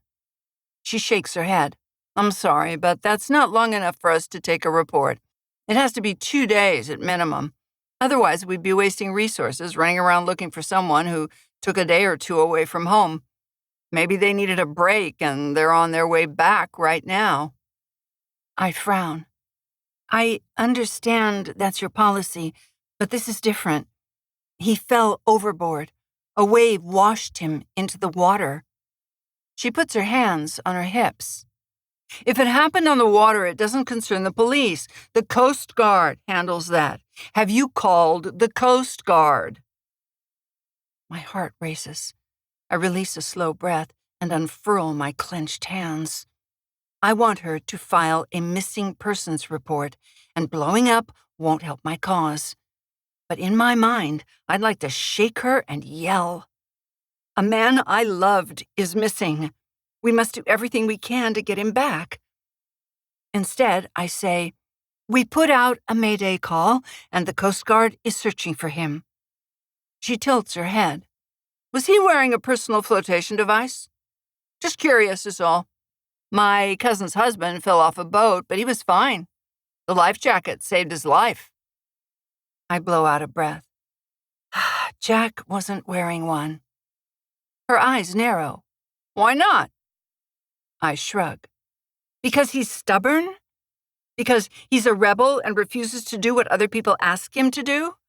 Because he wanted to look his best for our party that didn't turn out to be a party? But just because he made a bad decision doesn't mean we shouldn't look for him. She taps a pen to her lips. I'm sorry, but we'll have to wait the required 2 days to report him missing. That's our policy, and we can't vary from procedures. I rest a hand on the counter. If he doesn't turn up dead or alive by tomorrow, I'll be back. And I hope you'll take this seriously then. We will, and we share your concern. I hope you find him long before then. Her attention turns to a stack of paperwork on her desk, and I take my cue and leave. That was a big waste of time. I gnaw on my lower lip. I need to go to Jack's and look around, but I don't have time before school ends. I'll take Kelly with me to search his place. Outside, a stiff breeze blows past. I hope a boater in distress call won't come in before I comb through Jack's belongings for clues to what he was up to with Craig. The wind is picking up, and we're in for a storm. The barometer was dropping this morning. In weather like this, more boats run into rocks and put holes in their hulls. I drive to school just as classes are ending. Clumps of kids wander down sidewalks, and I search for my daughter in the mix. I spot her, hips swaying and striding along, heading in the direction of our house. Unlike the others, she is alone. She is talented, and I admire her athleticism and creativity, and for finding an activity that gives her joy. I pull up next to her and roll down the window. Let's go to your dad's place. She gives me a surprised look and jumps in the car. Why Dad's? I was going to our house. I pull away from the curb. Something is bothering me and we need to go through his things. I'll be honest with you. He may have been involved in questionable financial activity, and there's a small chance he planned to fall overboard. She stares at me. That's crazy. He wouldn't do that. He wouldn't leave us. I know, and I agree. But there's some strange stuff going on. I'll tell you about it at your dad's. It's better if you hear it from me anyway. I'm hungry. Can we get Thai food? Noodles would be good. I shake my head. We don't have time. With this weather, I might get a distress call and I'll have to go rescue them. She sighs. Oh, I hate that you're always rushing out to help others. Can't you hang around home like a normal mother for once? I turn into the drive-thru of a Mexican restaurant. I wish I could, but I've got to work. What do you want, tacos? Yeah, with extra sauce. 5 minutes later, I drive away with warm food in bags, making my mouth water. Being with my daughter is a balm for my troubled soul, and I remind myself that she needs me now more than ever. I've got to be in service with her and let her talk about her feelings. Listen to her, I tell myself. Don't dominate the conversation. Soon we're thumping up the stairs, and I unlock Jack's apartment. My mouth falls open. I stop in my tracks, and the food bags fall to the floor. Kelly bumps into me. She says, "Why is it so messy? Dad doesn't keep it like this." Papers are strewn around the room. It is not like I left it this morning. I groan and set down my purse, rubbing my temples where a headache throbs. I say, "This happened after I left early this morning. Somebody came in here and did this. They must have been searching for something." I don't tell my daughter, but Craig might have come back to find whatever he was looking for. Or if Jack owed Bill Rafferty money, he and Flash, his sidekick, might have barged in and turned the place over, searching for money. My mind churns with ideas. I don't have answers. I have only questions perched on my shoulders like ravens, cawing in my ears, telling me to find Jack and the reason he or someone wrote in the shirt collar and nailed it to a log. I cast a side glance at Kelly. What if Jack was secretly in despair because he was deep in debt? That happens to people. They cover it up. He could have been down in the dumps, but even his best friends didn't notice. I don't know Jack as well as I used to, but Kelly might have a clue. Did your dad seem down lately, like something was bothering him? She's quiet for a beat. Yeah, he wasn't as fun. I'd come home and find him sitting on the couch writing in a notebook, But when I got close and tried to see what it was, he hid it. He wouldn't tell me what he was doing, but I could tell he was writing a bunch of numbers. He was using the calculator on his iPad, but when I looked over his shoulder, he hit clear, and all I saw was it was a big number. I rubbed my cheek. This could be the amount Jack owes. How big a number was it? In the thousands, maybe? She shakes her head. In a tight voice, I say, millions? She shrugs. I think so. Maybe 1 or 2 million? Something like that. I didn't get a good look. I whoosh out a breath and look around the room. Pillows are ripped. Couch cushions are split open. The TV is smashed. Papers are scattered. A file drawer hangs open. I say, why don't you sit and eat while I call the police and report a break-in? She sighs. I don't feel safe here without Dad. Not with someone breaking in. I wrap my arms around her and give her a hug. There's no one here now. I'll protect you. We'll stick together like a 2-pack of sourdough bread loaves. She giggles, and I wipe away the tears running down her cheeks. Looking into her hazel eyes, I say, I promise you, we will get through this. Somehow, some way, we're going to come out on the other side. We'll be stronger for it. Her lips quiver. I hope so. She sobs, and her shoulders shudder, and I hold her tight. I pat her back and make soothing sounds. My phone buzzes in my pocket with a text, but I ignore it. My daughter is more important.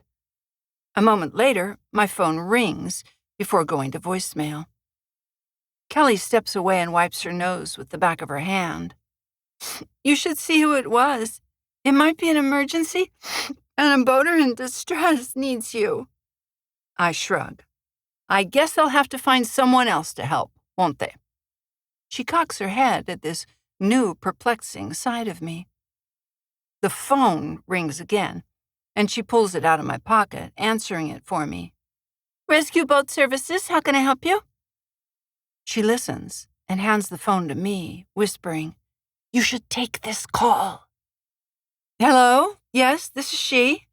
What can I do for you? My powerboat is taking on water. We hit a rock. Can you get here right away? I eye Kelly and say, I'm sorry, but I have another situation I'm attending to. You'll have to find someone else. Please, the skipper says. Help us.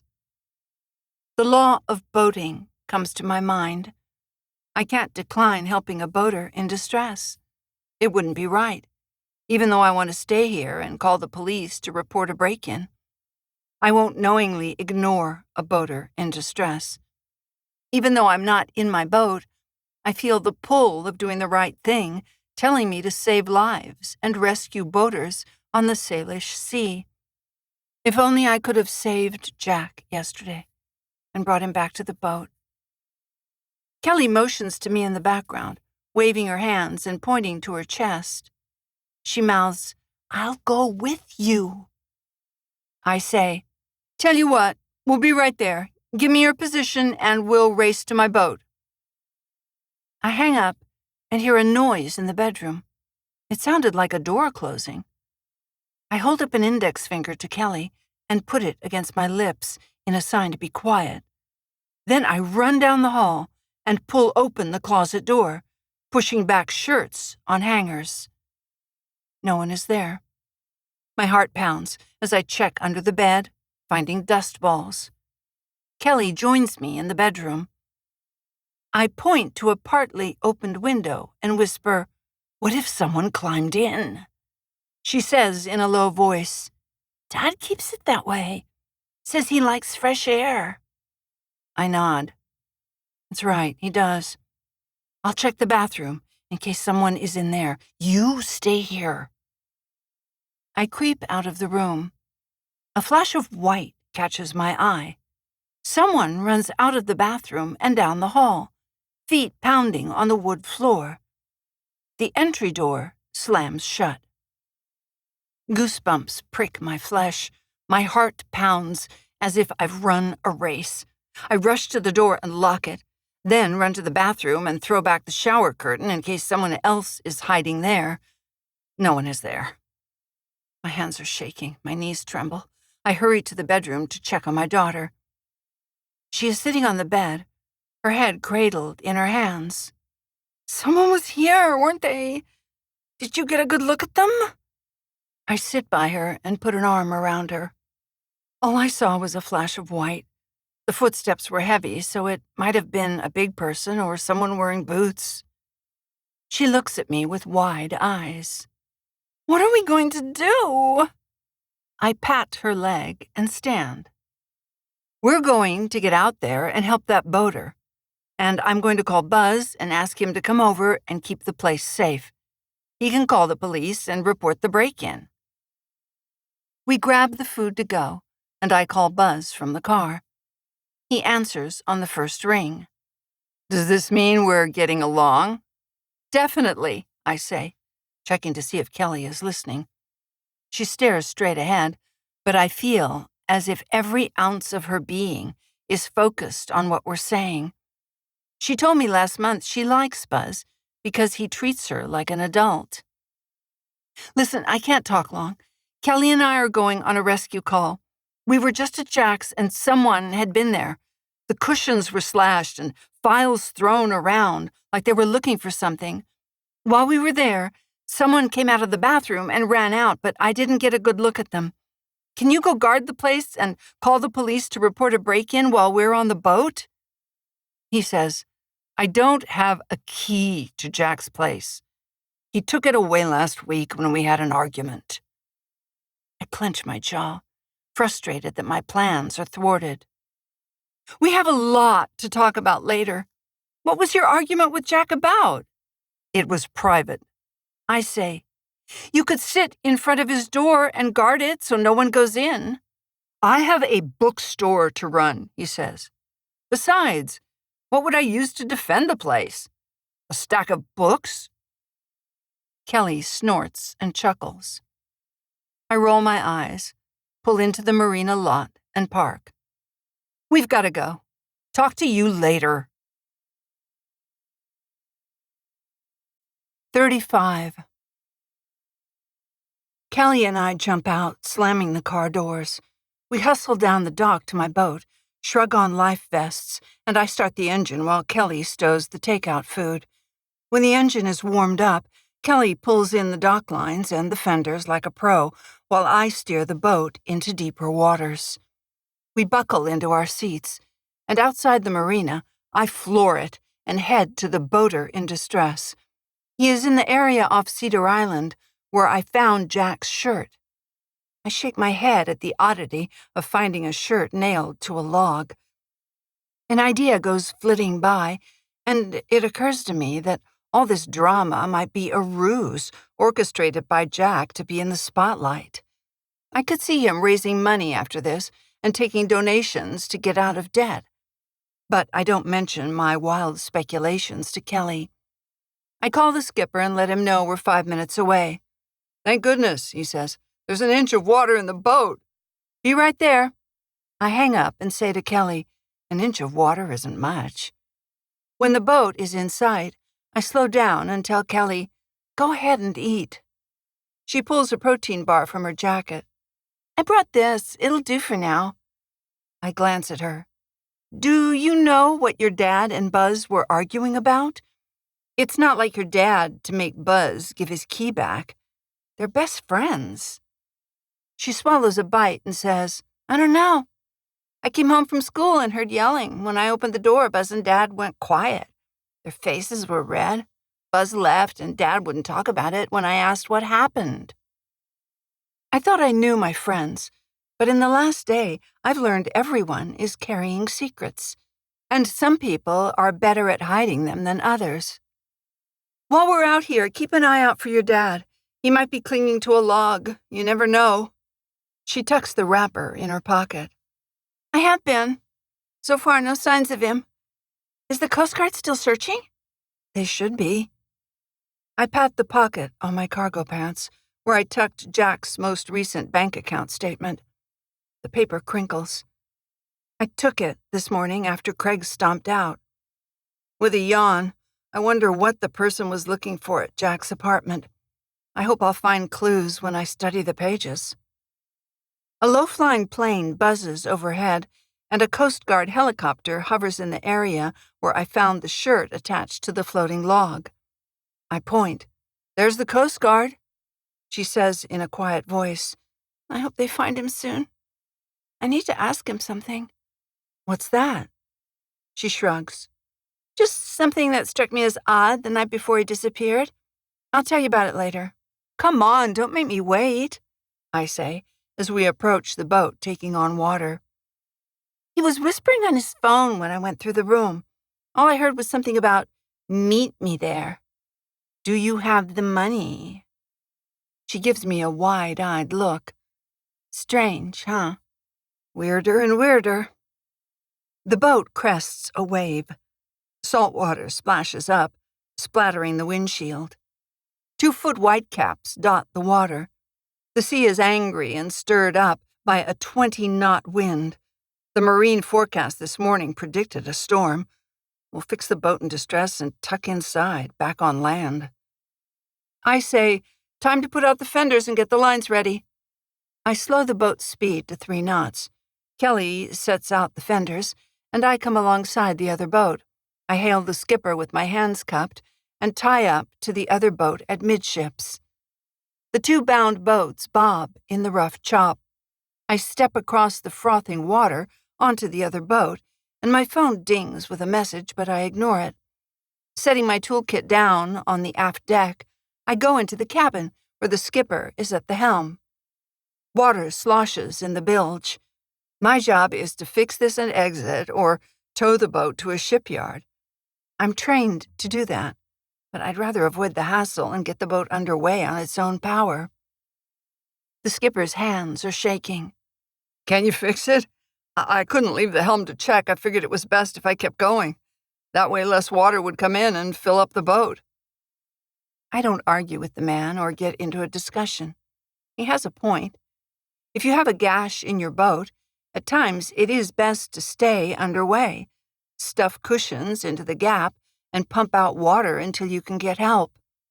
He's wearing a life jacket, so points to him for being prepared. I take his payment and say, "I'll look at your through-hull fittings and intake valves. One of them might have come loose. Have you checked them recently?" He tugs on an earlobe. "A through-hull valve? Never heard of it. What is it?" "Not parts you normally see, but they're important." A wave smacks the boat, and I grab a handhold as we rock back and forth. "Hold on, I'll go check." The wind is picking up outside. My pulse quickens. I want to get back to land, look into what happened to Jack, and learn why his apartment was trashed. I pull up a hatch and look down into the bilge, where water is sloshing around. The bilge pump whines. The smell of diesel fills my nostrils. Although there is water in the bilge, it is not enough to worry me. I suspect the problem is elsewhere. I hurry to the head, or the bathroom. The floor is wet, and the floor drain is overflowing. I yank the cupboard door under the sink open, check the valve, and tighten it with a wrench. I'm surprised the skipper didn't notice this, but people panic. When we're in shock, we can't see past our toes. I straighten up and wonder if I am missing something obvious about Jack's clandestine activities with Craig. When I get to shore, I'll contact the police about the break-in, and I'll search Jack's place for the notebook Kelly mentioned. The skipper leans in and says, "Is that what caused the leak?" I brush my hands off on my damp pants. I should have changed into overalls before I came aboard his boat, but this was urgent and he couldn't wait. I pat the pocket with Jack's bank statement. It's still there, but a bit damp. I say, "It certainly looks like it." I make my way to the aft deck and store the wrench in my toolkit. In the last day, I've learned new facets about my friends. They aren't who I thought they were. I suspect Jack and Craig are involved in sketchy financial dealings. Buzz could also be involved. I say to the skipper, If I were you, I'd head to the marina and take shelter. A storm is blowing in, and it'll get rough. We shake hands and say goodbye. As I maneuver my boat away from his, I say to Kelly, "How about we look for your dad before heading back?" The light in her eyes tells me all I need to know. She says, "One last look before it gets dark. He could be waiting for us to find him." She picks up the binoculars, scanning the water and Cedar Island. I tell her about finding the shirt, the writing on the collar, and how the Coast Guard has it. She says, "It doesn't make sense. He'd come back to me, wouldn't he? He wouldn't leave me. He'd want to be found." I swallow the lump in my throat. She'll be devastated if Jack doesn't turn up. He would. I'm sure of it. She says, "Everything was going so well. He just got paid a bunch of money and he took me out to dinner at Nona's to celebrate. He was going to introduce me to his new girlfriend." A twinge of jealousy plucks at my heart. I force my voice to sound neutral when I say, "Do you know who it is? The girlfriend?" She frowns. "He was keeping it a secret until the right time." My phone rings, and I put the helm on autopilot to answer it. The Coast Guard commander says, "We found something. We'd like to board your boat and show it to you. Our cutter is in the area, and we'll deploy a rigid inflatable dinghy." Adrenaline courses through my body. I grip the phone and say, "We'll hold our position off Cedar Island. They'll be there in 10 minutes. I hang up and say to Kelly, "They found something." 36. I slow our speed, and while we wait for the Coast Guard to arrive, we watch for Jack. I say, "Eat the takeout food. You must be hungry." Kelly holds up the binoculars. "I lost my appetite. I'm too worried." She points and says, "Here they come." A rigid inflatable is headed our way with 3 people on board in orange life vests. Waves splash up. The wind moans and batters the boat. The weather is as dismal as we're feeling. I say, "I know this is hard on you. I wish we could go back to the way it was when everything was normal." She snorts. "Nothing was ever normal between you and Dad. You both have big personalities, and it was like living in a TV show. You were acting a part for the other parent and competing for my affection." I grimace. She caught me out and saw through us. "I wish we could have stayed together," I say, "and lived under one roof. It would have been easier on you." She rolls her eyes. "No, you don't. You hate the way he spends money on sneakers he never uses. You fight all the time, and it would be worse if you were married. I'd rather you live apart. It makes for less drama." I study her profile. Her chin isn't quivering. Her breathing is calm. She is telling the truth. Finding Craig at Jack's place has made me suspicious. I wonder if I'll trust anyone after this. I squeeze her shoulder. "Thanks for telling me. I'm open to hearing whatever you want to say. Don't hold anything back." She looks me in the eye. "I'd like to go to Seattle after high school to study dance." I gulp and take a moment to recover. In a tight voice, I say, "If that's what you want, instead of staying in town, I understand. You have to make your own way in the world. I'll do whatever I can to help you follow your dreams." I stare at the approaching Coast Guard dinghy. Kelly can't leave town. I need her by my side. I'm not ready to let her fly away on her own. I hoped she'd work with me and take over my company one day. What she says makes sense, but I'm swamped with emotions I must cover up. Rain pelts the windshield, and I turn on the wipers. She points to the rigid, inflatable boat. "I wonder what they'll say about Dad." A wave smacks the boat, and it rocks back and forth. I'm not sure, but we're about to find out. I put the engine in neutral, shrug on my rain jacket, and pull on a wool hat. Kelly does the same.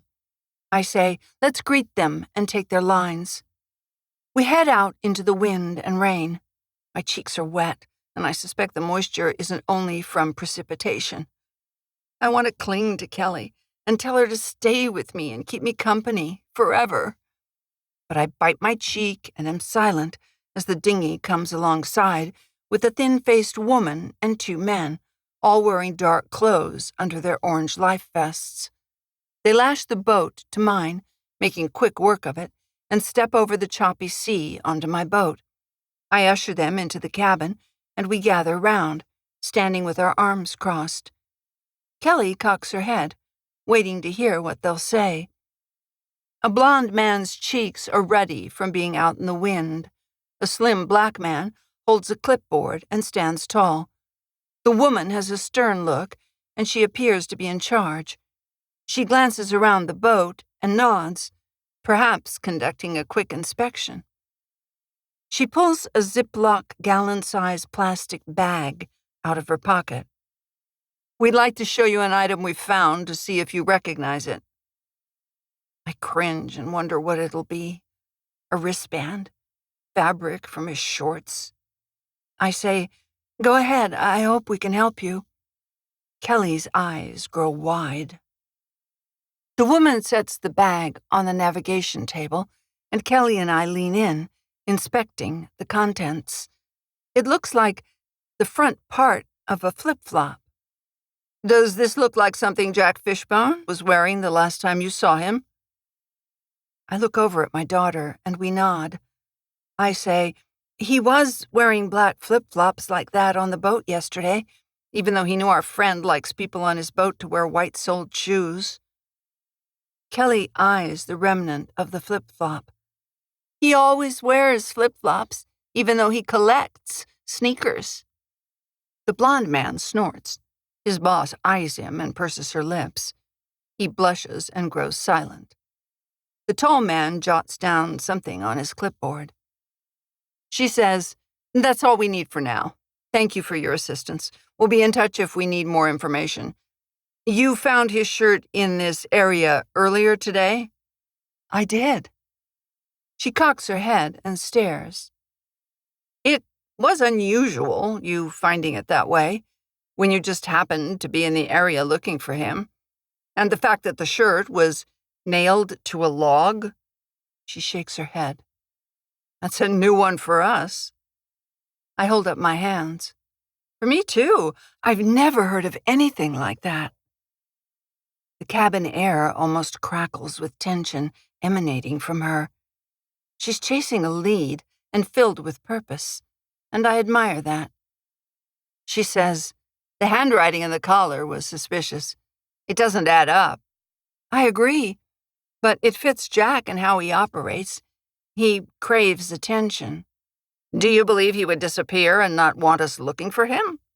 Kelly says, I don't. My dad would never leave me. I shrug. Maybe someone else wrote it. But you said it looked like his handwriting. I nod. It does. I don't understand any of this or what's going on. She shoves the bag in her jacket and takes a last look around. That's all for now. Thank you for your cooperation. She exits, and the 2 men follow in her wake. They expertly untie their lines and depart, revving it up when they're 5 or so boat lengths away. The dinghy flies over the waves. Kelly and I go in the cabin, and I put the boat in gear. Let's take the food and do a redo at your dad's. I want to call the police about someone breaking in and going through his stuff. Ready to go back? She sighs. Yeah. Waves thump against the boat as we head for the marina.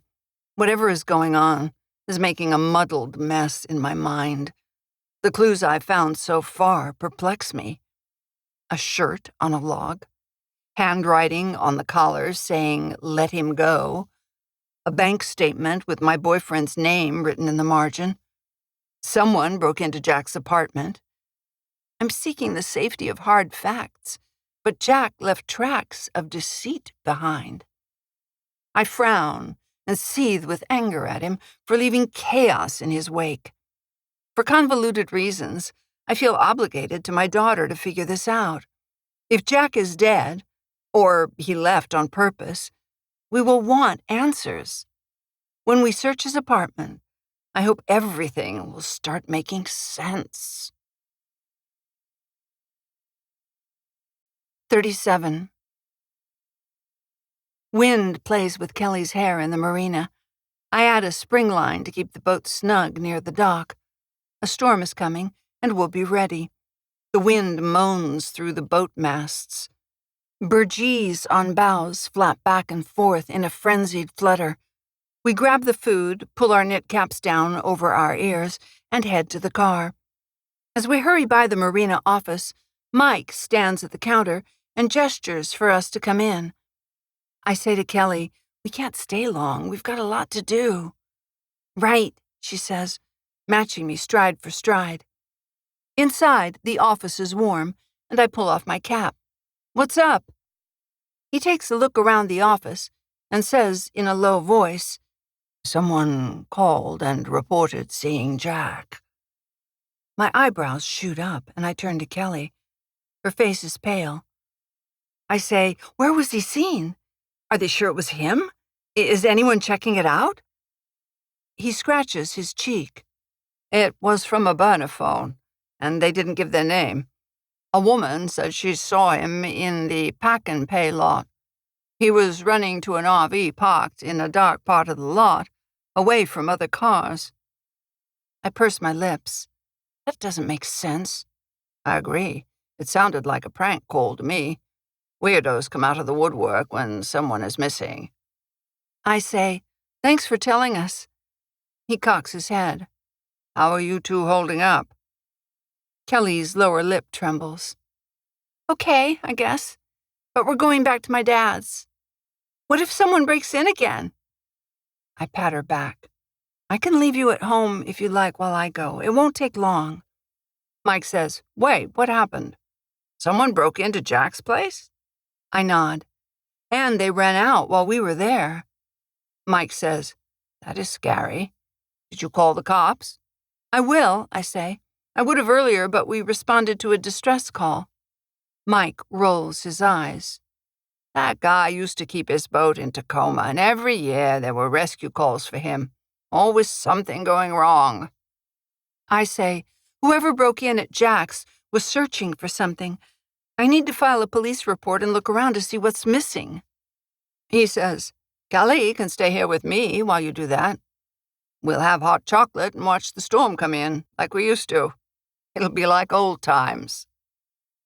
I smile, despite anxiety churning in my gut.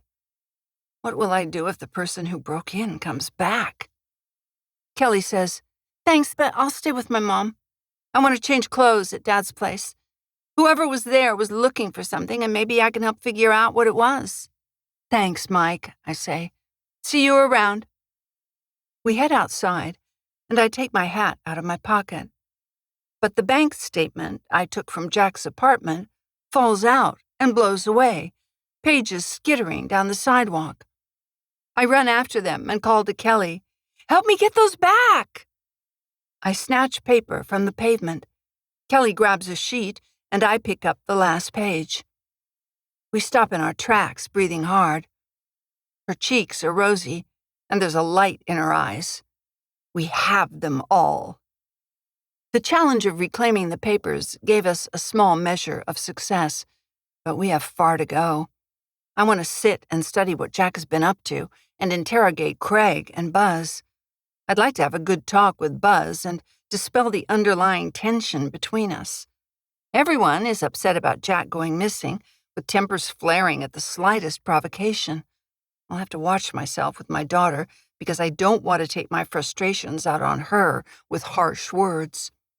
I fold the pages and stuff them in my zippered inner jacket pocket, where they should have been stored all along. I shake my head at my carelessness for almost losing them, and then we head to the car. Kelly says, "What are those papers for? You acted like they were really important." "They're your dad's last bank statement. I could have gotten it online, but I don't know his password. I want to figure out where he was getting money from and where it's going." As I start the car and drive to Jack's, she says, "Dad's been different lately. I think something is bugging him. The other day, he was whispering in the kitchen with Craig." I glance at her. "What were they saying?" "I don't know. They shut up as soon as I went to the fridge. All I heard was something about investors and how they were going to make a lot of money." I gnaw on my lip and wonder what is going on. I pat her knee, the one person I can count on. "Maybe we'll figure this out when we look through your dad's stuff." She sighs and stares out the side window. "Oh, I hope so." On the way, I think about calling Buzz, but decide to put it off until after I call the police. By then, I'll have a better idea of when Kelly and I will be home. I'm not sure how I feel about him right now after our tense talk about Jack yesterday and our disagreement earlier today.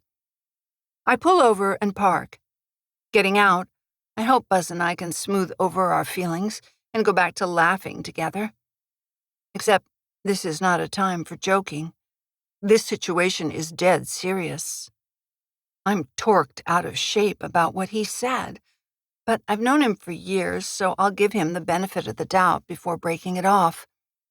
He is embedded into our lives and a big part of our friendship group, so I don't want to cast him aside for a few remarks. He sounded jealous of Jack, who isn't even here. We're in a circus, and the ringleader, Jack, left, but we're still running around like clowns. We slam the car doors, and I follow Kelly up the steps to the second floor. It was for her that I was in my boat looking for Jack this morning, and it wouldn't be right to leave the search all up to the Coast Guard, not with my fast boat and experience in rescue and recovery. I would have been negligent if I didn't take another look, and I couldn't live with that. We hurry down the hall, and I hope we'll find answers and information about what Jack was involved in. I suspect Craig dragged him into a devious scheme, but I've seen Jack get into debt on his own for the right pair of sneakers. Jack's door is ajar. My heart thuds. I fling a hand out to hold my daughter back. Floorboards creak in the apartment. Someone is moving around. What kind of menace waits inside? My armpits prickle with sweat. I whisper, "Stay here and wait. I'll be right back. I'm fed up with people messing with your dad's stuff." Kelly hisses, "Don't do that. Call the police." I know she's right, but I slip inside, treading quietly. 38. The intruder moves around with his back to me. If I didn't know better, I'd swear it was Buzz. He's wearing the same black t-shirt as when I saw him at Gigi's cafe.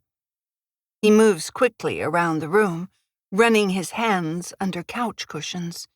He bends down on his knees and peers under the couch. A dull headache throbs in my temples. I clench my hands. He said Jack took his key back. Speaking to his broad back, I say, "What are you doing here?" He pivots in place, and his eyebrows shoot up. His face turns bright red. I cross my arms. "What are you looking for?" When he doesn't answer, I call out, "Kelly, it's okay. You can come in." Kelly steps in with a neighbor who is retired and lives across the hall. Mr. Abernathy pushes back his gray hair, worn in a comb-over. "I let Buzz in because he's a friend of Jack's. I've seen him here many times until they had a loud argument last week. I heard Jack went missing and Buzz is looking for something to help us find Jack." I nod. "Thanks, Mr. Abernathy. Good to see you again." He turns to leave. "Just knock on my door and return the key when you leave. Jack always liked me to have an extra in case he lost his." Buzz says, "Thanks, I appreciate it. I'll stop by later." I say to him, "What are you looking for? And did you call the police to report the break-in like I asked. He gives me a kiss on the lips. I didn't think you were coming here. I open my arms. Well, here we are. Would you please tell me what is going on? He folds his arms and eyes me, as if deciding how much to share. Kelly says, I'm going to change my clothes. My hands clench.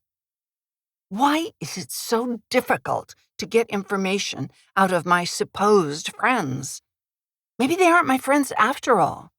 Or they won't be when Jack's disappearance is settled. I say, what has Jack been up to? Are you involved in an illegal scheme with him? He holds up his hands. That's far-fetched. I feel like you're accusing me. I'm not here to steal anything. I got in with help of a neighbor who knows me. I slump into a seat at the table. Then tell me everything you know. Kelly and I deserve answers. He swallows, and his Adam's apple moves up and down, like it does when he's nervous. He is hiding what he knows from me, and I want to know what it is. Couples shouldn't keep secrets from each other. At least, that's what I always thought until now. Kelly opens the refrigerator. The fridge hums. Nothing in there now, she says. Just some old orange juice and a nasty-looking old sweet potato. I toss her the car keys. Go out and get the takeout food. We forgot it in the car. She catches the keys midair and leaves. Buzz sits, wiping his hands on his jeans. I didn't mean to confuse you by not telling you everything I know. I figured withholding information was better, so you didn't know the whole story about what Jack was doing. We blew up at each other, and he took the key back when I told him I didn't agree with his approach. I lean forward. What was he doing that you didn't agree with? Kelly slides into a seat next to me and opens the white paper sack. The smell of Mexican food wafts out. She digs in while Buzz and I talk. Buzz tilts his head. You sure you want to hear this while Kelly is here? She says, Please tell us, get it over with. I say, she's old enough to know. It'll get out eventually. He clears his throat. All right then. Jack got into a get-rich-quick scheme with Craig. They're printing fake stock certificates for shares in companies that have gone bankrupt and selling them over the phone to senior citizens, telling them when a big event is announced, the stocks will go up in value and be worth a lot. They're preying on people who live alone and don't have family or friends looking out for them. He shakes his head. I hated how they were targeting vulnerable older people. They found recent widows and widowers from obituaries and called them, figuring they'd be overwhelmed. They drove down streets and knocked on doors of houses with older cars out front and neglected yards. They went online and looked up property records for rundown houses, thinking the owners might be frail and unable to keep them up. He frowns. They were thorough. It was wrong. And Jack was the one in charge. My gut churns with acid. Our friends wouldn't run a scam targeting the elderly. I stare at the chipped table Jack bought at a garage sale for $5. I was the one who helped him carry it up the stairs. We were friends, despite splitting up, and we trusted each other. I say, that doesn't sound like the Jack I know. He doesn't like to work hard. He wouldn't be in charge. Kelly says, Mom, it's not very nice to talk about Dad like that. We don't know this is true until it is proven. Right now it's gossip and talk. I break into a coughing fit. He loves older people. I can't see him doing this. Buzz squeezes my hand. Craig put him in charge because he was sincere and could charm strangers and get them to trust him. I nod. Jack is a charmer, that's true, and that's why I fell for him. Tears stream down Kelly's cheeks. She says in a shaking voice, "Are you sure? Dad always tells me to be honest." I let go of Buzz's hand and pat her shoulder. I agree. It runs counter to everything I've known about him. And I was married to the guy. Buzz glances away, as if he doesn't need reminders of how my life is intertwined with Jack's. I sigh. If Jack is dead, I'll be a single parent. For years, I've enjoyed talking with him as a sounding board. We'd meet and make decisions about Kelly together. I'll miss that if he's gone. I step into the silence.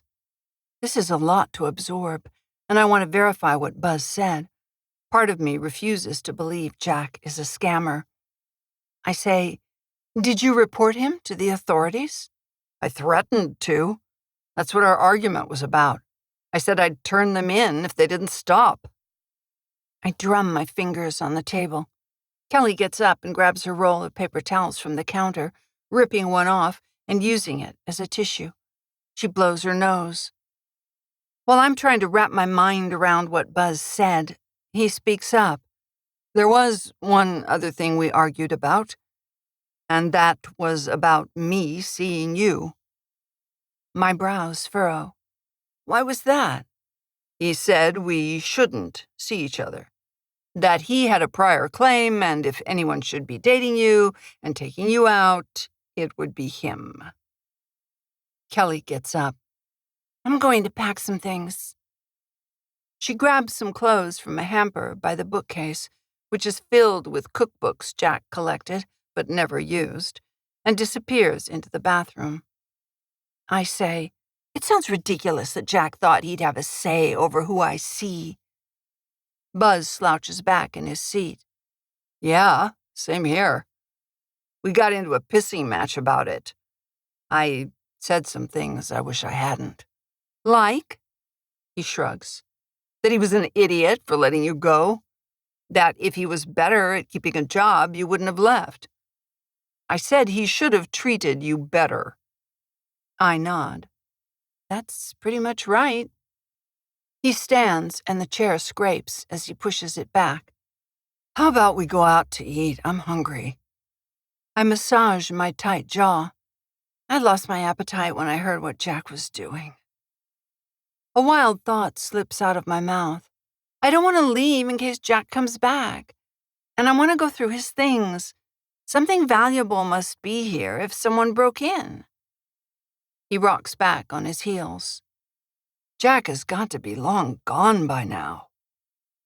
I stand and lower my voice so Kelly won't hear.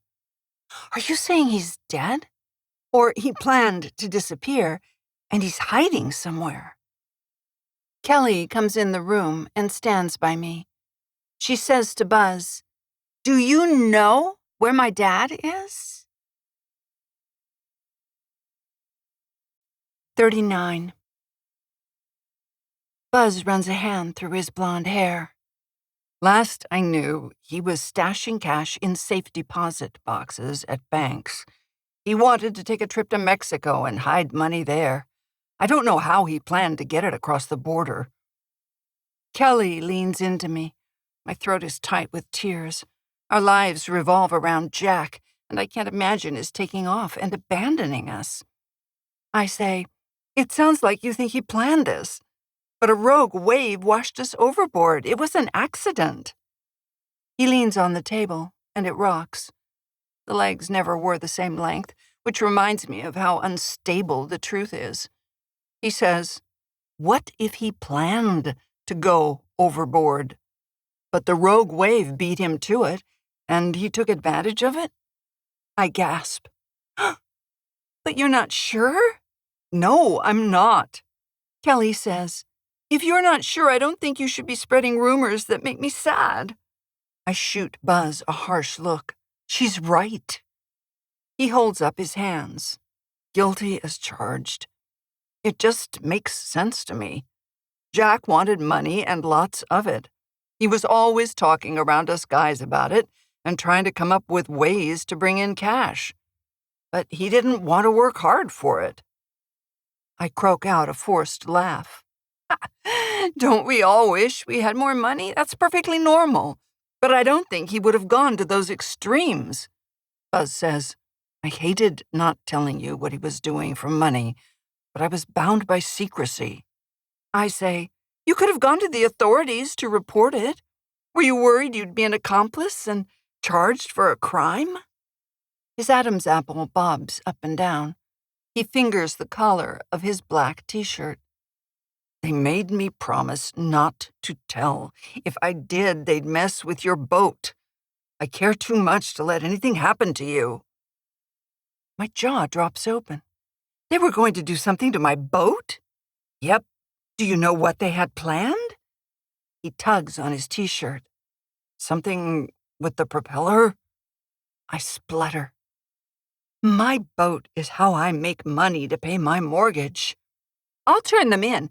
They can sit in jail and die for all I care. Kelly looks at me. I don't want Dad to go to jail. I say, what was Jack going to do with the money? Sweat forms on his upper lip, and he wipes it away. He wanted to build a resort in Costa Rica. I say, but he's never even been to Costa Rica. Are you sure? He wanted to live where he could wear shorts and flip-flops all year long. Said he saw a show about it and decided to start over. My eyes grow wide. An inkling of knowing taps at the back of my mind. Jack mentioned he wanted to move to a warmer climate, but I blew him off and said I was staying in our area for the boating. I didn't believe he'd follow through, not before Kelly was old enough to be on her own. Kelly says, aren't I more important than money? You are, I say, squeezing her shoulder. But let's not jump to conclusions. We don't have all the facts. I think we have enough to go on, he says. I let out a sigh. Oh, it's hard to believe Jack would scam people and leave us. Buzz's jaw clenches. You've got to trust me. Kelly says, my dad wouldn't go without me. I don't care what you say. We're quiet for a moment, each lost in our thoughts. Buzz says, want to head out for dinner? I glance at my daughter, who shakes her head ever so slightly. We'll stay here a bit longer. We need time to absorb what you said, and I want to search the place. His eyes well with tears, but he blinks them away. I was just telling the truth. You wanted to know, so I told you. It's not my fault. It's all Jack's doing. I walk him to the door. Don't stay up late on our account. Buzz hurries away and thumps down the steps. Mr. Abernathy opens his door.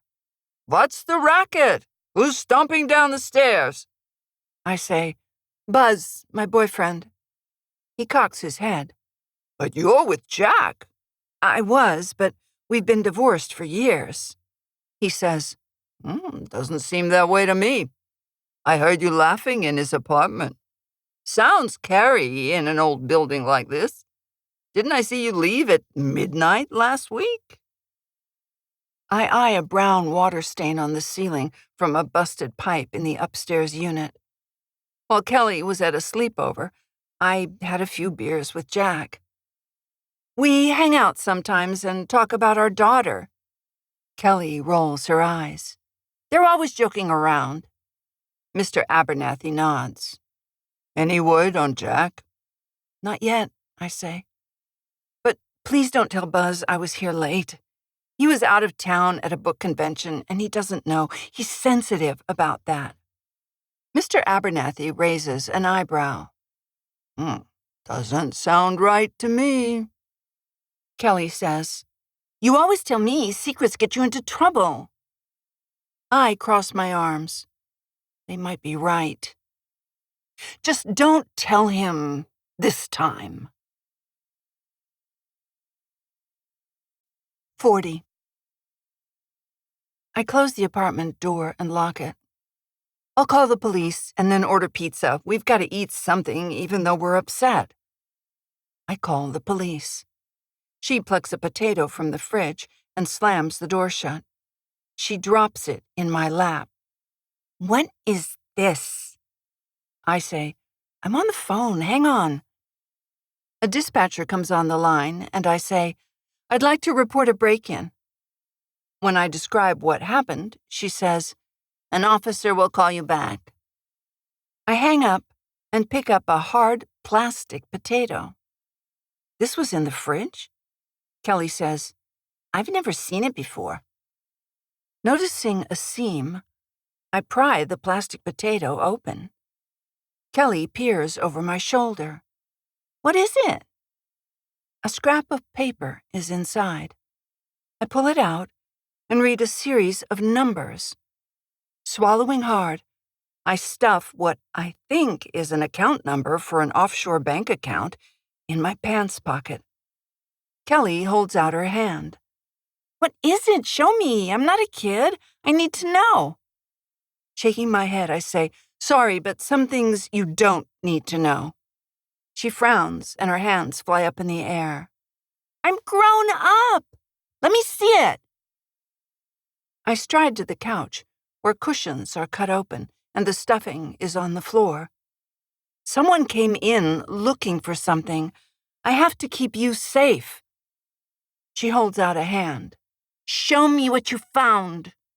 "I'll order pizza while we wait for the police to call." She says, "Do what you want. I'm not eating anything you order." She strides into the bedroom. I call after her, "While you're in there, look for that notebook your dad had." She slams the door.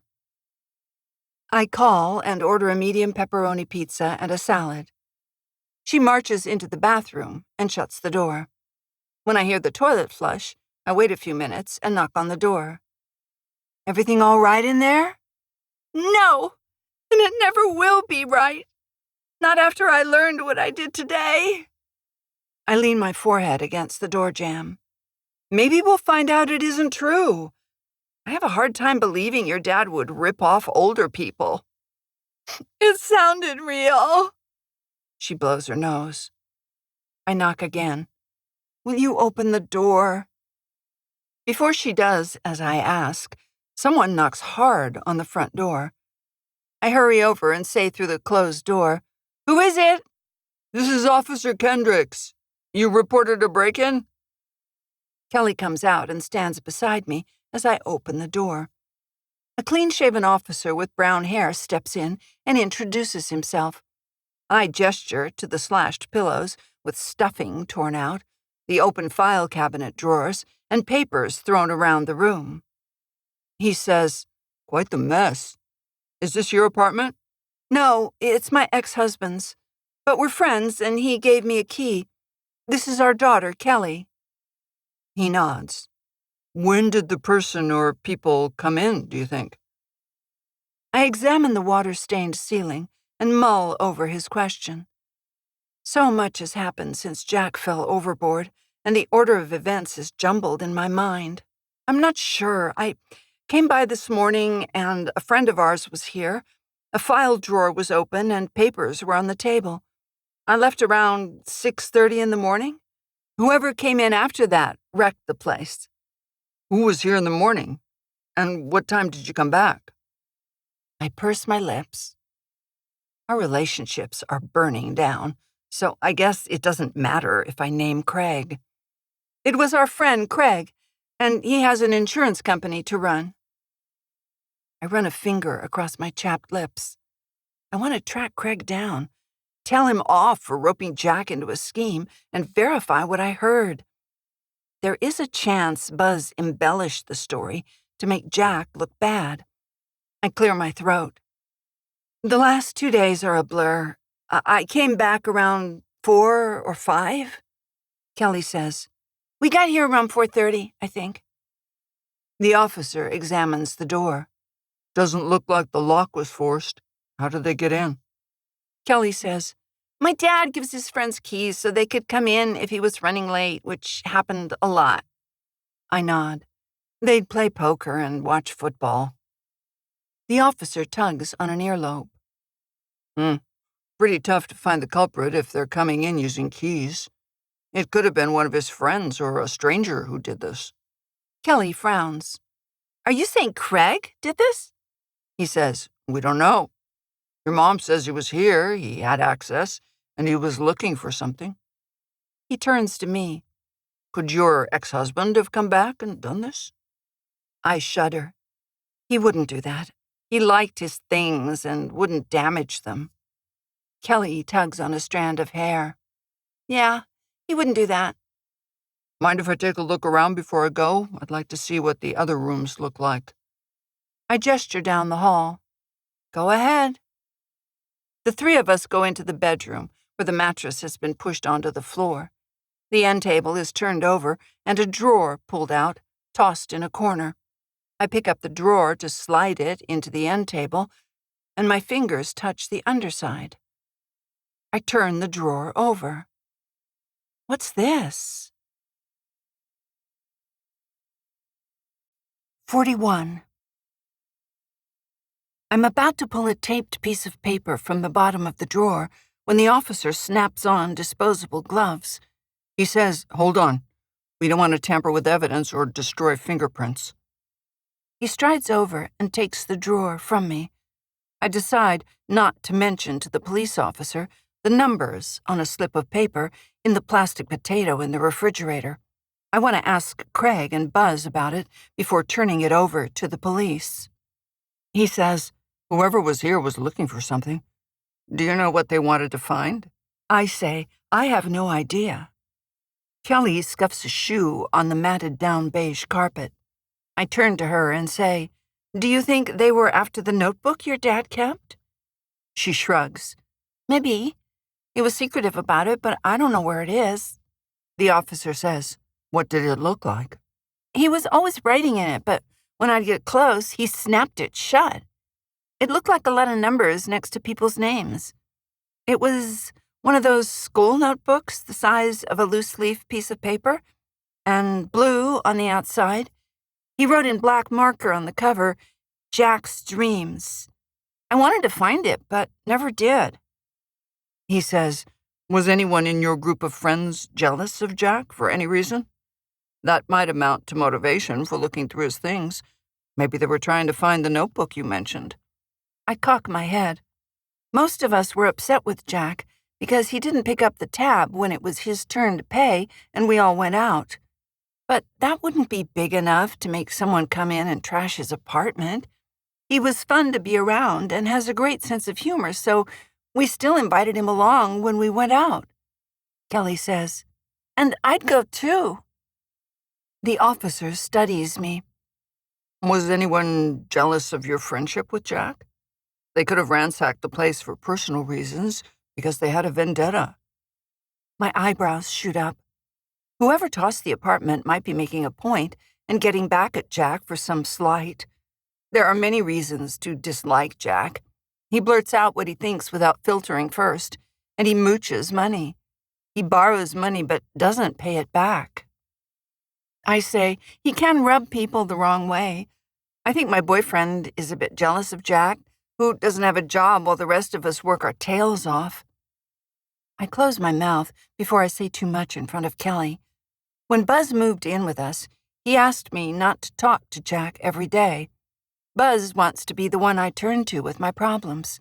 I agreed to back off, but then old habits took over, and I accepted Jack's calls, like I have for years. I purse my lips and throw Craig under the bus. Craig, the guy who was here this morning, made remarks about how Jack is a jerk and someone needs to straighten him out. The officer taps his pen on a notepad. So, Craig has made what could be construed as threatening remarks? Kelly says to me, why didn't you tell me about this? Because you didn't need to know. I thought Craig was just mouthing off. He's been upset with your dad about different things for years. To the officer, I say, it's possible Craig tore up this place. I chew on a fingernail. In the process of trying to find Jack and protect what he has, I'm doubting everyone.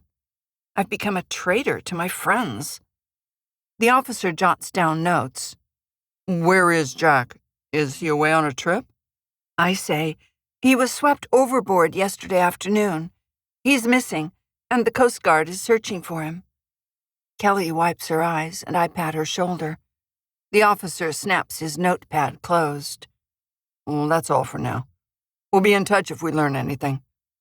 As he walks out, he says, I hope you aren't planning on staying here tonight. It'd be best if you stayed elsewhere, in case the intruder comes back. I give Kelly a look. The person who slashed the pillows might hurt us. We're going to my house. Kelly says, You and Buzz didn't sound so friendly last time you talked. Are you sure? I shrug. We'll get over it. No big deal. She rolls her eyes. You say that, but look what happened with Dad. Divorce. My face heats, and I say to the officer, Thanks very much for coming over. Glad to help. Remember, don't stay long here. It'd be best if you leave. What do we do with the paper taped to the end table drawer? Leave it where it is for now. He disappears down the hall. I close and lock the door, but as I turn away, someone knocks. Who is it? I say, putting my ear to the door. I need time to look for Jack's notebook and examine the paper under the end table. Then we'll leave. Plus, the pizza is coming. It's Craig. Let me in. I say, Come back tomorrow. This isn't a good time. I need to come in. If you don't open the door, I'll use my key and let myself in. I frown, wishing Jack wasn't as generous with his extra keys, sprinkling them around town. There is no way you're coming in. I'll call the cops if you don't leave. I have a right to be here. I've been paying Jack's rent for the last 5 months. I say to Kelly, What's he talking about? She raises her hands. I don't know. Craig says, Come on, let me in. We need to talk. You have 5 minutes. That's it. 42. I turn the lock and swing open the door. The hinges squeak. Craig comes in and slumps in a seat, running a hand over his face. He groans. He has dark circles under his eyes, and he looks as worn out as I feel. Kelly and I sit opposite him, staying as far from him as we can. I've got to get him to tell me what he was looking for this morning. I say, What are you doing here? I'm looking for a password to an account, and I can't find it. Jack said if anything ever happened to him, he'd leave it in a secret place in the apartment. Why were you paying his rent? We were working on a project and helping the elderly. He needed money to tide him over until we finished the work and got paid. Hairs on the back of my neck stand on end. He is lying, according to what Buzz said. I don't feel safe, but I want to learn about the scam preying on the elderly, so I say, Tell me about how you're helping the elderly. What's involved? Maybe Kelly and I could help too. He taps the table with an index finger and leans in. I'll be honest with you. I've been working on this for a long time. I mean, for years. And it is just now about to come to fruition. If I tell you details, it'll jeopardize it. You'll have to wait for more information. Are senior citizens and retired people giving you money? Every penny matters to them, and they don't have much to spare. He narrows his eyes. I wouldn't say that's the case. Affluent retirees have money to burn, and they're looking for investment opportunities. I say, What was your investment opportunity?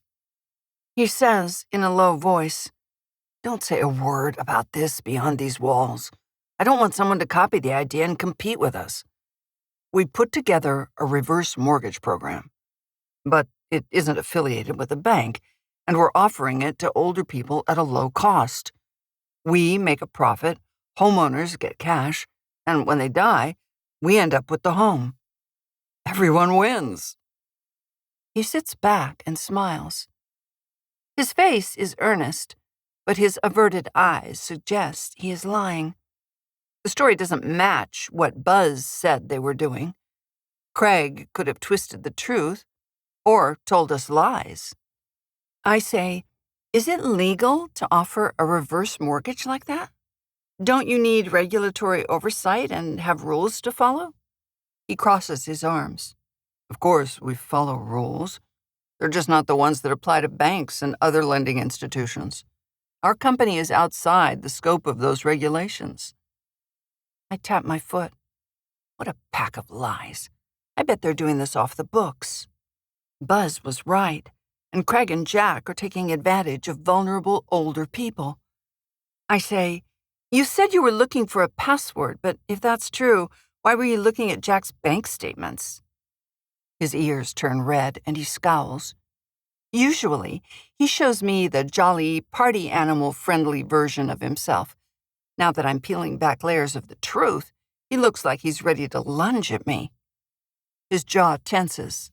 Like I said, I was looking for a password. If you don't believe me, that's your fault. Is money missing? Is that why you were here and you cut the couch cushions? A vein throbs in his forehead. His left eye twitches. He fidgets with his fingers. He says, no money is missing. I've got it under control. I nod at how he didn't deny my accusation that he trashed the place. Give me your key. Don't come here again. Kelly says, that's right. His head jerks back. Jack gave me permission. I'll come by any time I want. I say, no, you won't. Permission is revoked. I don't trust you, and I don't want you here when Jack comes back. Kelly lives here part-time. He stands and laughs. You think he's alive after all this time? I hate to break it to you, but there's no way Jack is breathing on this planet. No one survives that long.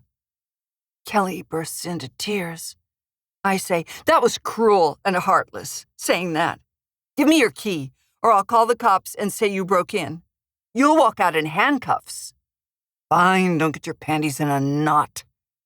He slaps the key on the table. I don't know why we were friends. I never liked you anyway. You had Jack and Buzz twisted around your little finger, doing whatever you wanted. Good riddance. I open the door and say, you were trying to get in with the guys and be one of them. Go live your scummy life without us. Get out of here and don't come back. He slams the door on his way out, and I hold my weeping daughter. A timid knock on the door taps lightly 3 times. I release Kelly and go to the door. Who is it? Mr. Abernathy from across the hall.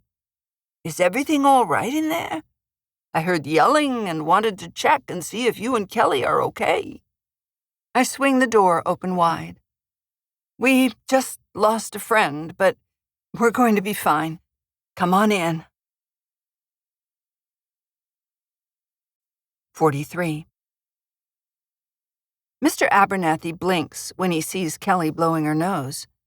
He's known her since she was born. He says, I'm sorry to hear about your father going missing. What a terrible situation. I'm sure they'll find him and bring him home in no time. I sigh. Kelly doesn't need people reminding her that Jack is gone, although I'm sure it's ever present in her mind. Craig was a beast for flinging fears in Kelly's face. We have to hold out hope that he's alive. How quickly friendship can turn into hate. We'll need forgiveness to get over this, but I don't want to. I'm finished with Craig. The neighbor talks in a quiet voice to Kelly, and her rigid shoulders drop. We have a lot to get done and not much time to do it. We've got to look for Jack's notebook, read the note under the bedside end table drawer, and search the place. I say, could I ask you a favor? He nods and fiddles with his glasses. Sure, you bet. If someone comes by and asks for a key, would you please tell them you don't have one anymore? We've had too many people coming and going through Jack's apartment since he disappeared, and I want to keep his things intact. Fine with me, that makes sense. There have been a lot of people coming and going, like the young woman in the middle of the night. He rubs his stubbled chin. What was her name? I forget. My eyes grow wide. What did she look like? She was big and tall, wearing sunglasses and a scarf over her hair, but it might have been a wig. What time did she come in? Oh, she woke me up around 1 in the morning. She was really pounding hard. She must be a very strong woman. I turned to Kelly, who was looking composed, with her hair up in a high ponytail. Did your dad mention a woman like that? Do you think it was his new girlfriend? Kelly stares at the floor. No, and I would have remembered if he did. He likes Gigi's Cafe and took me there a lot. Karina always gave him 2 scones when he ordered 1. Mr. Abernathy says, I know Karina at the cafe, and this wasn't her. In fact, the woman here looked like she needed to shave after a long day. She was so big she could have played football. I put my hands on my hips. I'm jealous of Karina, but she's not going out with Jack, so my envy is misdirected. No wonder Buzz is jealous. This is what it feels like. I frown. I'm trying to weave a tapestry with loose threads, and I need solid facts. Questions flit through my mind like birds in flight. Could Jack have set up an escape plan to avoid creditors? It is possible, but unlikely. My phone dings, and I check my texts. The Coast Guard suspended their active search for Jack, according to Mike. I pocket my phone. I'll tell Kelly later. What was that? She says. I shrug. What do you mean? The text. It made you upset. What's going on? I say, it's not good news, and I'd rather not say. She stomps a foot. I'm old enough. Tell me. I say, the Coast Guard called off the active search for your father. She gasps and covers her mouth. Her face turns pale. Mr. Abernathy is silent for a beat before heading to the door. I'm sorry to hear that. Let me know if you need anything. I'm right across the hall. I lock the door behind him and say, let's hold out hope that your dad is alive and getting warm somewhere. We can't give up hope. Not yet. She nods and clenches her jaw, reminding me of her father. What do we have to do before we get out of here? See if we can find the notebook your dad wrote in. Look through his paperwork for anything related to reverse mortgages. See if Craig's name is on anything indicating they ran a business together. Look for something that mentions who he owes money to. Read whatever's written on the underside of the end table in the bedroom. And get the heck out of here. She tilts her head. Don't you need to make up with Buzz before we go home? You two didn't part on the best of terms from what I saw. You look for the notebook. I'll call Buzz. The pizza sure is taking a long time to be delivered, isn't it? 44. When I call Buzz, he picks up right away. What's going on? He says. Is everything okay? She's upset they called off the search. Craig came by, but I kicked him out. And I don't like the way you and I left things. Me neither, he says. I love you. Love you too. Let's talk after this blows over. I was thinking the same thing. We've got to make some changes.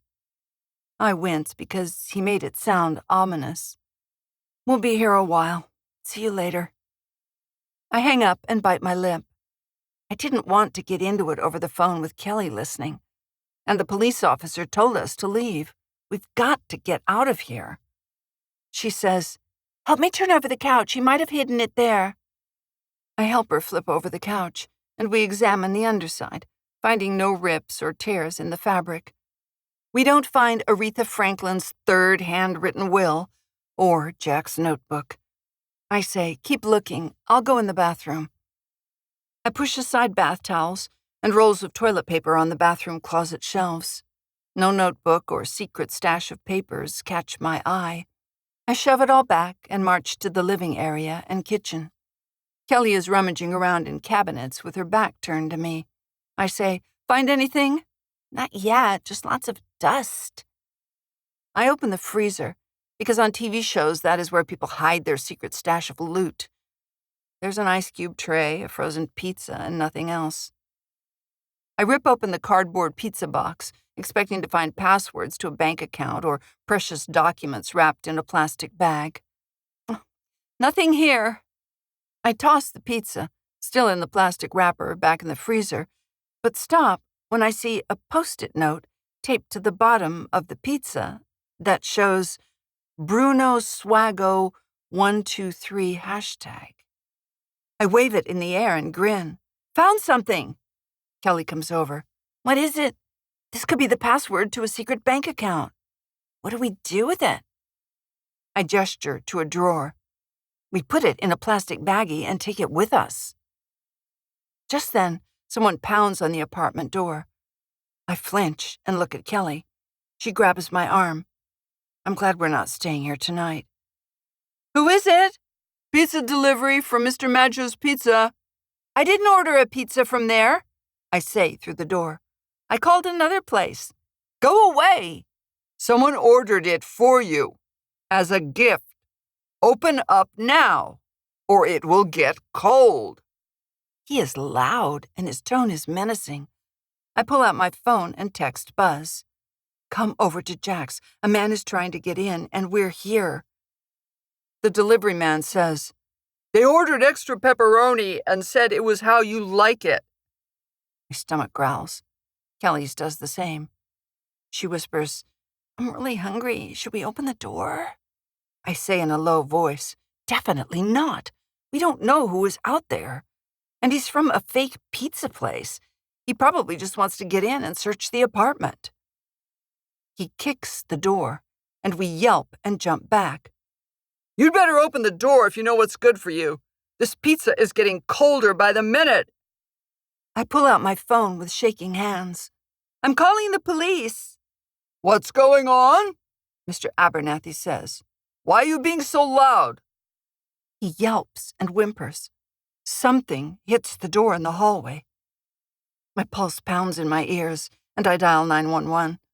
When the dispatcher comes on the line, I report someone is trying to break in. I give Jack's address, and the dispatcher says a patrol car will arrive as soon as they can. I lean against the door. I called the police, and they're on their way. Mr. Abernathy, are you okay? All I hear is a grunt. Kelly makes to open the door, but I stop her. We can't open it. Someone is out there trying to get in. But it sounds like he's hurt. I call through the door. I called the police. You'd better leave. The sounds of a pizza box dropping and heavy footsteps running down the hall come through the door.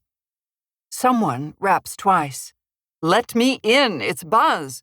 We need to help this older gentleman. I open the door at the sound of his voice, fling my arms around his neck, and step back. Let's get him inside and check his vital signs. The police are on the way. Buzz, Kelly, and I lift Mr. Abernathy and place him on the couch cushions on the floor. I check Mr. Abernathy's wrist. He's breathing, and he has a pulse. He opens his eyes and groans. Oh, who was that guy? He punched me in the gut. We don't know, I say, but he wanted to get inside the apartment. Mr. Abernathy sinks back with a sigh. He didn't have pizza in the box he was carrying. He pulled out a pistol. Kelly and I look at each other with wide eyes because the man could have shot us through the door. Or he could have broken in and killed us. You saved our lives, I say, squeezing his hand. Rest until the police arrive. Do you want a glass of water? He blows out a breath. Oh, yes, please. When Kelly brings him a glass of water, he sits up, arranges his gray comb-over hair, and sips. Lots of excitement on a dull day, he says with a chuckle. His eyes are bright, and he's smiling. I'll tell the guys at the senior center when we play pool tomorrow, but they won't believe me. A guy with a gun carrying a pizza box? It's too far-fetched to believe. My gaze snags on Buzz, and we nod to each other. The situation has become dangerous. Jack was involved in a scam with life and death consequences. If he did intend to disappear, which I doubt, I understand why. People are determined to find out what my former husband was up to, and I won't loiter long here with my daughter. At any moment, someone might barge in, bust up the place, and hurt or kill us. I swallow. We're not safe, and we must go. But I need to find a few quick answers before we leave. Jack's disappearance is the match that lit the fire, and his place is like a boat with a leaking fuel tank, about to burst into flames and take the rest of us with it. 45. I say to Kelly, we've got to get out of here. But before we go, I want to finish looking for your dad's notebook. She throws up her hands. I've looked everywhere. I can't find it. Mr. Abernathy says, Your father gave me something to hide before he went boating yesterday. He said not to give it to anyone, no matter who asked, and he planned to come back for it one day. I blink, because Jack gave a lot of thought to preparing before he was swept overboard. Was he on the bow that afternoon because he was planning to jump and make it look like an accident? Maybe I mucked up the works by hanging around him and yammering on about the need for a personal flotation device. No wonder he looked vexed with me. Standing here now, it seems more and more obvious that Jack set up a plan to disappear.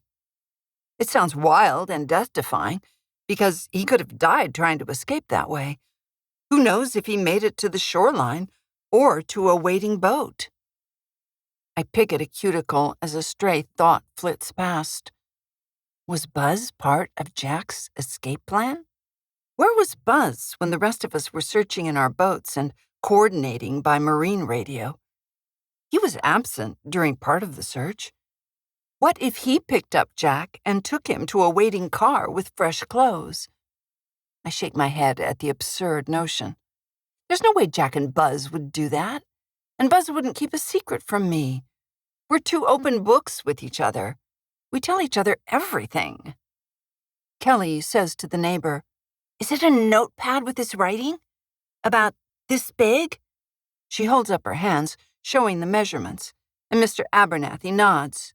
That's right. She puts her hands together and says in a pleading voice, Would you please give it to me? It was important to my dad, and now he's missing. I'm sure he'd want me to have it. I'm his daughter, after all. I nod. Go get him, Kelly. She's eloquent and determined, and I'm bursting with pride as her mother. Buzz says, Maybe you'd better hand it over to me for safekeeping. I wouldn't want the girls to get hurt. I cross my arms. We're not girls. We're women with minds of our own. Buzz holds up his hands. Sorry I offended you, but I have a safe where I can keep it. That way no one will get hurt if someone is looking for it. Just then, a police officer knocks on the open door. I cringe, realizing I should have closed and locked the door after the man fled. I wasn't thinking straight after the shock and assumed he wouldn't come back. We're lucky he didn't return with two buddies as backup. A female officer says, You called about an intruder? I gesture for her to come in. Yes, I was the one who called. She enters and looks around. Is the person still on the premises? No, they ran off. What did they look like? I turn to Mr. Abernathy. You saw him. He clears his throat. He was big and built like a Mack truck, all muscle. He had a baseball cap pulled down over his eyes. The officer whips out a small pad and takes notes. Age? Mr. Abernathy shrugs. Hard to say. Maybe 30. I'm not a good judge of age anymore. He had tattoos around his wrists. Dark hair? Light? Couldn't tell, it happened so fast. But maybe dark brown? He punched me in the stomach and knocked me to the floor. She jots this down. We may need to get in touch with you later. What's your name, address, and telephone number? He gives his name, address, and digits. I live across the hall. I've been a neighbor for years. The officer looks around. You don't live here? Nope. Who lives here, then? Did the man with the gun ransack the place? I say, He didn't come inside. My daughter and I were here with the door locked, and Mr. Abernathy stopped him. Whoever tossed the place was here today. I reported it to the police. Kelly says, "My dad lives here, but he's missing. He was swept overboard in a boating accident yesterday. We're looking for him." The officer says, "Seems like a lot of people are looking for more than your dad from the state of this place." I nod. Like a boat at sea with the wind blowing 20 knots, we're lost in a storm of questions, and I have no idea how to work my way out. I grip my teeth. I'd better find a way forward because Jack's fate is at stake, and Kelly is depending on me. Buzz says, "We don't know what they're after." He says to me, "Do you have any idea why people have searched the apartment?" I shake my head. I haven't a clue. The officer eyes us, Kelly, Buzz, Mr. Abernathy, and me, brought together by Jack's disappearance. She takes down Jack's name and occupation, which Buzz gives as bartender. She says, "This is suspicious. The place is tossed after someone goes missing, and the man with the gun was trying to break in. Do I have the facts right?" I say, "Yes." Buzz says, "That's correct." She says to Mr. Abernathy, "Did you get a good look at the gun?" He shakes his head. "I'm not sure what type it was. It happened so fast. He pulled it out of a pizza box and pointed it at the door." She says, "We'll take this seriously. It sounds like it could have been a home invasion, which is rare in our area if you hadn't come along. I'll go back to the station and see what we can find. Did you get a look at the car he was driving?" Mr. Abernathy, who is now my hero, says, "I did hear a loud car pull up to the curb out front, and I looked out. I saw the guy get out of a red car with a bad muffler, and he was carrying a pizza box." "Did you get the license plate?" the officer says.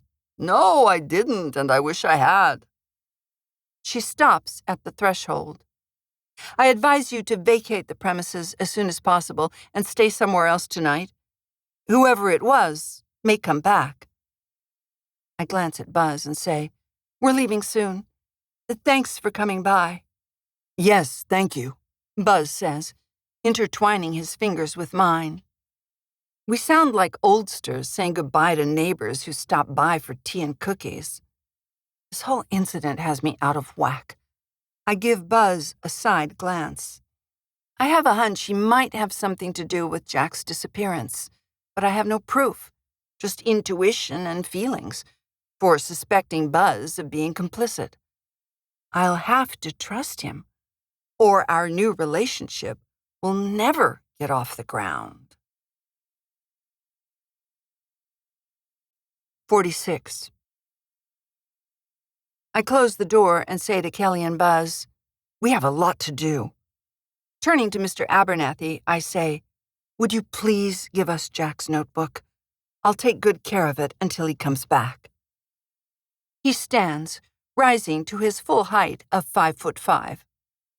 "Family trumps everything, so that's fine with me. I think Jack wouldn't mind it at all. After that hooligan socked the stuffing out of me, I'd like to get it off my hands." He frowns. "I hope it won't bring you trouble. Jack seemed to be mixed up in something this last month, with all kinds of characters knocking on his door at all hours of the day and night." I turn to my daughter. "When you stayed here on your dad's nights, were people coming by at all hours?" She says, "Yeah, but Dad told me not to mention it. He didn't want you to get mad or say I couldn't come over as much." I shake my head. "I'll get the notebook from Mr. Abernathy, then we'll get out before the man with the gun comes back." I go across the hall to the neighbor's apartment. Unlike Jack's, which has a bachelor pad bare bones feel, the neighbor's place is warm and inviting. Patterned area rugs soften the sound of our footsteps as I follow him into his study. Standing lamps cast off warm light. Bookshelves remind me that Mr. Abernathy likes to read. A cushioned tan leather chair and ottoman Looked like a good place to sit with a book and look out the window. He gives me a worn school notebook and says, "Here you are. It's your responsibility now." I tuck it under my arm. Thanks, I'll keep it safe. Do you have my cell number in case you need help? He nods. I say, if that man with the pizza box comes back, call the police, and then give me a call to give me a heads up. I'd appreciate that. I will. I'll get my baseball bat and archery set out of the hall closet to defend myself if he tries to come in. I'll keep my cell phone with me, and next time, if it happens, I won't go out in the hall and get involved. I pat his shoulder. Good, because I don't want anything to happen to you. Back in Jack's apartment, my stomach churns with anxiety. The pizza box guy might turn up at any minute. A vein in my temple pulses. Kelly and Buzz rush around searching the apartment for more clues to what Jack was doing. My hands shake as I reach under the kitchen sink, which is overflowing with dirty plates and cereal bowls, and pull out a pair of yellow rubber gloves I insisted Jack have on hand for heavy-duty cleaning jobs. I snap them on and take a clean plastic baggie from a drawer. Mom, what are you doing? You're not washing dishes, are you? Leave them for later like Dad does. Buzz cocks his head. We only have a few minutes at most to take a last look around and leave before the guy comes back. I say, I'll get that piece of paper from the underside of his bedside table. I stride to Jack's bedroom and glance at the closed door to the room with his sneaker collection. My pulse picks up. I don't have time to stop and check the other bedroom. I hurry to Jack's bedroom. Kelly calls, But why the gloves? To preserve fingerprints. I peel off the note, tuck it in the bag, and rip off the gloves, tossing them on the floor. The apartment is already a mess. Leaving these won't make a difference. Besides, who knows if Jack will ever come back? I grab Jack's gym bag out of the closet, stuff in the plastic baggie with the note, and add the notebook Mr. A gave me. A Reader's Digest book on top of the dresser catches my eye. The dark blue cover shows a block of green with gold lettering. I've never seen it before.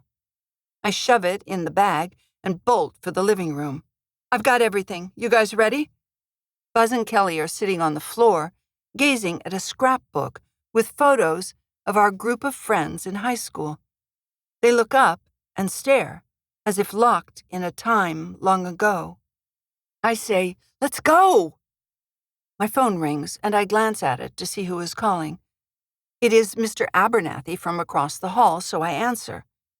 He says in a rushed voice, The red car came back. The man with the gun is climbing out right now.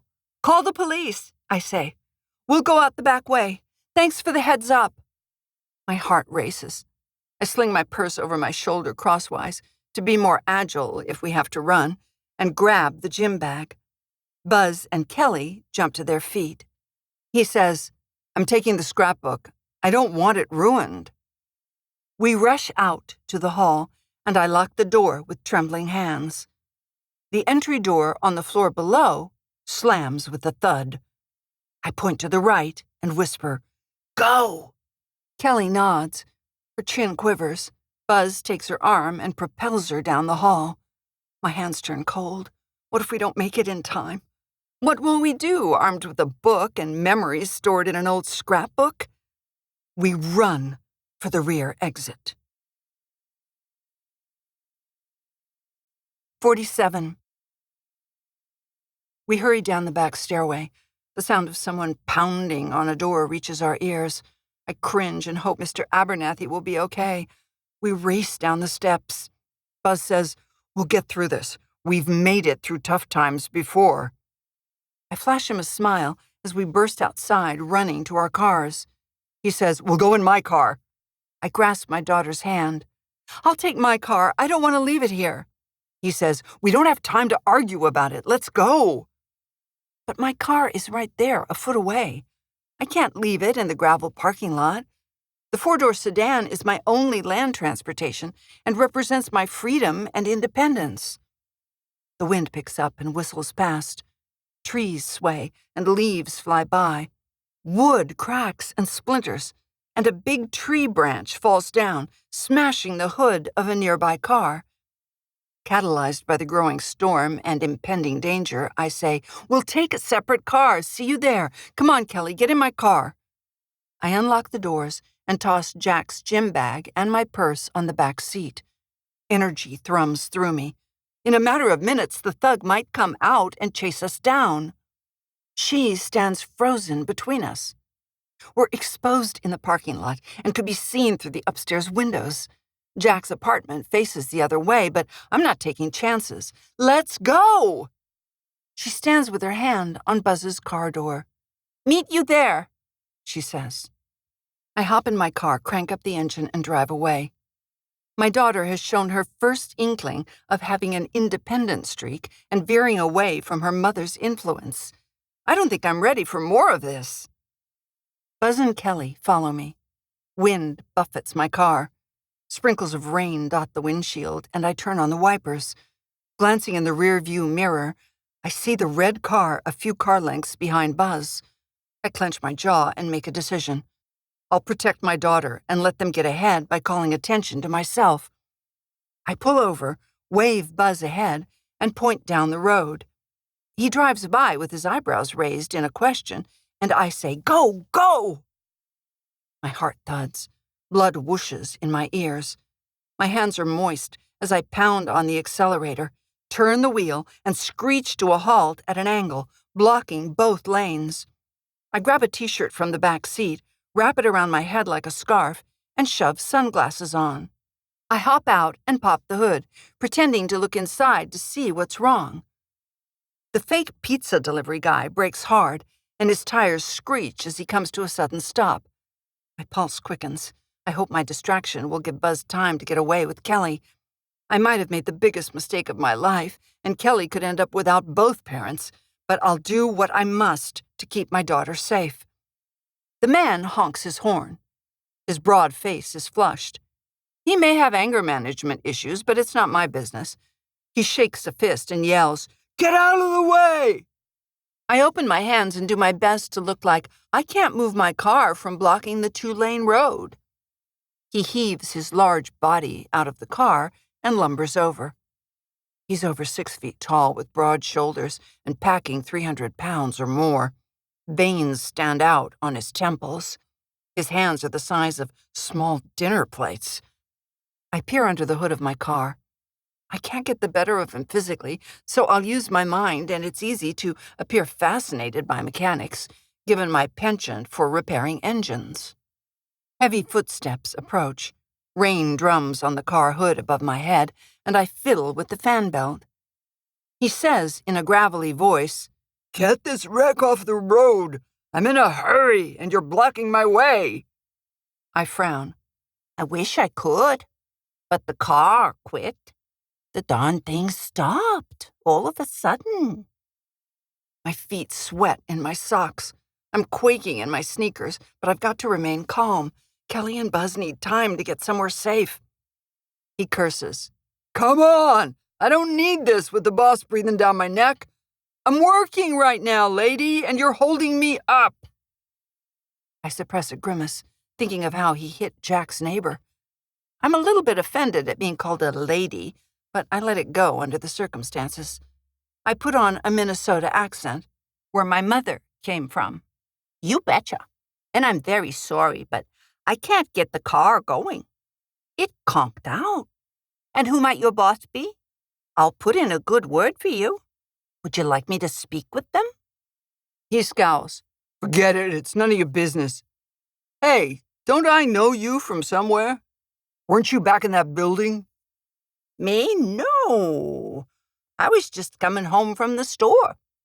Had to buy more cat food for the 17 cats I have. Even feral ones need a home, you know." He frowns. "This sure is a nosy town. Everyone is in each other's business. And I'm sick of it. I need everyone to butt out so I can get the job done." I tilt my head and fold my arms. What job is that? I'm curious. Inquiring minds want to know. He bounces on his toes and clenches his fists. Like I said, butt out. It's nobody's business but mine. I play a hunch. Are you working for Bill Rafferty? Did he send you? His eyes grow wide and his fists unfurl. What? No. Why'd you ask about him? He's a two-bit pawnbroker and nowhere near the league of my boss. She runs a huge operation. He spits on the 2-lane blacktop. I tap a toe and keep him talking. So, you work for a woman. What's her name? He snarls, shakes a fist, and strides to his car. When I'm through with what I came here for, I'm leaving this place and never coming back. There are way too many busybodies in Millersville. You need to get lives of your own.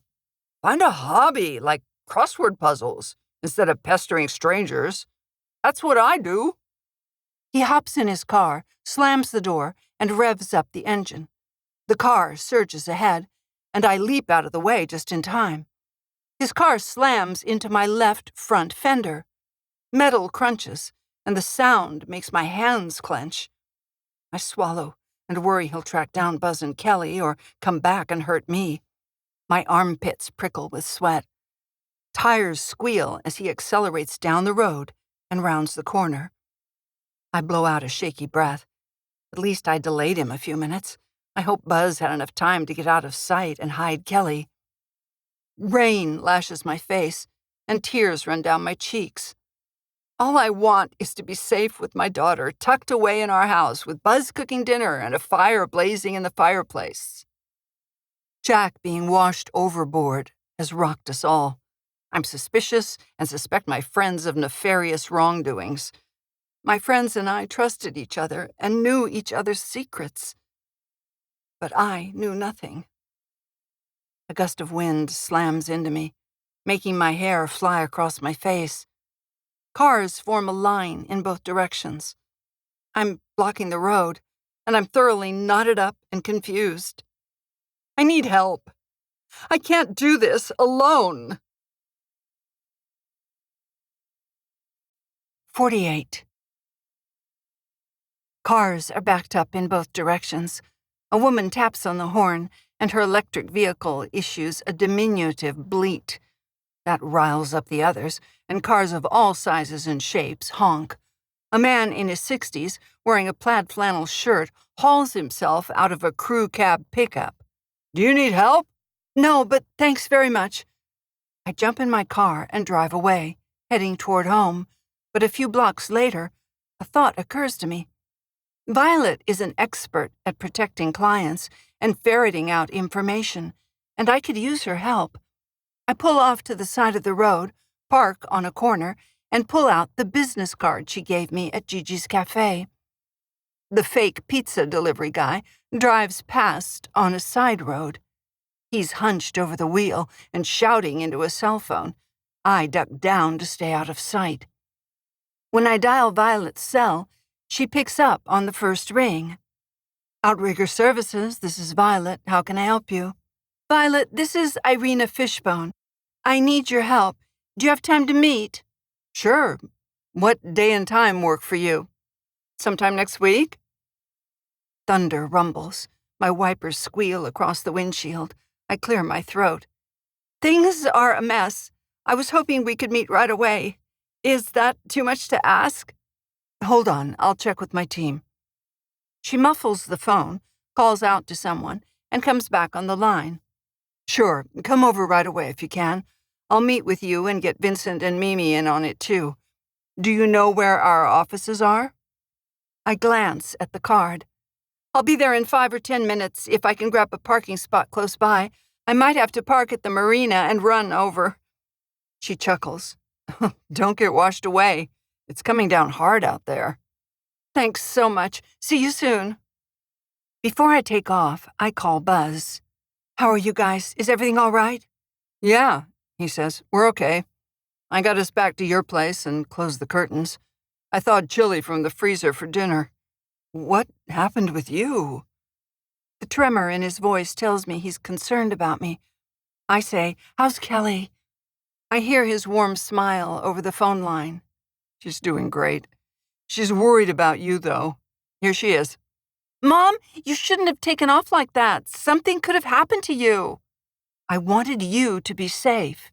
But it goes both ways. I only have one parent right now, and I need to make sure you're safe. Thanks, sweetie. I love you too. Listen, I need you to hang out there for a while. I'm going to meet with someone who might be able to figure out why people are breaking into your dad's and find him. I want to go with you. This meeting won't take long, and they're waiting for me, so I'll drive over and tell them what I know. I have no idea if they'll find anything meaningful. It may be a waste of time. She sighs, and I realize she's stuck in the middle of the mess Jack left, and she's lost her father. I say, "Tell you what, I'll pick you up and we'll go together. How's that?" "Really?" "Really. I'll see you soon. Put Buzz on the line, will you?" I start the car and drive. Buzz comes on the phone and says, "What's going on? I was hoping you'd come back here and we'd have time to talk." "Remember how Violet, Karina's half-sister, offered to help? I'm going to meet with her, and I'm taking Kelly with me. When I come back, we need to sit down and talk, just the two of us. I have a lot of questions about you and Jack." He clears his throat. "I want to be there when you speak with Violet. Jack is my friend, and I can add a new perspective." I suppress a groan. Like everything after Jack disappeared, plans are getting complicated. I can deal with boat disasters and fix an engine, but I can't figure this out. I like things tidy, which this isn't. I like being in control and taking charge, which I know isn't the most conducive to being in a loving relationship. I turn the corner and drive to my house. It'd be great to have you there. It's not just me who lost a friend. You must feel the loss and grief, although we haven't had time to talk about it. I'm coming down the street and we'll be there in about 2 minutes. See you soon. Love you." Love you too, he says, and hangs up. 49. I drive down my tree-lined street past bungalows and tap the steering wheel, eager to pick Buzz and Kelly up and head to Violet's office. The secrets I've learned since Jack went missing have me questioning everything. Details swirl around in my mind. I hope Violet and her team will help solve the puzzle because I can't do it on my own. I want Kelly to know what happened to her dad. Otherwise, questions will pester her for the rest of her life. We need to know if Jack was running a scam, if he meant to leave us, and if he planned his disappearance. I doubt he'd do that, but maybe I didn't know him at all. Kelly and Buzz are waiting outside at the curb. I drive up and they hop in, with Buzz taking the back seat and Kelly riding shotgun. I say, "I hope Violet can help us." Kelly nods. "Craig called me and said Dad stole the money and ran off with it." I continue on, gripping the steering wheel tight. Only a jerk would call my daughter and upset her like that. "Craig called?" Buzz leans forward. Yeah, he did. And Kelly, if he calls again, hang up or give the phone to me. He shouldn't be calling and talking about your dad. A car honks as I roll through an intersection without stopping. I didn't see the stop sign. I cringe and keep going, vowing to pay better attention. I agree. It's like he had a personality bypass, and we lost the nice guy we knew. Maybe this is who he always was, but he was covering it up. Buzz says he was a great guy to hang out with, but he always had a hard edge. Thinking back to the incident in the empty ballroom at Fur Island during high school, when he grabbed my neck in the dark and scared me so much, I say, "He did." His eyes meet mine in the rearview mirror, and he says, "We won't be hanging out with him again. We've come to the end of an era. Our group imploded when Jack went overboard." Raindrops smack the windshield, and the wipers work hard to keep up. I pull into a parking space and say, "The history is there, but the trust is gone." We hop out into the wind and rain. I pull up my sweatshirt hood, sling an arm around Kelly's shoulder, and say, "I'm sorry you're going through this. We'll get through it, like we always have." We hurry to outrigger services, and she says, "I don't care what Dad did. I just want him to come back." I say, "I want him back too." Behind us, Buzz coughs, like something is stuck in his throat. "I hope Violet will figure out what's going on," I say, "and find your dad." Buzz coughs again. I turn to him. "Are you okay?" He swallows. "Just fine." Deep within, doubts form at the back of my mind.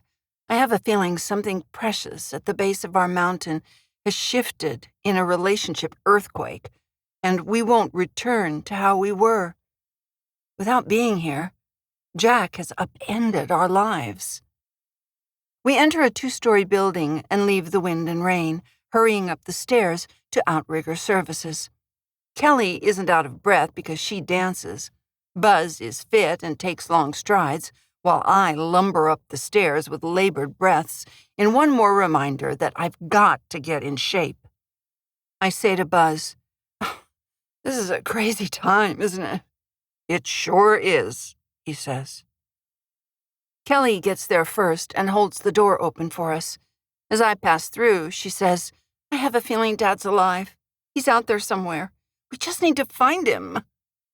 I blow out a breath of sorrow for my sweet daughter and regret that she is forced to go through this. She's too young to be hit by a devastating loss. Although I know there is never a good age for a gut-wrenching event to demolish lives and whip up calm seas into choppy turmoil, like when my father was sent to prison when I was young. I say, "I hope so.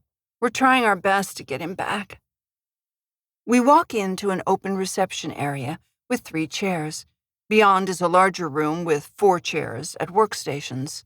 Violet greets us with open arms. "Welcome. I see you brought reinforcements. Let me introduce you to my team. We'll do our best to help you." Kelly bites her lower lip and looks on the verge of tears. Buzz stands with his feet apart. He takes my hand and holds it with a firm grip. My hands shake. I'm afraid of what we might find out. We're ignorant and on the edge of a cliff, about to jump off into a sea of knowledge. Or so I hope. I say, "Thanks for meeting us on short notice. You know Buzz, and this is my daughter, Kelly." Violet nods. "We met before at Gigi's Cafe." She walks up to Kelly, takes her hand, and looks into her eyes. "We're going to do everything we can to bring your dad home. We're experts in figuring things out and finding people. Isn't that right, guys?" She turns to a muscled man with chiseled cheekbones and a woman in her early 30s with dark curly hair. They nod and stand with their hands in a fig leaf pattern in front of them. They both say, "That's right, boss." Violet says, "This is Vincent and Mimi, and they'll sit in on the meeting." A younger woman stands from a desk in back. "And I'm Flora." Violet says, "Sorry, Flora, I didn't mean to leave you out. Let's sit in the bullpen, and you can tell us what brought you here. It sounds bigger than a missing persons case. Is that right?"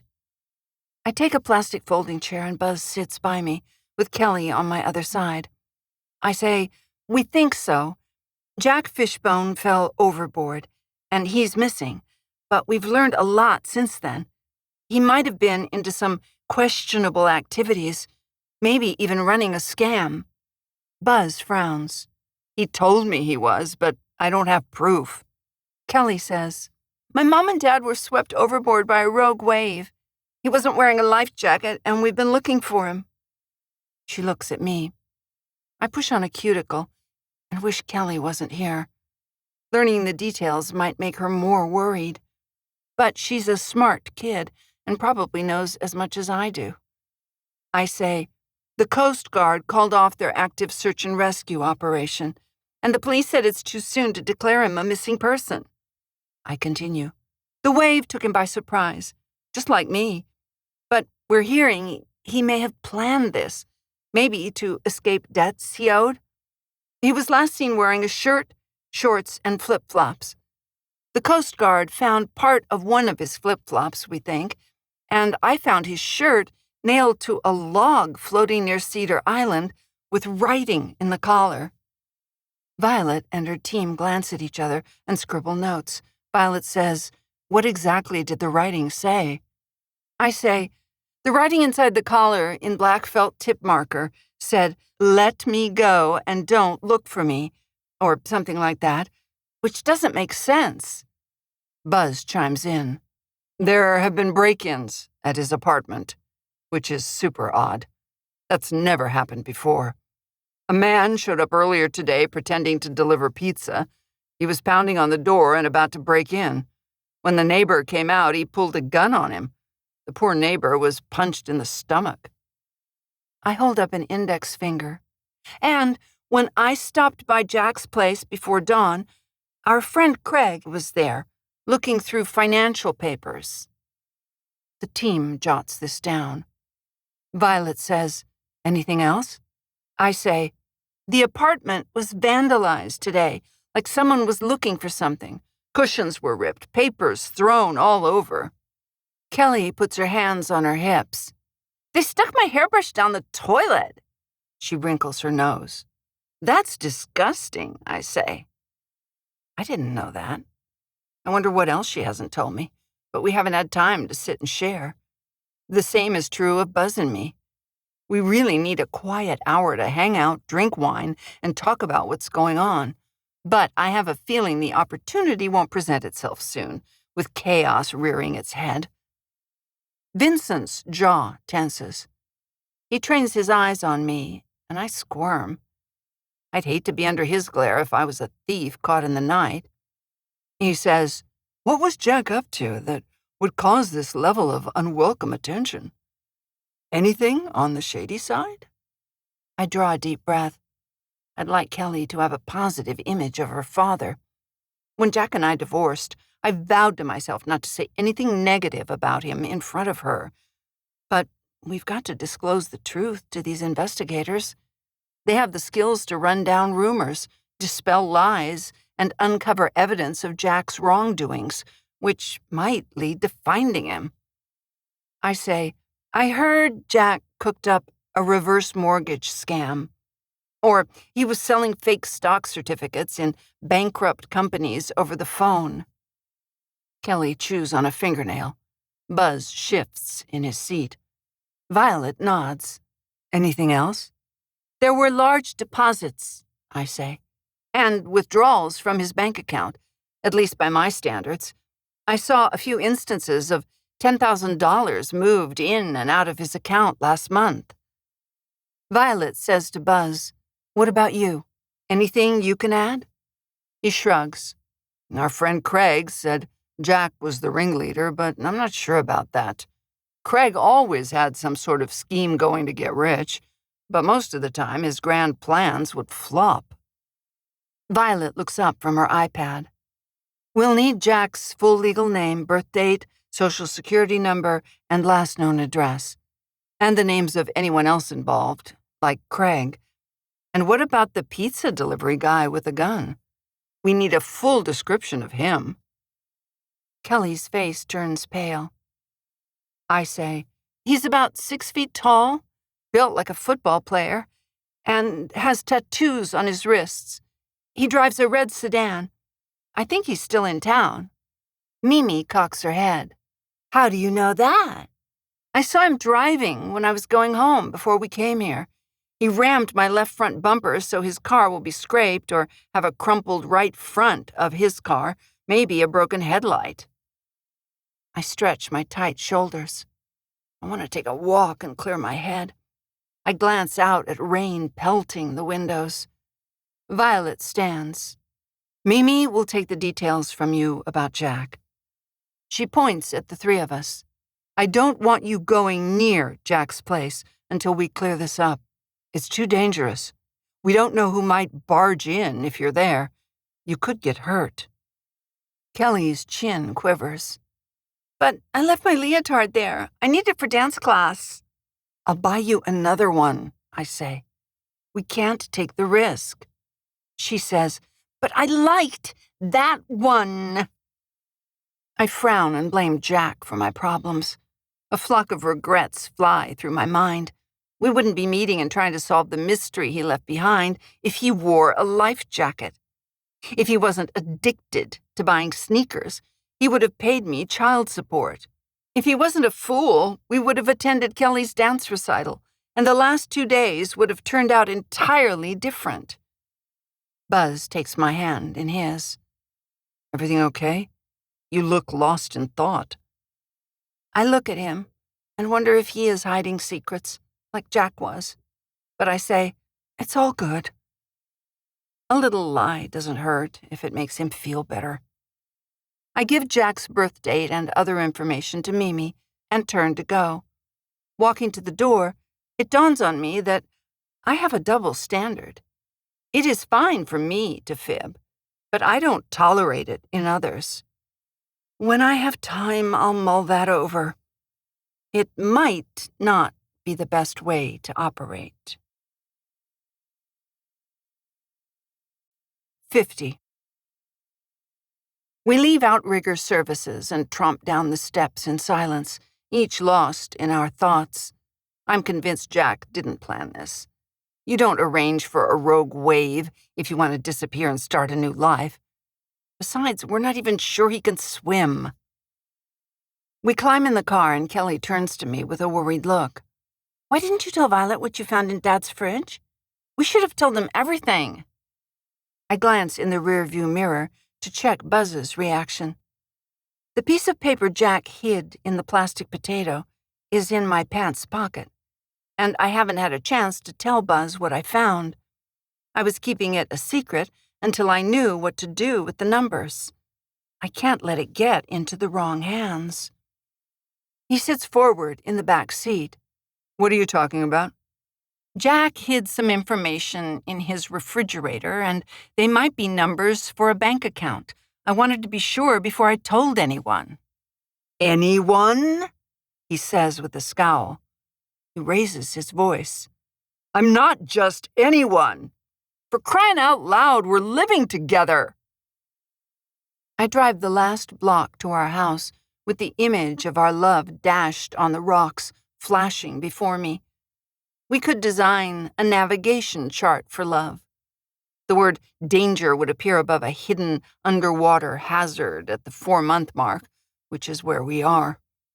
He moves in would have a flashing yellow warning sign for caution. Buzz joined the Kelly and me show, and it can't be easy on him. I say, there's a lot I haven't told you yet. We need to talk, and I have a feeling there are a few things you haven't told me, too. He sits back and stares out the window. Maybe. A thought flits through my mind. What is he hiding? But I push it away. I'm sure he wouldn't hold anything back. We've known each other forever. As I pull into the driveway, Kelly says, we need to look at that note, too. We get out of the car and Buzz says, what note? He holds out his hands. No more secrets between us, okay? I smile. Great. We'll be straight with each other from now on. The dog greets us, barking. We let him out, and he does his business and races inside out of the rain, shaking and getting us wet in the process. Buzz strides to the kitchen and pulls out 2 bottles of beer, handing me one. I thought we were straight with each other. You're making me uneasy. He perches on the couch. Kelly comes in with a glass of water and flops on an easy chair. She says, let's take a few minutes and then look for clues. Buzz and I nod and give each other a half smile at how grown up she is. She says, I liked how Violet and her team approached the problem. It's interesting what they do. I might want to do that one day. My eyebrows shoot up. I'm not sure I want you doing that if there's an element of danger. She flings her legs over the arms of the chair. I'm not a kid anymore, and we're past the time when you make my life decisions for me. It's my life, not yours to live. I wince. You're right. And what you do for work will be your choice. I'm just not used to you being so grown up. She says, I'll make mistakes and learn from them. I've watched Dad, and I don't want to be like him, stuck in jobs he hates, and maybe desperate enough to scam innocent old people. If he was doing that. I let out a breath. She's as strong-headed as I am, so I had better back off, or I'll end up pushing her away. We're not sure if he was involved in illegal scams. Maybe Violet can find out. Buzz rests his elbows on his knees. I heard him on the phone a few times before he realized I was listening. I'm pretty sure he was wrapped up in stuff he could be arrested for. He wouldn't talk about it, even though I tried to get him to confide in me. I told him to get out of whatever it was before it was too late. Tears stream down Kelly's cheeks, as if every word about Jack wounds her. I say, there's a chance he might still be alive. The dog nudges her leg, and Kelly says in a tight voice, How big a chance is it? I raise an eyebrow at Buzz and wish he hadn't broken my daughter's heart by bringing up the subject of Jack's fate. She doesn't need to be reminded that he may be fish food or a bloated body washed up on a beach.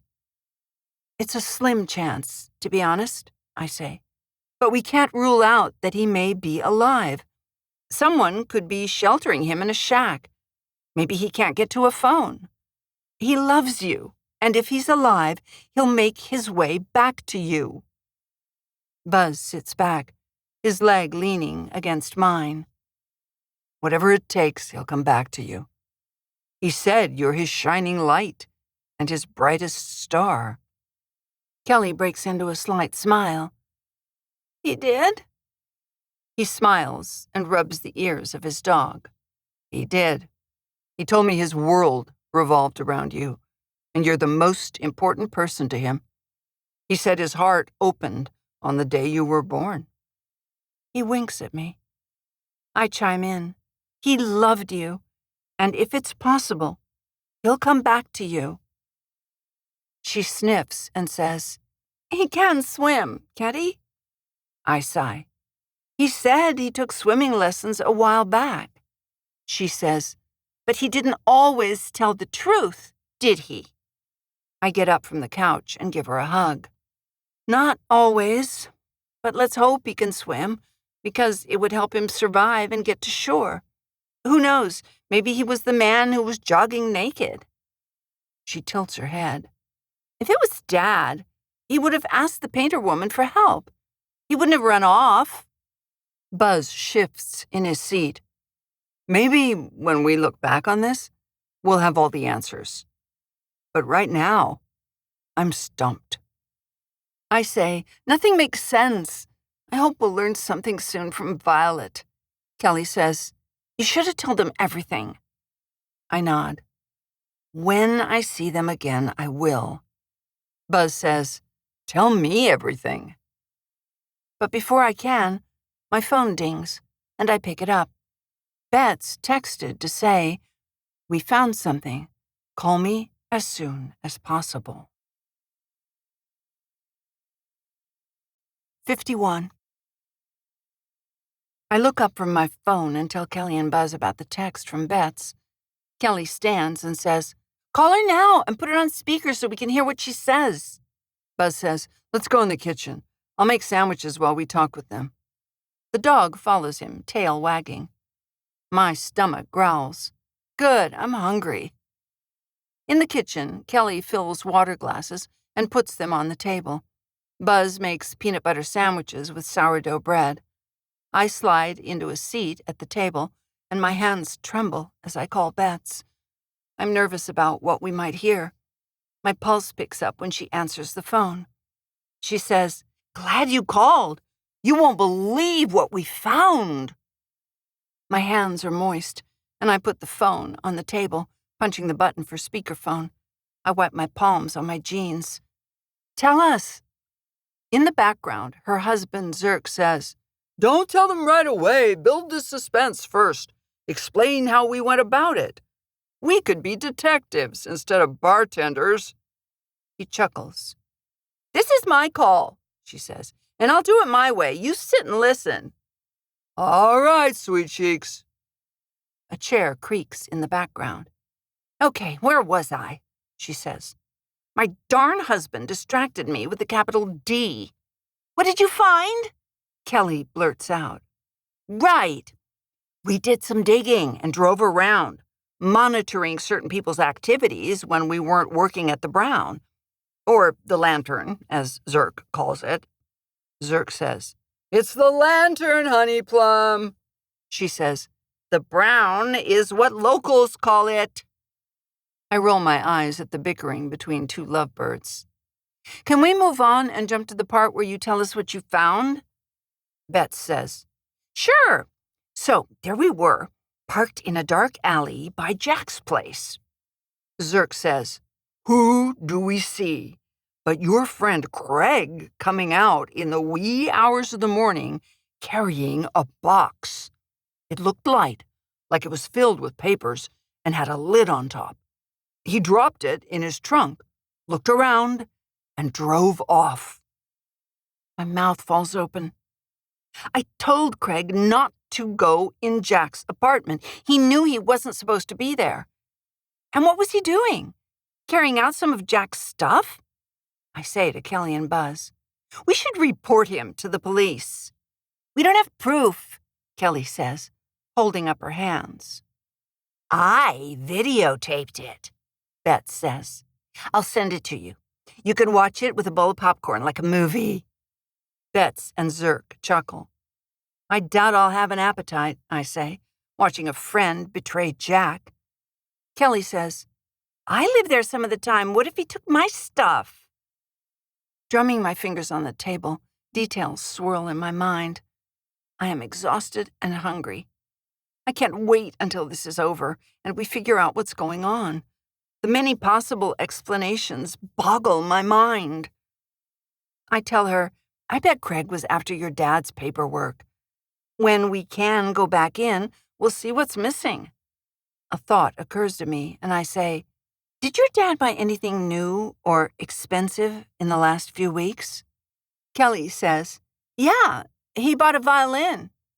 I cock my head. A violin? She shrugs. He said he wanted to learn to play, but he wouldn't let me open the case or hold it. I purse my lips. This story is getting stranger and stranger. Jack never wanted to play an instrument before. I turn to Buzz. Did he mention this to you? He shakes his head. He never mentioned it. Not even the last time we hung out and had a heart-to-heart talk over beers at the Brown. Beth says, See, what did I say, hon? Locals call it the Brown. Zirk says, We need to take this friend of yours, Craig, seriously. He's sneaking around, not caring about the consequences. Tread carefully with him. He may be dangerous. We know that from experience. Don't we, sweetheart? They chuckle, sharing an inside joke. Not for the first time, I wonder what they did in their former lives when they lived in Nevada. They've been quite vague about the subject. Betts says, We've got to go now. You take care. We'll keep a lookout for possible criminal activity. They laugh, and she hangs up. 52. My muscles ache. I get up from the chair and groan, stretching. I'm worn to a thin thread of worry about the whereabouts of my ex-husband. If I see him again, I'll tell him off for bringing a tornado of terror down on us, making us run around frantically searching for him. A violin? I say to Kelly.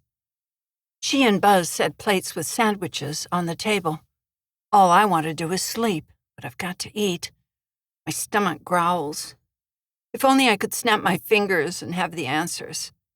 I pull out my phone and resist the urge to check with Violet. It is too soon, and they need time to piece together the puzzle. She doesn't need me getting in the way. Kelly says, Let's eat and then try to figure out what Dad was up to. We chomp down and swallow, focused on the food. When my sandwich is gone, I finish drinking the water and set the glass down. I say to Buzz, Are you sure you didn't know about the violin? He wipes his mouth with the back of his hand. Nope, I didn't hear about that. It'd be a good place to hide papers. Maybe he didn't have a violin in the case. Kelly says, But I saw it. He showed it to me, but he wouldn't let me hold it. I frown. Then where is it? The doorbell rings, and we look at each other. I say, Are you expecting someone? Buzz stands and jams his hands in his pockets. No, but I'll see who it is. He glances out through the peephole in the door and turns to us with a shrug. Delivery, a man says. Rain spills over the gutter above the living room window. The dog barks. Kelly says, Open the door. Let's see what it is. She looks like she's expecting good news, but I suspect we'll be disappointed. Buzz opens the door to a guy in his 20s with a man bun on top of his head. He's wearing black pants, a black t-shirt with no logo or emblem, and a blue rain jacket. I try to see his truck, but it's not in my line of sight. Wind blows in through the open door. The dog tries to run past Buzz to get outside, but Buzz blocks him with his knee and grabs his collar. It's a 3-ring circus, but chaos has been my middle name since Jack was swept into the Salish Sea.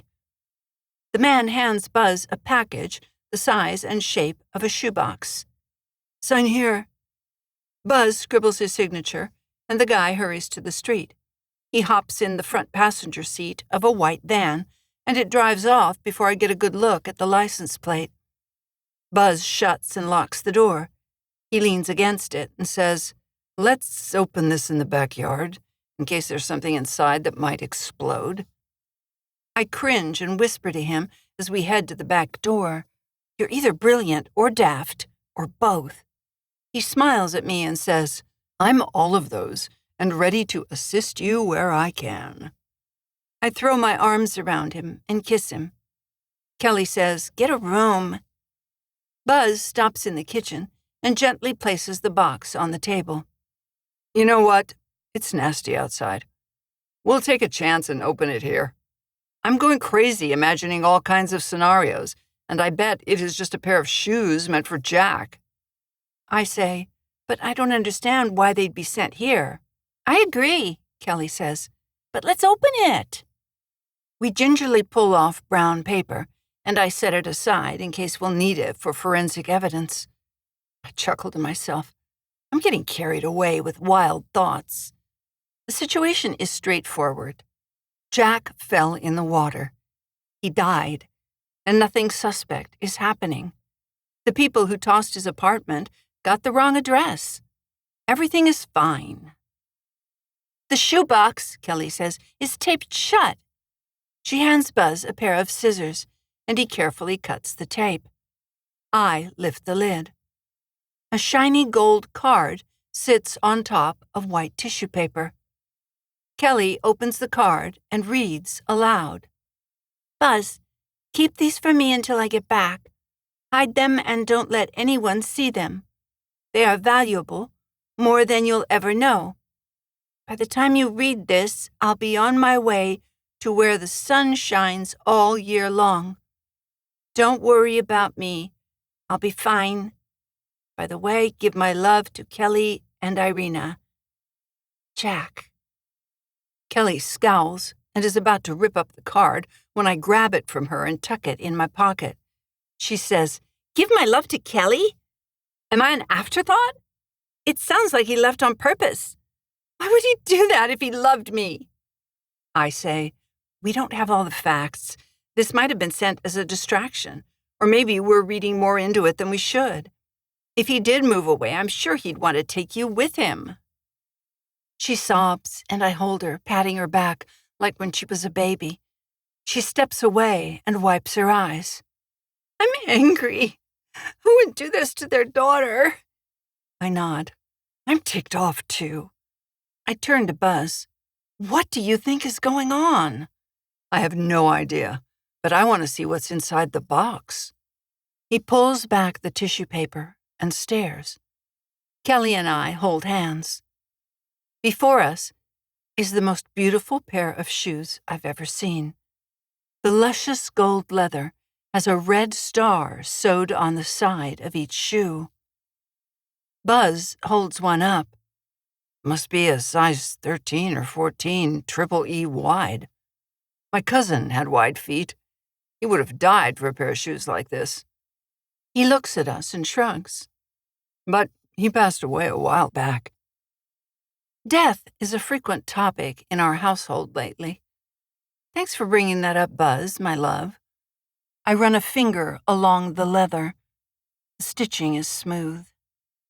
Do you think it's a basketball shoe? It looks pretty fancy to wear playing sports. Kelly says, Dad's feet aren't this size. He's a size 10. He must have bought them for his collection or as an investment. I laugh. A sneaker as an investment? He's never sold any of his shoes, as far as I know. I smack my forehead. Oh, I wish we'd checked his shrine to shoes in his second bedroom. Did either of you look in there? Maybe thieves wanted his shoes. Maybe Craig was carrying some out in a box. Kelly says, I opened the door real fast. It looked the same as always. Dad didn't like me going in there. Old habits, I guess. I tap my chin. But the shoes could have been rearranged and the most valuable ones taken. Kelly, have you seen these gold leather shoes before? Maybe he knew something bad might happen because he owed people money, and he hid these by sending them here. She presses her lips together. I've never seen them, and I would have noticed if they were in the room. Those are my favorite colors, red and gold. I'd like a pair of those shoes in my size. I chew on a fingernail, pondering what to do next. Buzz says, I've never seen them before, and your dad took me in the room all the time before our last argument to show them off. He liked to brag and tell me about each shoe he owned, where it was made, how much it cost, how much he estimated it was worth, like he was justifying his spending on shoes. He glances at me. I wasn't a fan and told him it wasn't money well spent. He hated that. I rest my hands on my hips. I wish he'd used the money to pay for child support. Seeing this rubs it in my face, how irresponsible he was. It makes me so mad. Kelly's mouth falls open. He wasn't paying child support? No. For how long? 10 years. The whole time you've been divorced? You should have told me. I would have talked to him and made him pay. I would have dropped out of dance lessons. I shake my head. I didn't want you to suffer because of his choices. That's why I work so hard. I pay for everything. Buzz squeezes my hand. Until I moved in. Now we'll split the costs. I smile at him. What a relief it would be not to shoulder the financial burdens alone. I say, I didn't want you thinking your dad was a deadbeat, and I wanted you to stay a child for as long as possible. Besides, it was between us adults. I didn't want to involve you. She crosses her arms. Next time, don't keep secrets from me.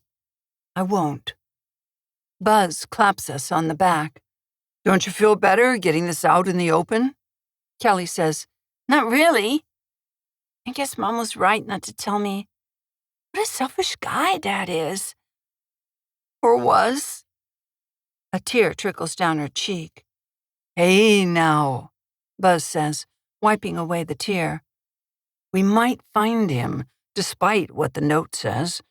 He might be holed up in a fishing shack. You never know. Let's not assume the worst. I nod. Absolutely not. Okay, Kelly says. I pull the card that came with the shoes from my pocket and examine it. I probably shouldn't handle it too much because the police might use it as evidence. From what Jack wrote, it sounds like he intentionally went missing. But how he could have arranged that is beyond me. 53. I slip the small card that came with the shoes in a clean plastic baggie and label it with a black felt tip marker, showing the date and my address. What began as a search and rescue operation has become a mystery about Jack's activities and underhanded dealings. I'm operating in the dark. There is so much we don't know, and I doubt we'll get to the bottom of this. I bite my lip. If Jack was here, I doubt he would tell us the truth. When we were married, he had a habit of shuffling his feet and looking down when I quizzed him about where the money came from for his latest pair of prize sneakers. He wanted to attend a sneaker convention 2 days after Kelly was born, but I shot that idea down. Buzz says, "I'll store the shoes in the pantry. No one will look there if they break in." Kelly frowns. "We shouldn't open the front door to anyone." The dog nuzzles my hand. I say, "The dog will keep us safe." A gust of wind buffets the house. Windows rattle in frames. A draft creeps past, and a shiver runs up my spine. I say, "I feel like we have a bunch of pieces that don't go together." Kelly says, "Yeah, me too." Buzz holds up a hand. "I'll call the bookstore and say I'm taking tonight off. Let's sit down and map this out and see if we can figure out where it leads." Kelly purses her lips. "I'm not convinced Dad was running a scam ripping people off. He told me to be nice to the elderly. He said some of them didn't have enough money to get by, with food costs so high. He always dropped a bag of groceries in the donation box at the grocery store." I resist the urge to roll my eyes. Her father was no saint, but she's making him out to be that way. But she needs to believe in his good nature, so I clamp my mouth shut. "Okay," I say. "We'll make a list of things like the violin and sneakers that were just delivered, and we'll figure this out. I wonder if we should call Violet and let her know about the note and the shoes." Buzz says, "I'll let work know I won't be coming in. They can cover for me." Kelly says, "And I'll let my teacher know I won't be there for dance class this evening." I wince. I forgot about her class. I've got to up my game to be a good mother and solve the mystery of her missing dad. My phone rings and I answer it. "This is Irina Fishbone. How can I help you?" "Our sail ripped. The engine quit, and we're drifting to shore. Can you give us a tow to the marina?" A man sounds rattled and is short of breath. I glance at Kelly and Buzz. I was looking forward to sorting through what we know and working together. I say into the phone, "Yes, we can help you. What's your position? And I need a credit card for a deposit." I get his information, grab my purse, and go to the door, waving to Kelly and Buzz. "Sorry, guys, but I have to take this call. I'll be back as soon as I can." Kelly frowns and folds her arms. "You need an employee, so you have a backup." Buzz nods and shoves his hands in his pockets. "I can't afford to hire one yet." They look disappointed, but I've got to go. The dog rubs against my leg as if begging me to stay. I zip up my rain jacket and say, "I wish I didn't have to help this guy, but I do. If I don't get out there fast, the vessel will sink, and so will my business. Love you guys, I've got to run." I grip the doorknob and am about to turn it when Kelly says, "But what about the note? The one in Dad's bedroom? We were going to read it." "Hold off on that until I come back. I'll see you later." I throw them an air kiss. I open the door and step out on the front step. Wind rushes past my cheeks. I glance inside with regrets because I'd rather be snug and warm with them than going to the rescue. Maybe I'm addicted to drama and being a fixer of disaster. With my knee in the doorway so the dog won't escape, I say, "Love you, got to go." "Remember to call Violet," Buzz says. "Tell her about the shoes and the card." "I will." They stand like statues and lift their arms in a slow-motion wave. Why is it when I'm in a hurry, time stands still, and others don't catch the urgency of helping a boater in distress? Every second counts. My business is life or death. I frown. The last few moments passed in a flash, but felt like an hour. My guilt about leaving loved ones when we were about to tackle a what the heck is going on project, mixed with major regrets, leaves an unsettling stew churning in my gut. I close the door, make sure it's shut, and run to my car. Raindrops splat down on my scalp and pepper my face. I yank up the hood of my jacket and hurry ahead. Rain drips into my eyes as I unlock the car. I slide into the driver's seat, slam the car door, and drive off. Given the weather, I should have expected a call. Gale force winds are blowing, and when that happens, trouble kicks up on the water. I wonder why the boater was caught in bad weather. Any sane person would have taken shelter in a hidden cove or never left the marina. This is a good day to sit and nurse a cup of coffee, read a book, or watch TV. I turn into the marina parking lot and chew the inside of my cheek as a thought skitters past. I hope Jack isn't alive and suffering in the storm. It would be tough to wait for rescue in a marsh, on a beach, or in a driftwood shelter. I hop out, lock the car, and run for my boat. 54. Wind howls from the north, and I drive my boat through whitecaps to where the skipper is in trouble. Low-hanging dark clouds scud overhead. A wave crashes over the bow, and water splashes up on the windshield. The wipers groan. A sailboat bobs up and down ahead. I nod and lay out a plan in my head. I'll secure a tow line and bring the boat into the marina in the storm. I check my life vest snaps, making sure they are fastened. The life vest inflates automatically if I hit the water, and I changed out the CO2 cartridge after being swept off Craig's boat. I'm ready. I go out on deck and put down fenders to protect the boats. Wind whistles past my ears. Salt water sprays my face. Adrenaline surges through me, and I grin. I can do this. I bring my boat alongside the vessel in distress and call to the skipper, who is standing in the stern. "Permission to board?" "Yes," he says. His glasses are fogged up. His yellow rain jacket flaps in the wind. I lash my boat to his at midships and climb aboard. "Sir, I'll tow you side by side until we're closer to the marina in a quieter cove. I'll change the lines and finish towing you into the marina." He wipes his forehead. "Sounds good." Before long, we're heading into the marina. Wind roars, boat masts moan, halyards clang in an eerie setting. This is not a time to be outside, but a time to be in my house with loved ones.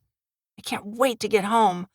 I tuck his boat into a slip, and he wraps his lines around dock cleats. "I'll be back," I call to him. I dock my boat and stride over, lugging my toolkit to the sailboat. He says, "I have no idea why the engine quit. Hope you can figure it out." I take a look, unkink a pinched fuel line, and tighten the fuel line couplings and connectors. "Your fuel line was kinked, and the engine was starved for fuel. I suggest you hire a boat mechanic to replace the fuel hose. Use a fuel additive that eliminates bacteria in the tank if you're not already doing that." He nods, and we shake hands. He says, "Thanks for coming out in this weather." "You bet, it's what I do. Happy to help." I carry my toolkit to my boat, stow it, and hurry to my car.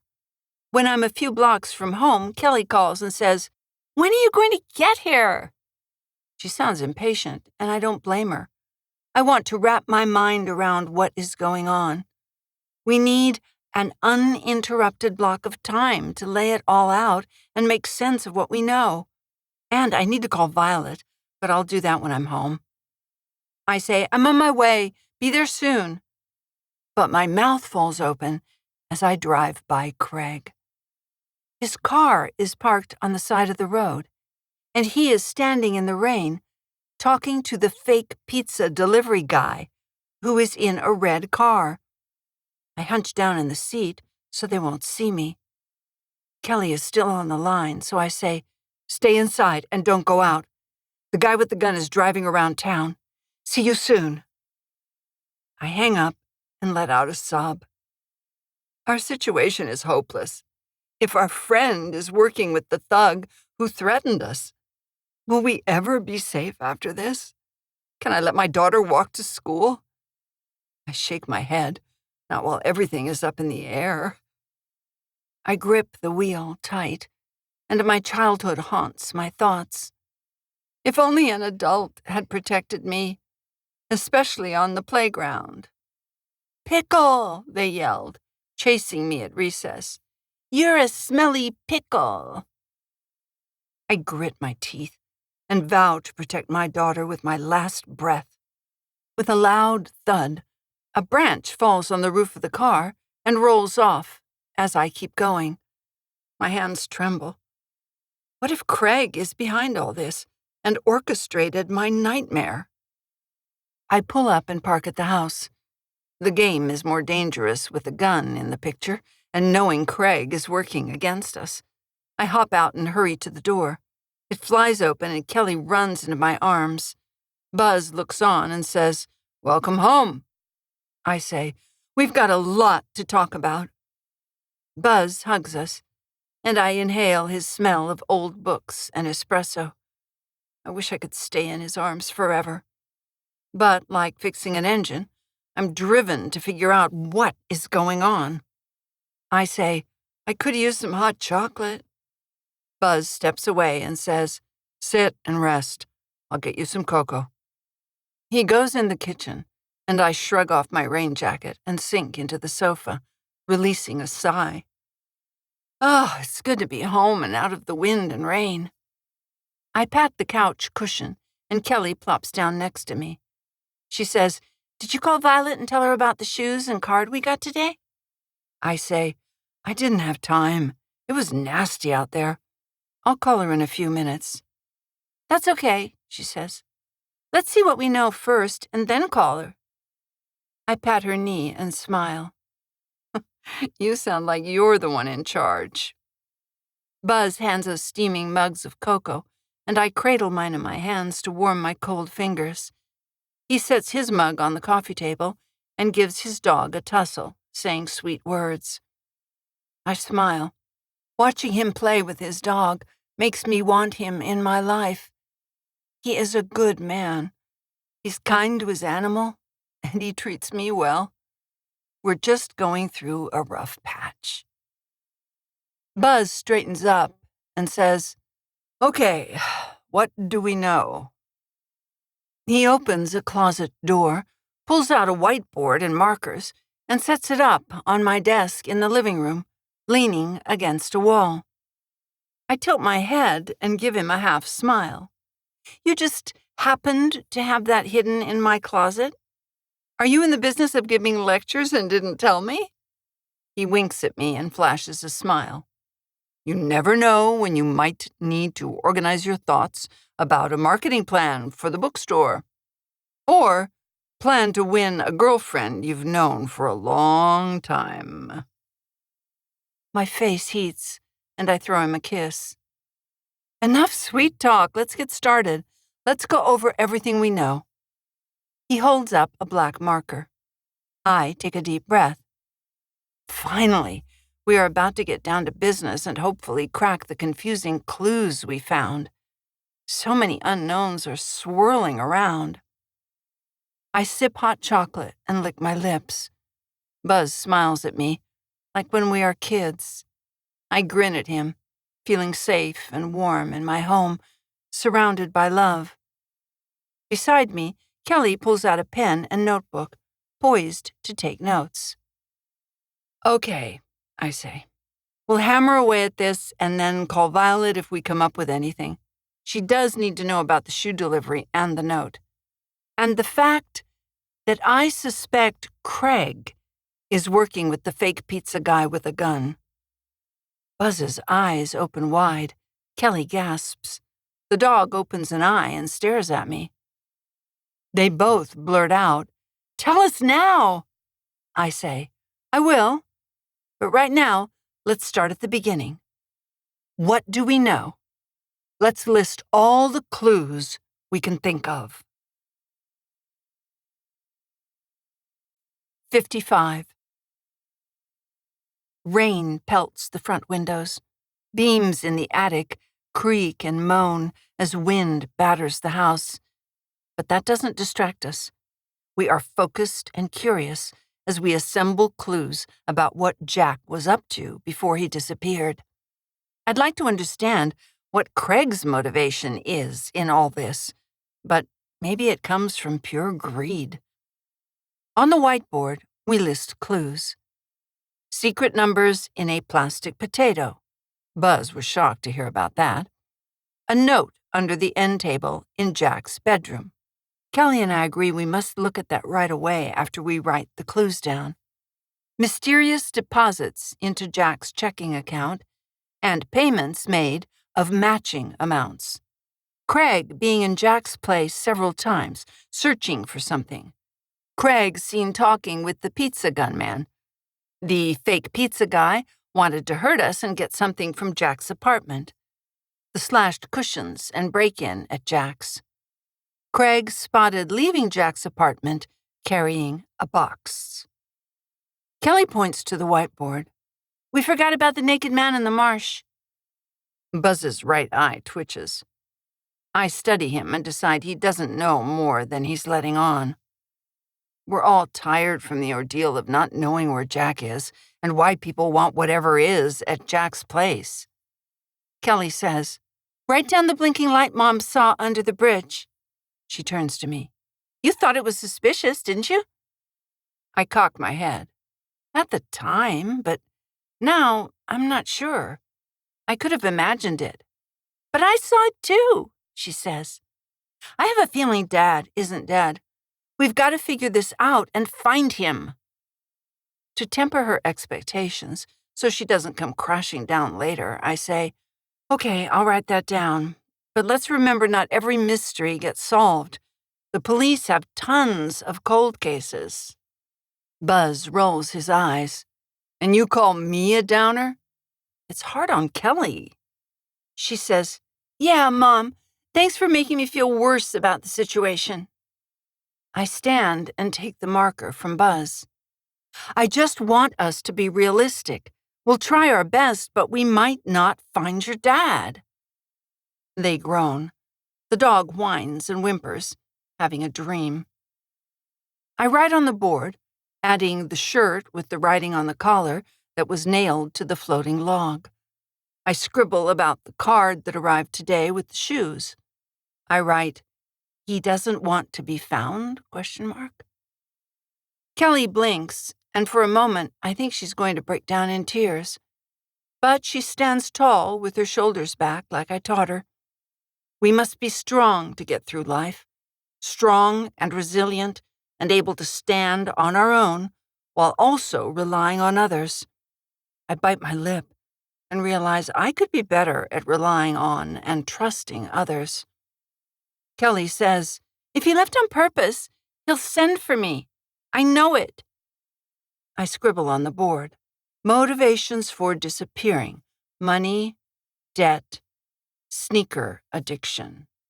Mom, what are you doing? I make a face. Your dad ran up quite a credit card bill buying the shoes in his second bedroom. I frown because it frosts me to know he squandered money that he could have spent on child support. And how selfish to take over the second bedroom for his shoe collection. Kelly deserved a private space when she stayed at his place. His shoes had their own room, but his daughter had to sleep on the couch. Talk about having your priorities out of whack. I tell her he owed a lot of money to people, other than the credit card company.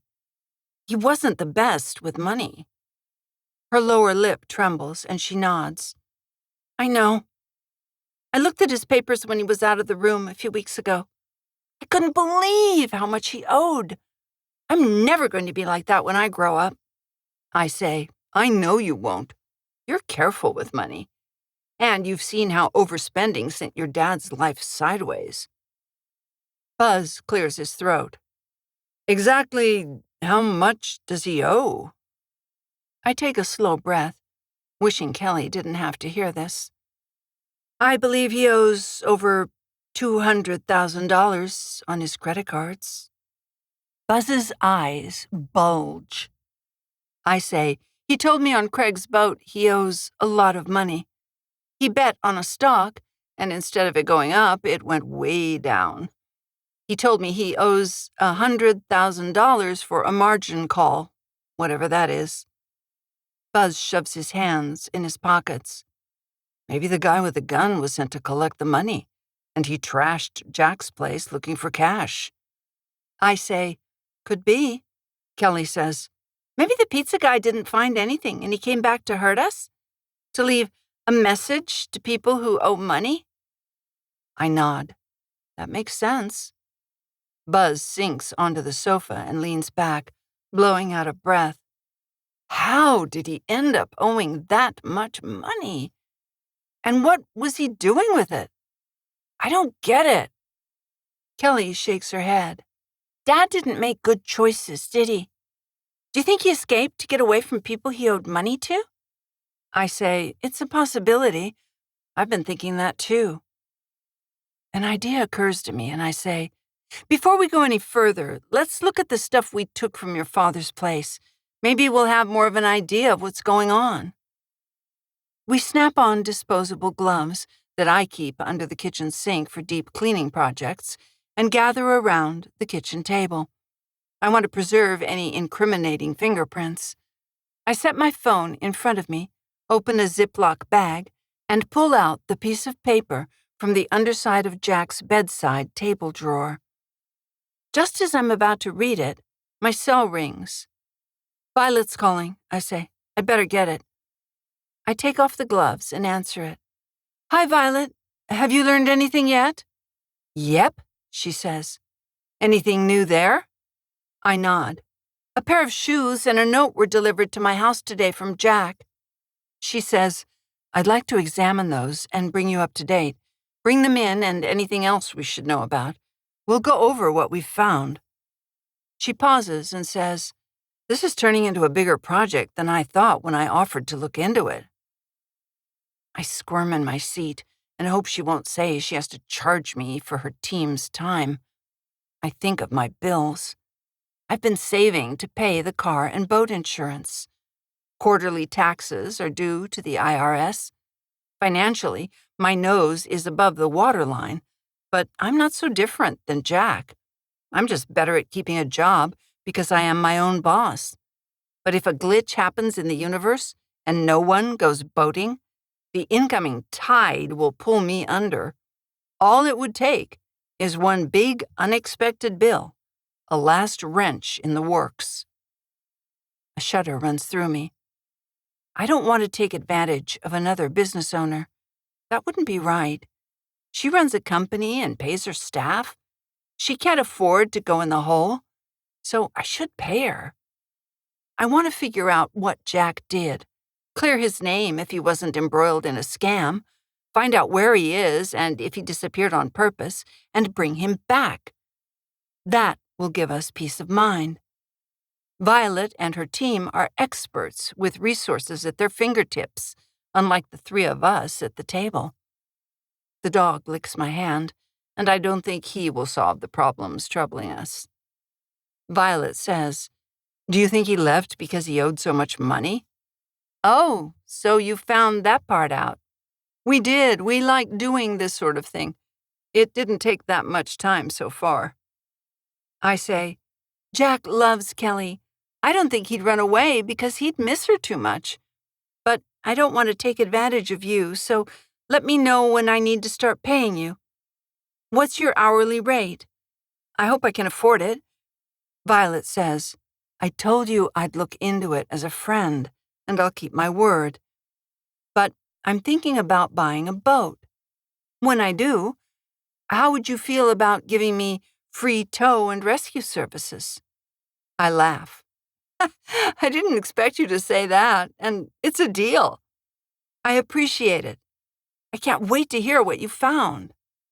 Kelly says, let's leave now. Buzz nods. They stand and start gathering our things to go.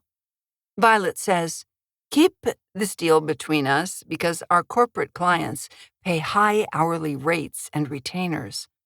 I smile. I won't mention it. And thanks. We'll see you soon. I hang up and look at Kelly and Buzz. They are reading the note. I lean over to see it, but Kelly moves it away from me.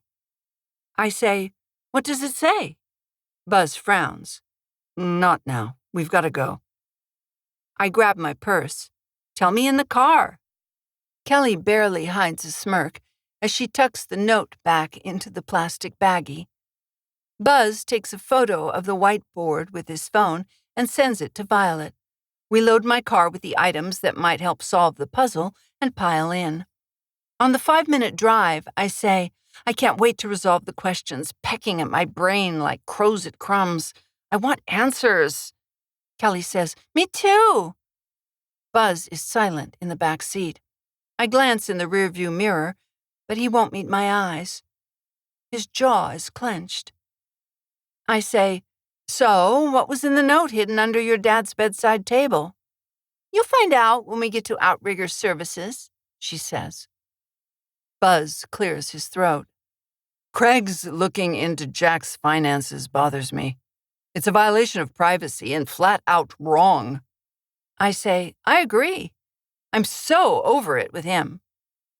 He gives me a strained smile, but deep down, his comment strikes me as an evasive maneuver designed to distract me from the note taped to the bedside table. My phone rings, and it is my best friend Abby, who is away at a work event. Buzz says, "Don't answer it. We don't have time to talk."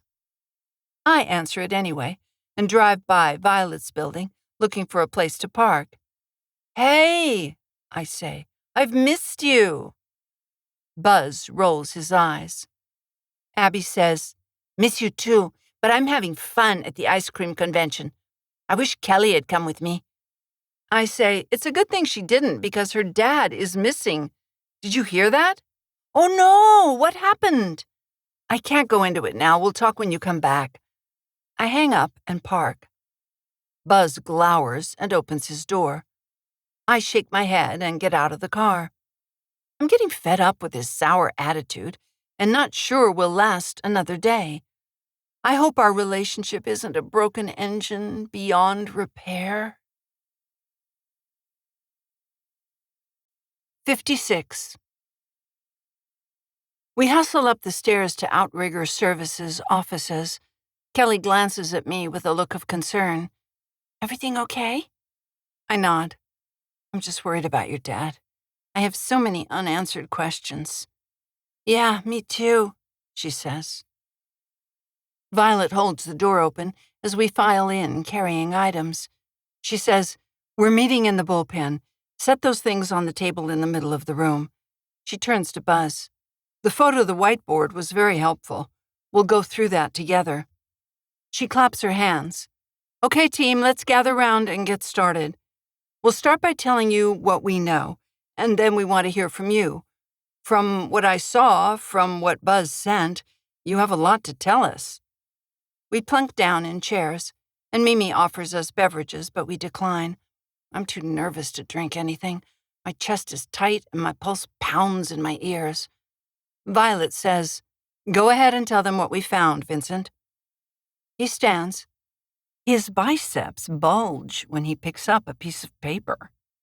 I'd like to be a report in his hands any day. His gold wedding band flashes in the light, bringing me back to the present. "Jack was deep in debt," he says. "He owed money to tough characters who are not the forgiving type. They don't let debts go unpaid. They'll kill to make a statement. It looks to us like Jack had no way to repay his debt to them, or the investment firm, or the credit card companies. He was maxed out on 5 credit cards." I hold Kelly's hand and wish she didn't have to hear this, but it's important she know the truth. She'd only hound me at home if I didn't bring her with me. Buzz says, 5 credit cards, but he never paid for dinner." I nod. The man knew how to mooch. For Jack, it was a shameless art form. We're used to uncovering debt, so that didn't surprise us. What gave us a jolt was how he left a trail of breadcrumbs, if you will, in digital form, to tell us what he planned and where he might be. Kelly, Buzz, and I gasp. I say, "You think he might be alive?" Violet nods, and her dark eyes flicker with concern. "We're not sure, but that's where the data is leading us. Go on, Vincent."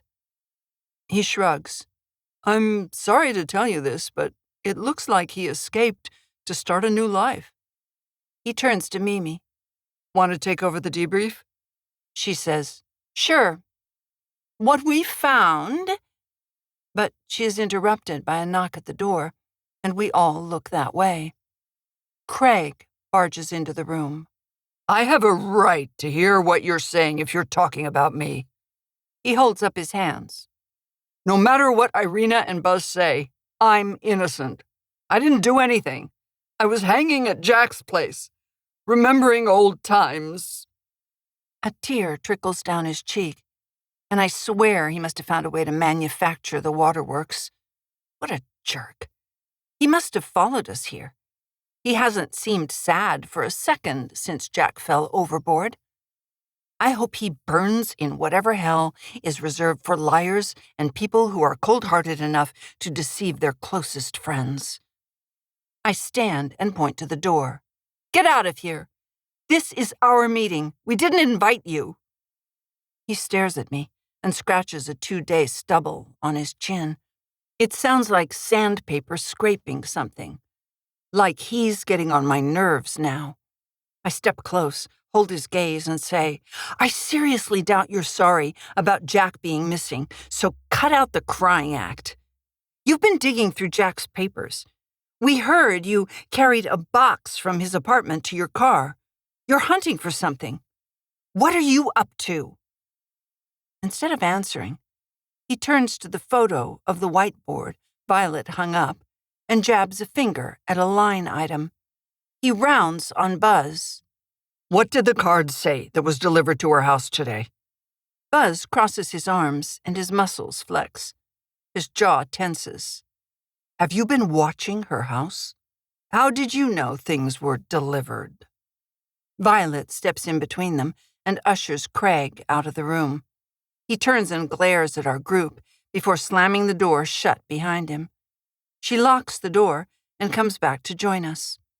In my mind, if someone proclaims their innocence, they are guilty as all get out. I frown. Craig has always been out for himself and eager to make a buck. It sounded like he was watching my house, which sent shivers down my spine. Violet says, "We could have asked Craig to join us, but at this point, I'd like to keep the group small to control the flow of information and stop gossip spreading, with fewer voices weighing in. We'll contact Craig later if we need to." I roll my eyes. Good luck stopping small-town gossip. It's an unending river you'll never dam up. Buzz chuckles and reaches over, taking my hand in his. We'll find Jack, dead or alive, with Violet and her team's help, and end the madness of mysterious messages arriving by courier. Violet says, "Mimi, what were you about to say before we were interrupted?" 57. Mimi clears her throat. "Let's get through this and take questions afterwards." She turns to me and says, "Your ex-husband was hiding a lot of secrets. Are you sure you want your daughter to listen to this? She might learn things about her father that you wish she didn't know." I blow out a breath and wonder if I'm being the best mother by having Kelly exposed to truths about her dad that she'd be better off not knowing. I say to Kelly, "Maybe you shouldn't be here. I shouldn't have brought you along. We don't know what they found." She stares at me, her eyes pleading. She clutches my arm and holds on with a vice-like grip. "I have to stay. I want to know. I need to ask questions about what Dad was doing. Don't treat me like a child." When I hesitate, she says, Please, let me stay. Buzz whispers to me, maybe she should sit in the car while we talk. I make up my mind and hope I won't regret my decision later. To Kelly, I say, fine, you can stay. I'd tell you most or all of it later anyway, so you might as well hear it firsthand. Mimi nods and taps on her laptop keyboard. An image of Jack comes up at an ATM machine. I open my mouth to ask questions, but she holds up an index finger and says, "We'll take questions later." Here's what we found. Jack used an ATM in town the morning he was swept overboard. He withdrew $400, which was almost all he had in his checking account. You see how he's pulling his cap over his eyes? He's trying not to be caught by the video surveillance, but he failed. She taps her laptop, and the image changes.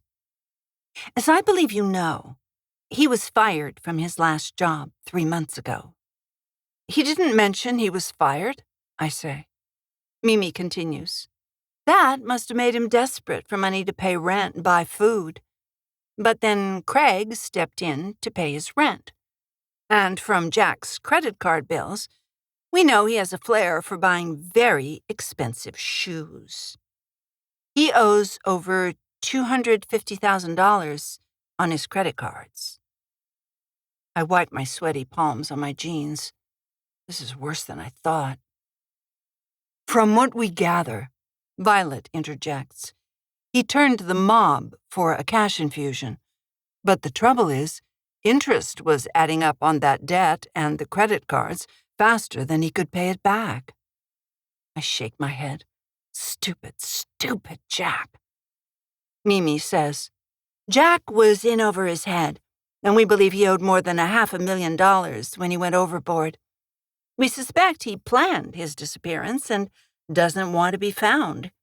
He's hiding from creditors and the mob, and we don't think he's coming back. I let out a heavy sigh, and Kelly does the same.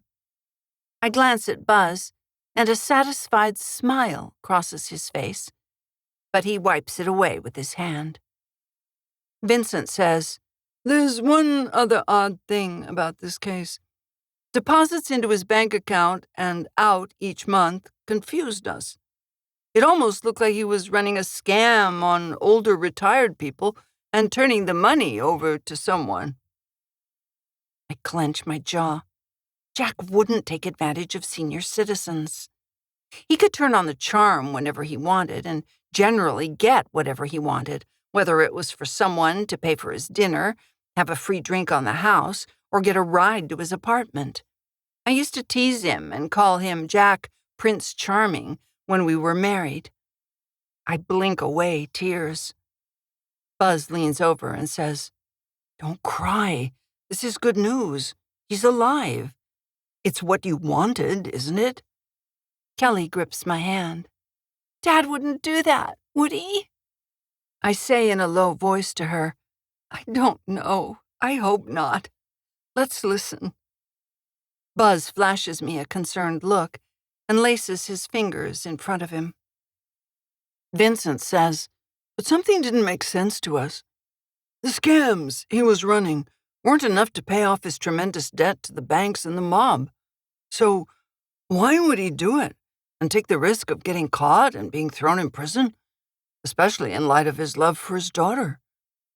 Kelly tightens her grip, and I pull away, shaking out my hand. Mimi chimes in. We suspect he was working undercover for a federal agency.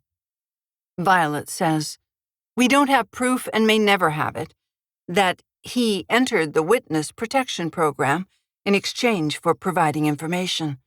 He may have arranged his disappearance and had help with it. She looks at Buzz and holds his gaze. I believe you helped Jack get out of town. Surveillance cameras at the marina show you getting in your boat after Jack disappeared and bringing him back to the dock. Then you drove off with him in your car. I flinch. A chill sweeps up my spine. My hands clench, and I turn to Buzz. Is this true? Did you help Jack disappear? His Adam's apple bobs up and down. He coughs, covering his mouth with his fist. Don't avoid the question, I say. Did you help Jack leave? You did, didn't you? What were you thinking? He shakes his head. It was the right thing for all of us. You'll see it someday. I did it so the three of us could be happy together. You, me, and Kelly. With him out of the picture, we're finally a family. I slap his face. Damn you for thinking you can make life decisions for us. We love that man. Kelly weeps beside me. I shake Buzz by the shoulders for depriving us of Jack's presence. Where did you take him? Rubbing his face where I slapped him, he says, He's somewhere he won't be found. He tries to hold my hand, but I shove it away. Through clenched teeth, I say, Where is he? Listen, the mob was after him and was going to kill him. He made bad choices, and this is what he got. Believe me, this is best. You'll see that in time. You'll regret this. As of this moment, we're done. I'm sorry I ever got together with you. I turn to Kelly and say, I'm sorry all this happened. A vein pulses on Buzz's forehead. He says, You were distracted by him. All the times you ran to meet him between rescue jobs. It was never just you and me. I was in the middle of your relationship with him. I was the interloper. You wouldn't stop talking about him. Now it will be just the two of us in a relationship.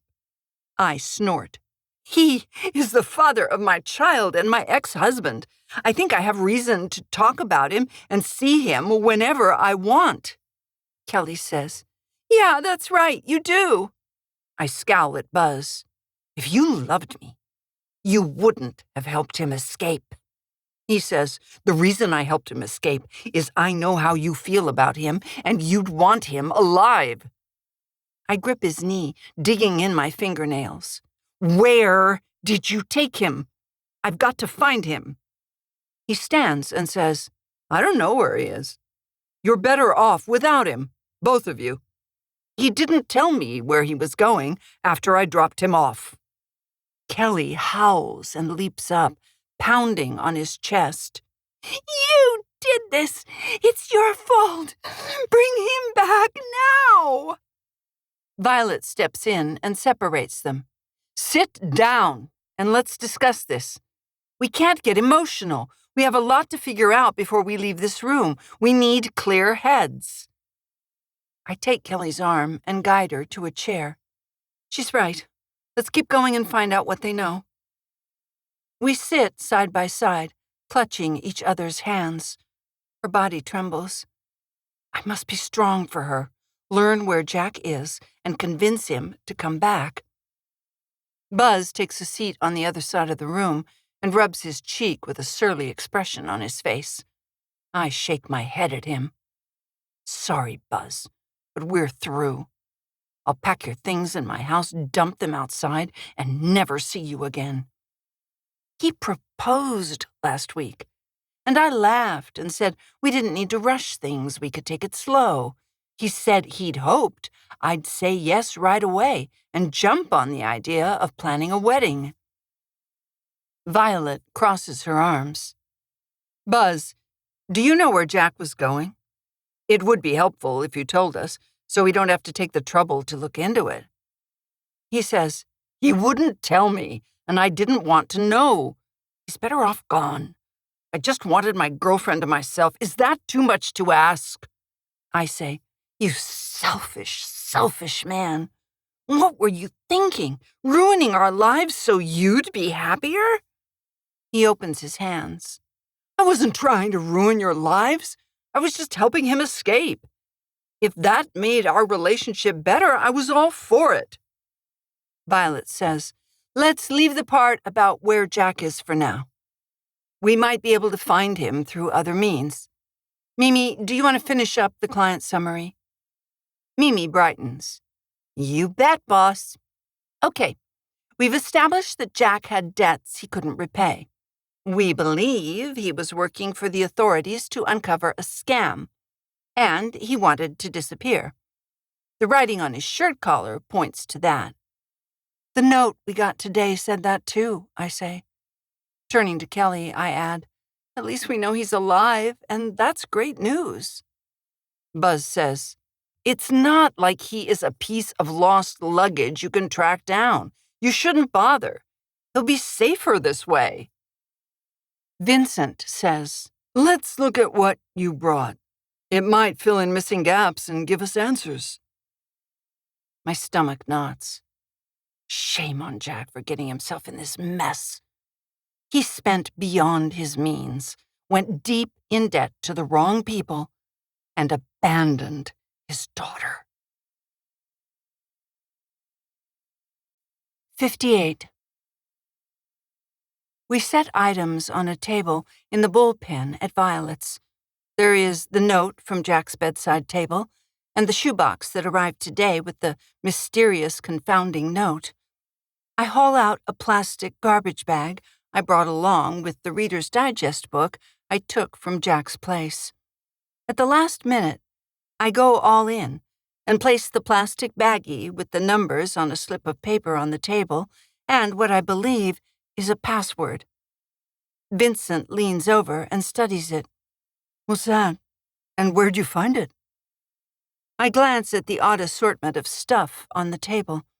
I glare at Buzz, sending him a sizzling, searing stare. Don't bother knocking, because this boat has left the dock. Buzz holds up his hands and looks at me. I make a sour face, shaking my head. No excuses, Buster. Not this time. Not ever. Our common bond over both being teased for our names in grade school has been shredded. Bud Weiser, my former boyfriend and dear friend, deceived me and helped Jack leave town. I ran around searching for a body, but he knew what had happened all along. I say, the scrap of paper with numbers was hidden in Jack's refrigerator, in a plastic potato, if you can believe it. I laugh, partly to release tension, and the others join in. I bet it wasn't there a few weeks ago, was it, Kelly? Her gaze flickers to Buzz, and she frowns before answering. Damn him for thinking this would solidify our relationship. We almost became a newly formed family of 3, but we have crashed and burned to the ground. Kelly says, I never saw it before. He must have put it there before we went out on the boat. I say, are those numbers for an offshore bank account, do you think? Violet says, given what's been going on, it's highly likely. We'll look into it. And this might be the password. I say, it was in the freezer with a frozen pizza. I shoot Kelly a look and offer my hand. She grasps mine, holding it tight, standing by my side. Buzz is 3 feet away on the other side of the table. Violet points to the blue and green Reader's Digest book. Okay if I open this? Kelly says, no, wait, not yet. Let's open the note from my dad's bedside table. I nod. I've been wondering what it said. Violet says to my daughter, why don't you do the honors? She hands her a pair of disposable gloves, and Kelly grins, putting them on. She plucks the note from the plastic bag and opens it. I lean over to read. I see my name, but I can't make out the rest because tears blur my vision. The enormity of what's happened, Jack fleeing his debt, and the loss of my budding romance with Buzz, sweeps over me. I stifle a sob. Oh, this is not the time and place to implode.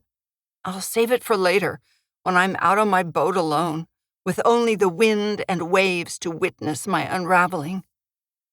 What does it say? Buzz comes over and hugs me, but I step away. I cross my arms and take a slow breath to steady myself. Everything I loved about my life with my group of longtime friends is gone. My life is bursting into flames and burning down to the waterline. Kelly says in a choked voice, "The note says he loved you, and you were the love of his life, that he hated to leave us. He's sorry his obsession with sneakers drove you away." My throat closes tight. I say, "I loved him. We just couldn't live together.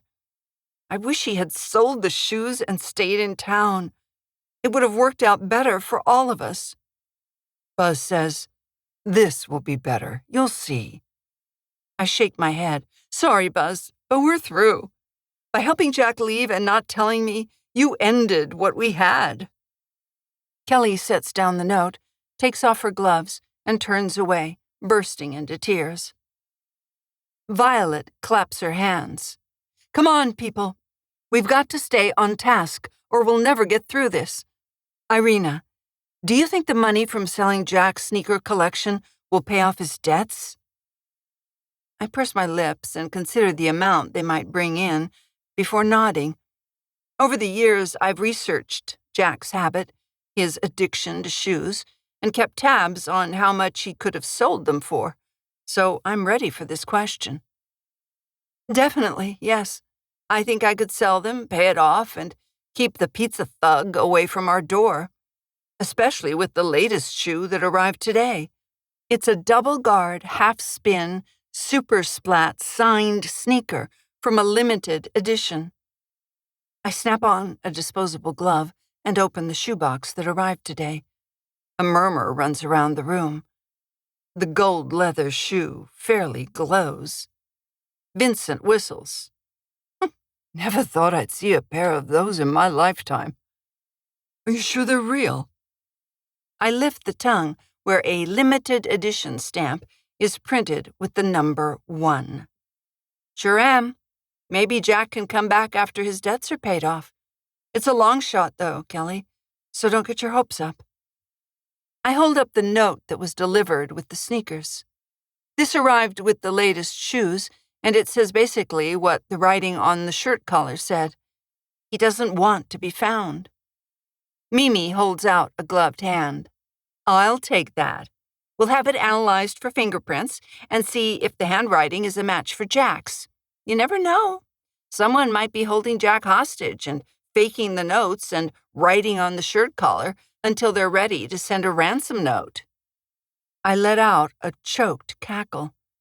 Kelly stares at me and says, "This isn't funny." I hold up my hands. "Sorry, it struck me as odd that anyone would kidnap Jack. We're not wealthy, and it's been a long time since he disappeared. Wouldn't a ransom note be delivered by now?" Vincent says, "Not always." He turns to Buzz. "You saw him last. When was that? Was anyone with him? Where did you drop him off?" Buzz slumps into a seat. "He made me promise not to tell you.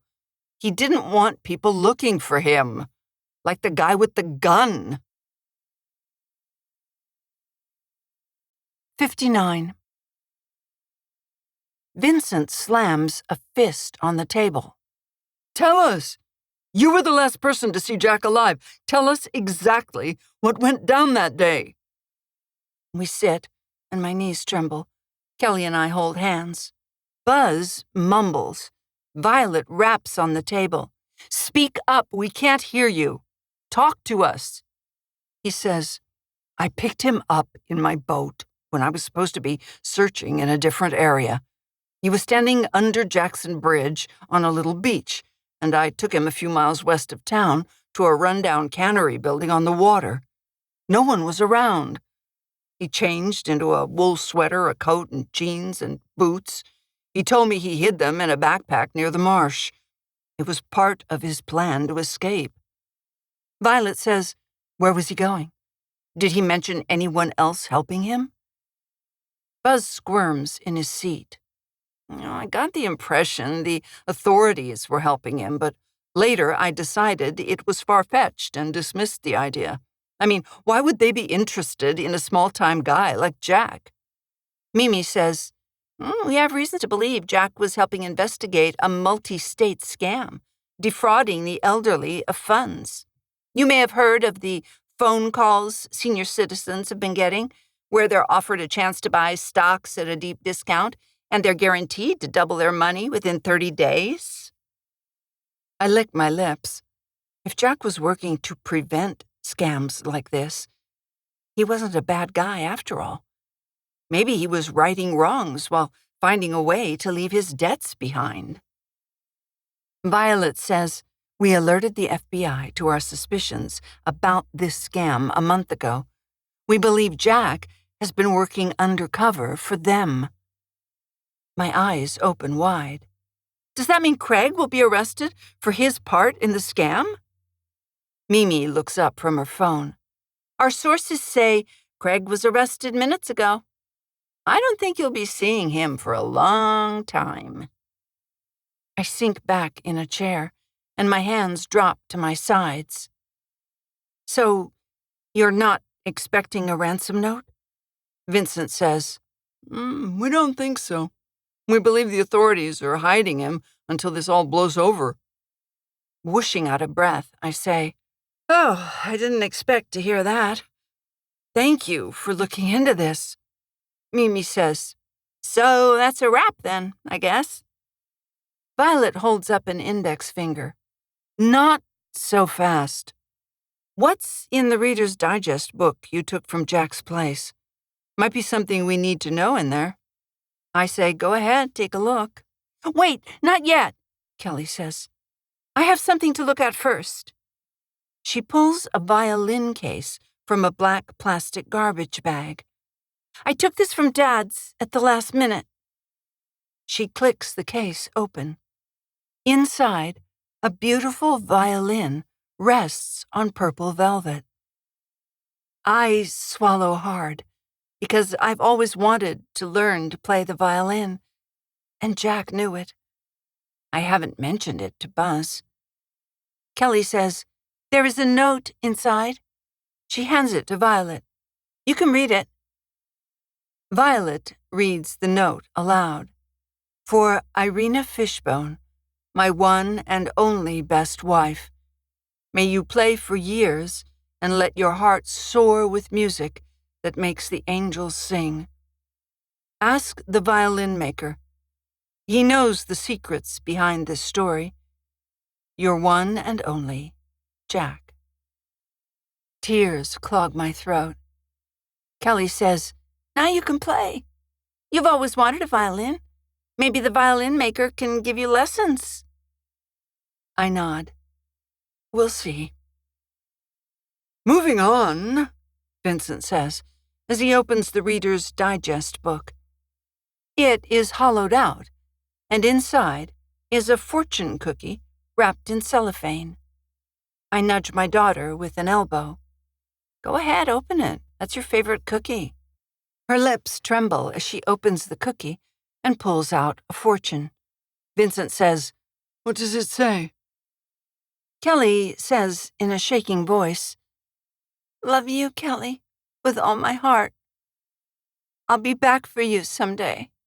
I say, whatever happens, you're the best and most beautiful, super smart person I could ever be a mother to. We'll be fine, just the two of us. Buzz crosses his arms and glares. Violet nods. Kelly and I gather our things to go. I thank Violet and her team and turn to open the door. Buzz says, Wait for me. I shrug. You're on your own. I'll pack your stuff up tonight and put it out on the curb if you want to get it. Otherwise, I'll take it to the dump. Family is thicker than jealous love. Goodbye, former friend. With that, my daughter and I walk out the door to begin the rest of our lives. I've lost my friends. My former husband left town, and I have the honor of raising my daughter alone until Jack returns to town, if he ever does. We walk down the street to my car in the pouring rain. Kelly says, Do you think we should have offered Buzz a ride? I say, He can walk to his house from here. We've seen enough of him for a long time. I don't need a jealous love in my life. She smiles. We'll be fine on our own. We carefully place the violin in the back of my car. The storm is blowing, making boat halyards clash against masts. It is possible this isn't over yet, but I'll find a way forward and overcome against the odds, no matter what is next. I drive to my house and turn on the radio. As we sing along, I glance over at my daughter. Although the writing on Jack's shirt collar said he didn't want to be found, I pray that there will be a time when he comes back, because Kelly needs him in her life. Buzz. I pull up the hood of my jacket and jog in the rain to my house. Irina drives by, but she doesn't see me. I'm just another stranger on the sidewalk. When her taillights disappear around the corner, I throw off my hood and tip my head back, cackling. She bought it. They all bought the story, the fibs, the lies, and the fabrication. I helped Jack set up his disappearance and drove the older woman painter to the marsh, towing her dinghy behind my boat. She was there to divert attention from Jack and distract searchers, and she did a fine job of it. Paying her for the acting job was well worth it in order for Jack to escape. I start jogging to my house, rain dripping down into my eyes. I laid the clues, and I'm cleverer than they suspected. My goal was to get Jack out of town, so I had Craig rope him into the scam early on. I smiled to myself, because I know I'll get Irina back. She loves me and has always cared for me. Such a long-time bond can't be put asunder so easily. But she can never know I left Jack on the pavement, blood oozing from his head after I hit him and he fell back. I've done him plenty of favors, helped him plan the clues for his sudden disappearance. But when he babbled about taking Irina and Kelly with him and going back to get them at her house before he left town, I couldn't help myself. I smacked his jaw as hard as I could. His head snapped back. He stumbled and fell on his head. The sound was sickening, but he deserved it. I couldn't stand by and let him take my new family away from me. No one gets away with that. No one. Not even my best friend. I walk in my house, which smells musty after being closed up, and hang my dripping coat on a hook in the hall. Striding into my second bedroom, my shoes are wet, but I don't care. I pull a metal key from my pocket, unlock the closet door, and let out a sigh. The dream will take longer to achieve than I had planned. Jack kept a shrine to shoes, but I have a secret shrine to my love. I light a candle and smile at the silver-framed photo taken in grade school. We'll get back together, Irina. I love you, and I'm the only man for you. Irina. I drive past Buzz on the street on the way home and see him laughing in the rain. That's weird, I say to Kelly. Did you see Buzz back there? He was laughing.